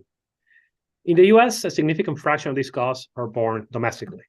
So if you consider a shipment going from Shanghai to Chicago, you first need to send it by ship to the port of Los Angeles. This will run you about $2,500 in 2023. But then the overland land route from LA to Chicago will run you an additional $4,500, almost 2/3 of the total cost. Traditionally, we have assumed for convenience that these are iceberg trade costs, meaning that you pay a constant share of the value of the product on each leg of the trip. But there is a recent literature, some of it highlighted in this conference, that shows how these trade costs are actually endogenous objects that depend on conditions they're endogenous objects, sorry. So the goal for this project is to study the structure and determination of the transportation costs for US railroads. So why do we look at rail? Well, rail is actually a big part of the US freight system. It handles 40% of the intercity ton miles, which is the most of any freight mode. And 1/3 of all imports and all exports travel by rail at some point. It's also an industry that has had some recent policy interest. The industry was deregulated in 1980 and saw a boom for 20 years or so. But starting in the early 2000s, prices have gone up in this industry. They increased by about 50% in real terms in 20 years. And the firms claim that they have to do this in response to increased capacity utilization in the network. It's leading to congestion, it's leading to higher prices. And one goal is to evaluate where that claim may make sense. And the federal government has shown some interest in investing in infrastructure to try to improve, to reduce costs in this industry. And we'd like to evaluate where these investments should be made to be the most effective possible. So railroads are an industry that's hard to analyze. So first, there are multi-product firms, meaning that they sell the service of transporting products between many pairs of cities. And so if you want to analyze them properly, you need a mapping telling you which inputs were used to produce which outputs, and this data is usually very hard to come by. It's an industry that will also feature economies of scale, meaning that the per unit cost of shipping between Los Angeles and Chicago is likely to depend on the amount shipped. And finally, you're also likely to have economies of scope, meaning that as you change the amount shipped between LA and Chicago, you change how and at what cost you can ship from Denver to Chicago. So in this paper, we do three things. First, we obtain a new measure of input allocation in this industry. What we will do is that we will find the path that each shipment takes through the network, and we'll make we will note that there are some inputs, basically those provided by infrastructure, that can only be used in certain areas of the country. So a shipment can only benefit from having a new rail yard in Dallas, if and only if its path goes through Dallas. Otherwise, it will have no direct effect. And we show in the paper how you can use this to obtain this mapping between inputs and outputs. Then we will estimate a model where firms choose routes to minimize costs. We'll assume that the firms are cost minimizers, and we will define a cost function, and then use a regular preference argument to back out which cost function rationalizes the behaviors we see in the data. And finally, we'll use it for a series of policy applications. Today, we'll focus on infrastructure investment. In the paper, we also show how to compute merger synergies and to look at the transmission of shocks across space. So this paper fits into many literatures in the structural transportation, multi-product firms, and railroad costs more generally that I'll skip for time. Yes, so the US has the largest freight rail network in the world at over 100,000 miles. This network was built in the 19th and 20th centuries. It peaked in size in 1917 and has been shrinking ever since. But for the purpose of this paper, we'll consider that it's stable, or it's certainly not growing. And the US is very unique in that this freight network is owned and operated by for-profit firms. In most countries of the world, this tends to be a nationalized industry. And there are 6 major firms in the industry, but today we're going to focus on the 2 largest, which are Burlington Northern, here in blue, and Union Pacific of transcontinental fame, here in red. These 2 firms have roughly a 50% combined market share, and more importantly, handle all the traffic or most of the traffic west of the Mississippi. So any imports that enter the US on the West Coast going east, if they travel by rail, they will travel in one of these 2 firms. So we have some good data on the industry. Basically, we have the confidential waybill sample, which is a 3% sample of all waybills from major railroads. And a waybill is just a receipt that is created by a firm for every carload that travels through its rail. It will tell us, among other things, how much is being shipped, what price, what commodities inside, and some information on what route is taken. And I'll say more about that in a second. We have roughly 600,000 observations per year for over a 22-year period. A little focus in the last 4 years for some reasons of data quality. And we also collect some data on rail characteristics, such as the number of grade crossings and passing sidings and average number of parallel routes and so on. So the first step in the project is to find the route that each shipment is taken through the network. So we'll start with a rail network. This is, for example, the network of Burlington Northern. And we'll use information we have about the trip. The data we have will tell us that the trip starts in Los Angeles, for example, ends in Chicago. It visits every state depicted here in black, and it takes 2,500 miles. So what we do is we do an exhaustive search, finding all the trips that satisfy those conditions. I mean, they start in LA, end in Chicago, don't leave the black states, and are exactly 2,500 miles long. And in the typical case, the result will look something like this. Here in black are areas that we're certain that the firm had to go. So there is no way to go from LA to Chicago in 2,500 miles without going through Arizona. But then there are other areas of the country where we see forks in the road, and we're not sure where you went north or south, and there we allocate these routes proportionally. So we do this for each of the 100,000 routes we see for each firm. This is a computationally intensive process that takes about 3 months to run. But this is, to our knowledge, the first data set on routing choices by railroads, or at least with the one is available to researchers. So the main hypothesis you may think is that these firms are just minimizing distance. And this is the main assumptions you see in many papers analyzing the industry. However, we find that 40% of shipments are not taking the shortest path. And here we're plotting a histogram conditional on the shipment deviating from the shortest route. And we see that conditional on this deviation, we see a median deviation about 18%, which is quite substantial. And there is also a 10% tail that deviates by 40% or more. So if these firms are not just minimizing distance, what are they doing? We find some evidence that they care a lot about capacity utilization. So here we're plotting the capacity utilization for the shortest route between an origin and destination versus the number of routes utilized to service an origin destination. And what we find is that when the shortest route is not very utilized, it's basically the only one that the firm ever uses. But as this route becomes more and more congested, we see that the firm starts using more and more alternative routes. And this is consistent with increasing marginal costs that depend on congestion.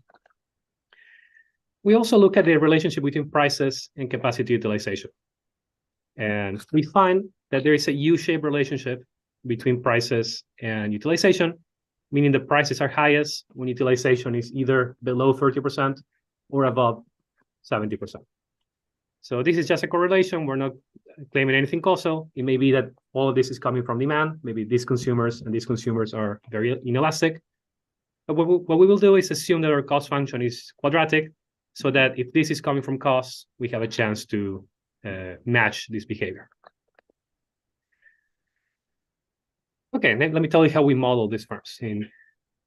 So in just a single slide, we'll basically assume that these firms choose routes to minimize costs. And the thought experiment is that you're the head of the operations department in one of these firms.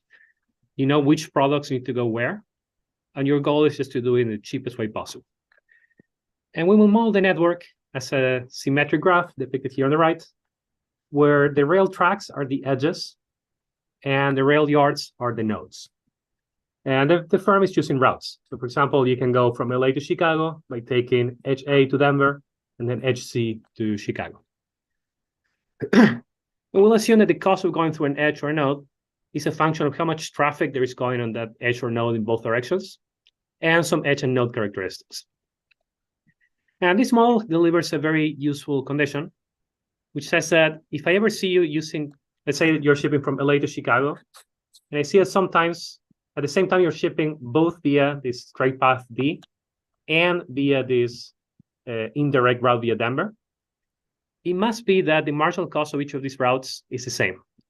Otherwise, you could reduce total cost by reallocating shipments from the most expensive route to the least expensive route. And that condition will buy us a lot of traction when it comes to estimation. So let me tell you how we deal with that. So this is a snapshot of the rail network. This is, I think, northern Minnesota. And suppose you're shipping from a point here in the south to the northeast. One option you have is to take this blue route, which is the shortest and more direct and straightforward. Alternatively, you can take this more roundabout route in red. I think this one goes via Fargo in South Dakota. Well, let's see in the data, we see that you're using both. Let's say 30% is going on the blue, 70% is going on the red. So to gain some traction, we need to make some assumptions. So we'll start by assuming that marginal costs are increasing in distance. So everything else equal, the red path should be more expensive than the blue path. However, we see that the firm is using both. And cost minimization tells us that the costs have to be the same. So there must be something about the red path that is compensating the firm for the extra distance and inducing it to use it, even though the blue path is cheaper. So what we will do is start making some assumptions. Start looking at some characteristics that describe each of these two paths. So for example, we can look at the terrain. Maybe there are mountains on the way in the blue path, and we all know that railroads don't like slopes. Maybe we will look at the traffic. Maybe the blue path is very congested and the red path is very empty. Or maybe you need to drop off some stuff at Fargo, and so you want to combine trips. And we also look at the infrastructure. Maybe the red path has two sets of parallel tracks, whereas the blue path has only a single poorly maintained track. So if these characteristics could explain everything that's going on, it should be such that exactly compensate the firm for the additional distance involved in using the red line.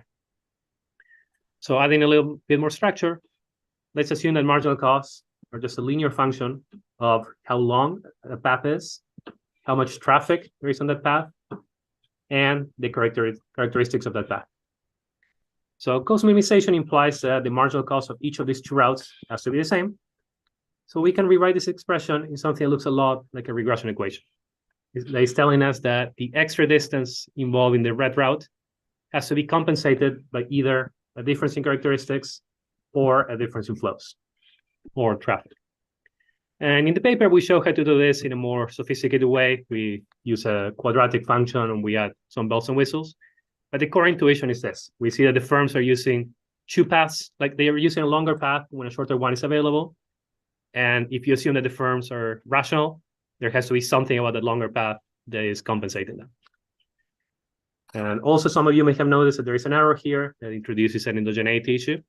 And we use the decline of coal production in the US as a demand shifter to try to trace out the cost function. Okay, let me tell you about the results. Yeah, we're doing well on time. So first, we find economically significant returns to scale and congestion in rail. So here I'm plotting the cost of an additional mile. The cost of going through a mile in a given track as a function of utilization. What we find is that the cost of shipping the first unit is about $2 per unit more expensive than the cost of shipping the efficient unit at 60% utilization. And to give you an idea of magnitudes, the average price for shipping a carload 1 mile in rail is about $5. So the vertical distance is equivalent to 40% of the price. We also find that congestion kicks in after 60% utilization, which is roughly the same spot that it kicks in when we look at the price data, even though we haven't used any prices in our estimation. So this is all coming from how firms make choices, make routing choices, which we see as a good validation of the model. Next, we look at how costs have been evolving over time. And we find that the cost of the marginal cost of a mile has been increasing during the last 20 years. And it has gone up by about 50 cents, which is equivalent to a 16% increase in prices. So the prices in the last 20 years have gone up by 50%, and our model recovers that a third of that is coming from increased utilization. And something that is very interesting is that it's not just that quantities have increased, and so we're being pushed up this U shape, because quantities have remained roughly constant in some areas. It's more that quantities being redirected from areas that were at the bottom of this U towards the right and the left. And the reason is that the rail network was built with the 20th century in mind, and we have flows of the 21st century, and the railroads are not yet adapted to this relocation flows. And finally, we obtain the benefits of building various types of infrastructure. We're working on adding more. For example, we have that if you add 1 mile of parallel track to a rail, that's equivalent to make it shorter by 40%, which is roughly the same reduction in cost that you get if you reduce the slope by 1%. Okay, so let me tell you what we do with this data. And the most interesting part we have is about the how this informs infrastructure investment. So both the federal and the state government invest on rail infrastructure, and they do it in one of two ways. The simplest one is that they may just invest in infrastructure by themselves. So an example is what's called the Englewood flyover. This is in Chicago, which is a crossing between the Metra, which is the Chicago commuter rail, and the lines of Norfolk Southern. So this intersection used to be at the same level, so both trains had to wait for the other one to pass, and that led to significant delays. So as part of the American Recovery Act of 2009, the federal government funded the construction of this overpass that effectively segregated the traffic from each system and reduced congestion both for commuter rail and for the railroad. And that was seen as a big accomplishment of this of this building. Another thing that the federal government can do is provide matching funds or grants so that the firms can invest in their own infrastructure. And a good example of this is what's called the Tower 55 improvements. This is in Fort Worth, Texas. And this is a crossing between two lines of Union Pacific and 3 lines of Burlington Northern.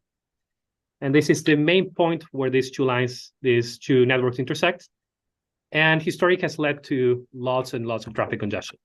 The trains started backing up to wait for their turn to cross, and you see them backing up all the way down to Tempe, which is 100 miles away. And the federal government provided a matching grant under this Tiger project, where it would match the funds that each of these firms invested. So each of them invested about $30 million. And with the matching funds, they could improve this intersection. And they say that they have increased capacity by 40% and significantly reduced the congestion on it.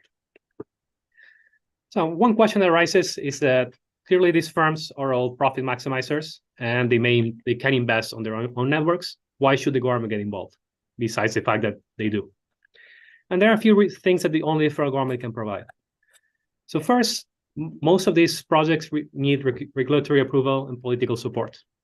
So for example, the Englewood flyover was held up in the Illinois legislature for a few months because some legislators wanted to redirect the funding to go to various minorities, and they were haggling over which union would get the job to build the infrastructure. And it required a push from the governor and the mayor to quash those complaints and pass and push the process forward. In addition, most of these projects have public benefits that are not captured by railroads. Again, this Englewood flyover, one of the main benefits is that it reduces congestion in the commuter rail. And finally, the firms at least claim that they have financial constraints. They say, for example, that these Tower 55 improvements were not feasible by themselves, and that the matching funds provided by the federal government made the project suddenly financially viable. Okay, how does our model enter into this? What we do is try to estimate the network externalities of improving congestion in different areas. So let's say that you improve infrastructure in Dallas, how does that affect costs of shipping to and from different areas of the country? So what we'll do first is find where investment is most productive. We improve the infrastructure in rail in different states in the country, and we see where we get the most bang for our buck. And the distribution looks something like this. We have normalized Idaho, which is a median state, to have a return of 1. And we find that investment in Arizona is 6 times more productive than investment in Idaho, which is again 6 times as productive as investment in South Dakota. And this makes sense. Arizona is right in the middle of the main corridor connecting the West and the East Coast. So by improving rail there, you're improving access to all the shipments going from coast to coast. And that's why you get this huge multiplier. Next, we look at who benefits from this investment. If you just look at proportional benefit, it's like we look at how much the cost of shipping to and from different areas change. We get a picture that looks like this. We see that costs in Arizona go down the most. So the area around Flagstaff sees a reduction in cost of about 20%. But we see that most of California benefits from this reduction, as well as many parts of Texas and even Illinois all the way here in the Northeast. However, once we weigh these benefits by quantity, the picture changes dramatically because Arizona is neither the origin nor the destination on a trail. So when we weigh by quantity, we find that Arizona would capture only 3% of the total benefits, with a full 44% going to California and 15% each to Texas and Illinois. And this highlights who has an incentive to build this infrastructure. So Arizona, even though it has the highest return to investment, has very little incentive to improve it because it doesn't ship anything by rail. Whereas California would have an incentive to pay Arizona to build infrastructure in its state. And we think highlights how the federal government could intervene and negotiate these transfers from one place to the other. Okay, so I'm running out of time. But in these projects, we look at how rail transportation costs depend on the traffic on the network and the infrastructure characteristics. We highlighted that congestion is actually an issue in rail, even though we tend to assume it's not. And we show how the structure of these costs matters for policy counterfactuals. Thank you so much. Great, thank you. Okay, the floor is open. Anyone who'd like to jump in with questions or comments? Cliff. Okay, I'm not sure if you realize this, but this paper overturns all the literature that was the foundation for deregulating the railroad industry. That mean we're going to re-regulate it, Cliff? I'll explain. Begins with John Mayer. People would argue initially in justifying rail regulation, it was a natural monopoly. Okay. Mayer comes along and says, look, this is wrong. It does not have really the technological characteristics of a natural monopoly. Railroad suffers greatly from a fundamental design flaw of this huge network that never imagined the existence of trucks that was going to take away a big chunk of their traffic, especially high-valued commodities, or a regulatory system that prevented abandonments. So they're stuck with this whole thing, and they can't get rid of it, and truck is taking their product, and it appears, oh, God, look at all these economies of scale if they just add more output, okay? That was simply wrong.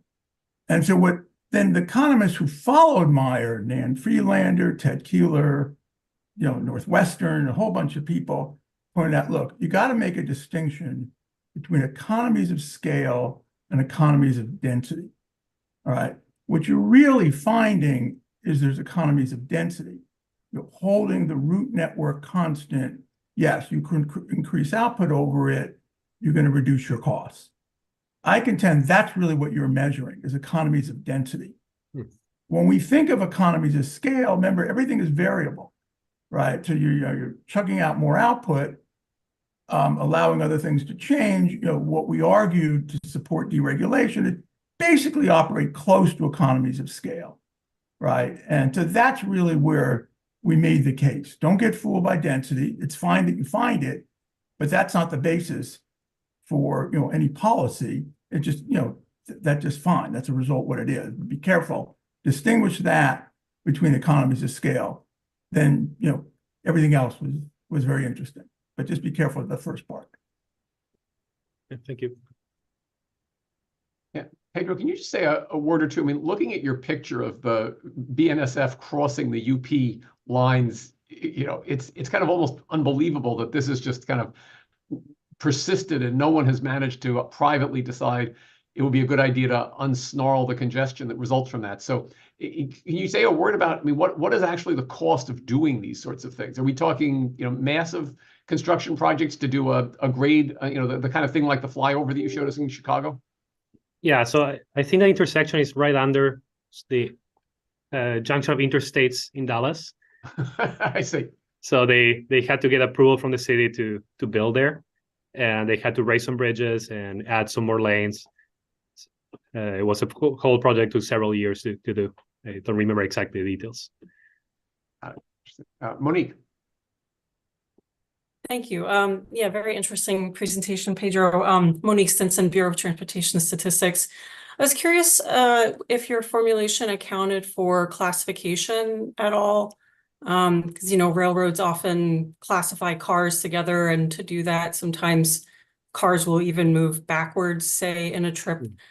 So you'll see a lot of these longer distance trips for that reason. I was wondering if your work accounted for that, and if so, could you elaborate on that? Interesting.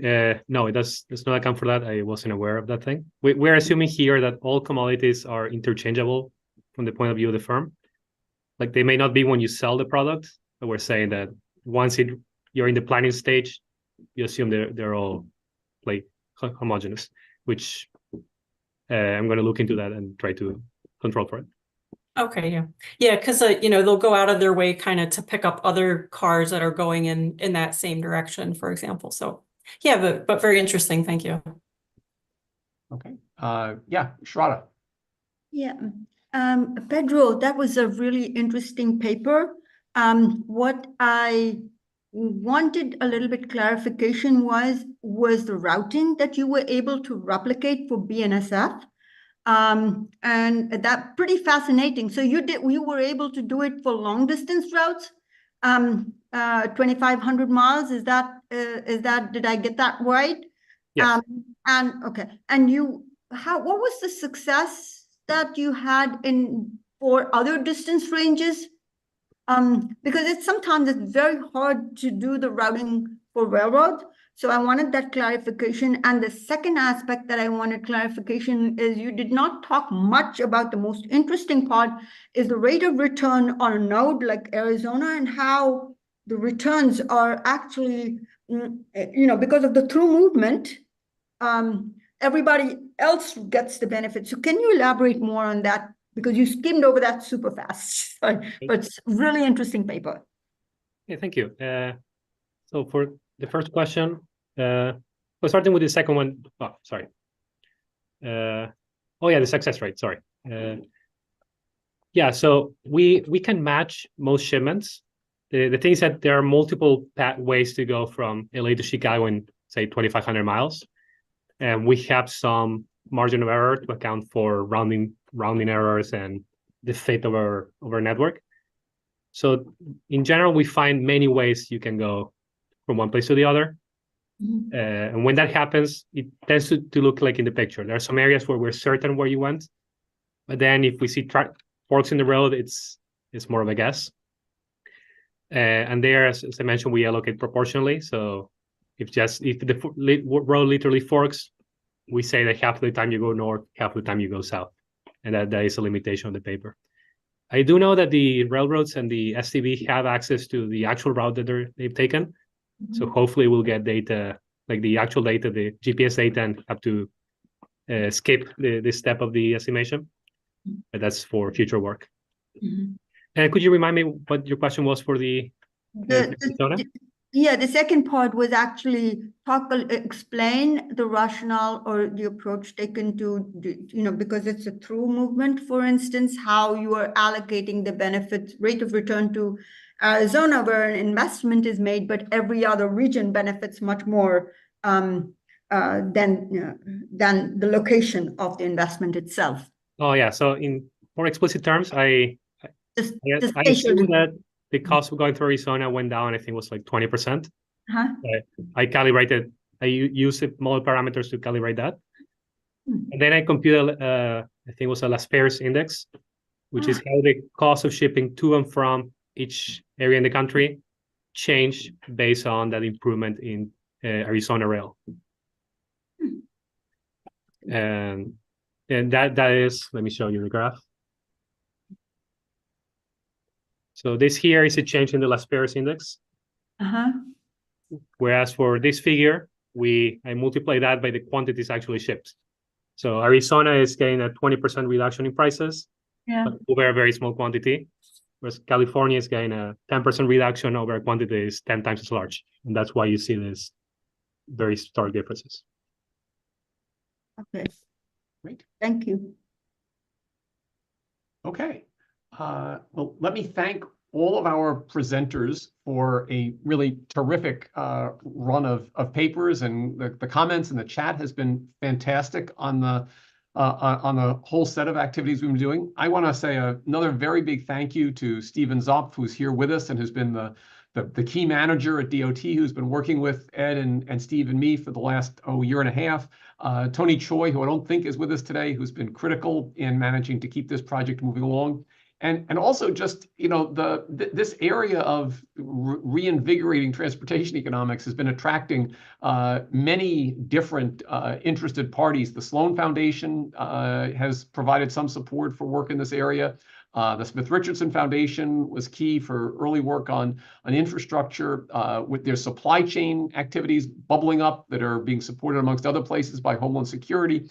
So there's lots going on in this area. And, these virtual meetings have been a wonderful way of convening a community that many of the folks might not make the time to travel to be at an all-day conference, but we're managing to get people from different perspectives working on things. And just looking at this from the sociology of economics, we've had regulatory economics discussions. There's public finance on distributional analysis and cost benefit kind of calculations. There's traditional IO on thinking about the competition. Of course, there's urban economics, and there's some pure transportation economics that's woven into this all as well, and even a little bit of macro with Jesus's analysis on inflation and the significance of shocks, and going even a bit further, some geopolitical issues around what's going on with the supply chain vulnerabilities and things like that for container shipping. So really just a fascinating thing. So I'm just grateful to everybody for enabling this to come together. Ed, I'm going to pass the virtual microphone to you for a sec to see if you would like to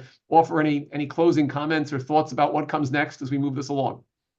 I think this is incredibly exciting. I mean, as usual, since since I'm looking at Cliff, I'm just Cliff. Wouldn't John Mayer be thrilled?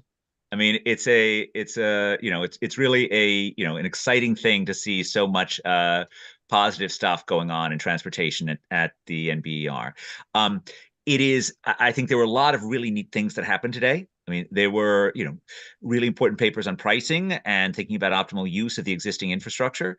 There were things that relate to embedding new technologies. There was this great sort of structural literature that's moving forward on thinking about transportation in space. And I think there's so much more to do. I mean, the extent to which transportation investments overlap with our ability to build housing, for example, the extent to which transportation interacts with other things that are changing in the real economy seems incredibly important.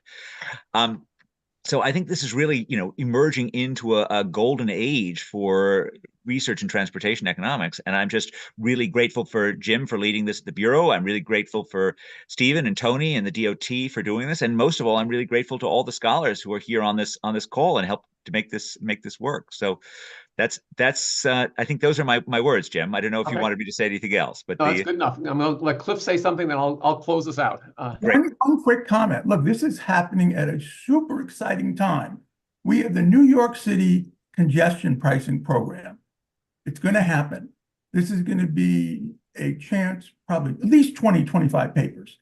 There's going to be so many exciting things about it, both assessing implementation, assessing the broader effects of transportation on New York City commercial activities, urban agglomeration, all those kinds of things. So, and I'm not just giving away something and saying you ought to work on it. I'm working on it. But, I look forward to that project. That's going to be super important. And in a couple of years, I'm sure we'll have good papers. Yeah, no, and to just finish off, I think that one of the most novel things that's been happening is the range of exciting data sets that people have found to work with. And I want to do a big shout out to BTS because I know that there are rich resources that are being curated within the Department of Transportation that potentially can expand the frontier in terms of what researchers are doing in this area. I think the novelty and the ingenuity of the researcher community, and a big shout out to our recent and PhD students who are on the Zoom today for finding really interesting ways of getting data from the private sector, which makes it possible to look at some of these things. The work that Hunt was describing, which will have the Cox data and enables us to really find out about transaction prices and many things.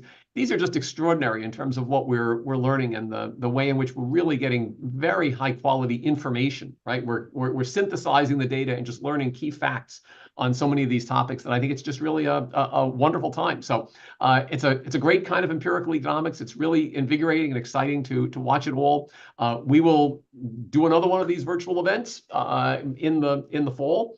And we will look forward to seeing many of you then, I hope. Please email me if you have others who are interested in this and would like to be on the mailing list to get calls for these meetings. The goal here is to cast a big tent and to be able to pull people into this community and get some folks who might be in the TRB, folks who are traditional transportation economists. And even, we've been known to welcome engineers who are interested in these topics and want to hang out and talk to us. So very much fun. Have a wonderful, wonderful weekend, everybody. And thank you very much for being with us. Take care. Thanks, Jim. Well Thank done. you, Jim. Well done.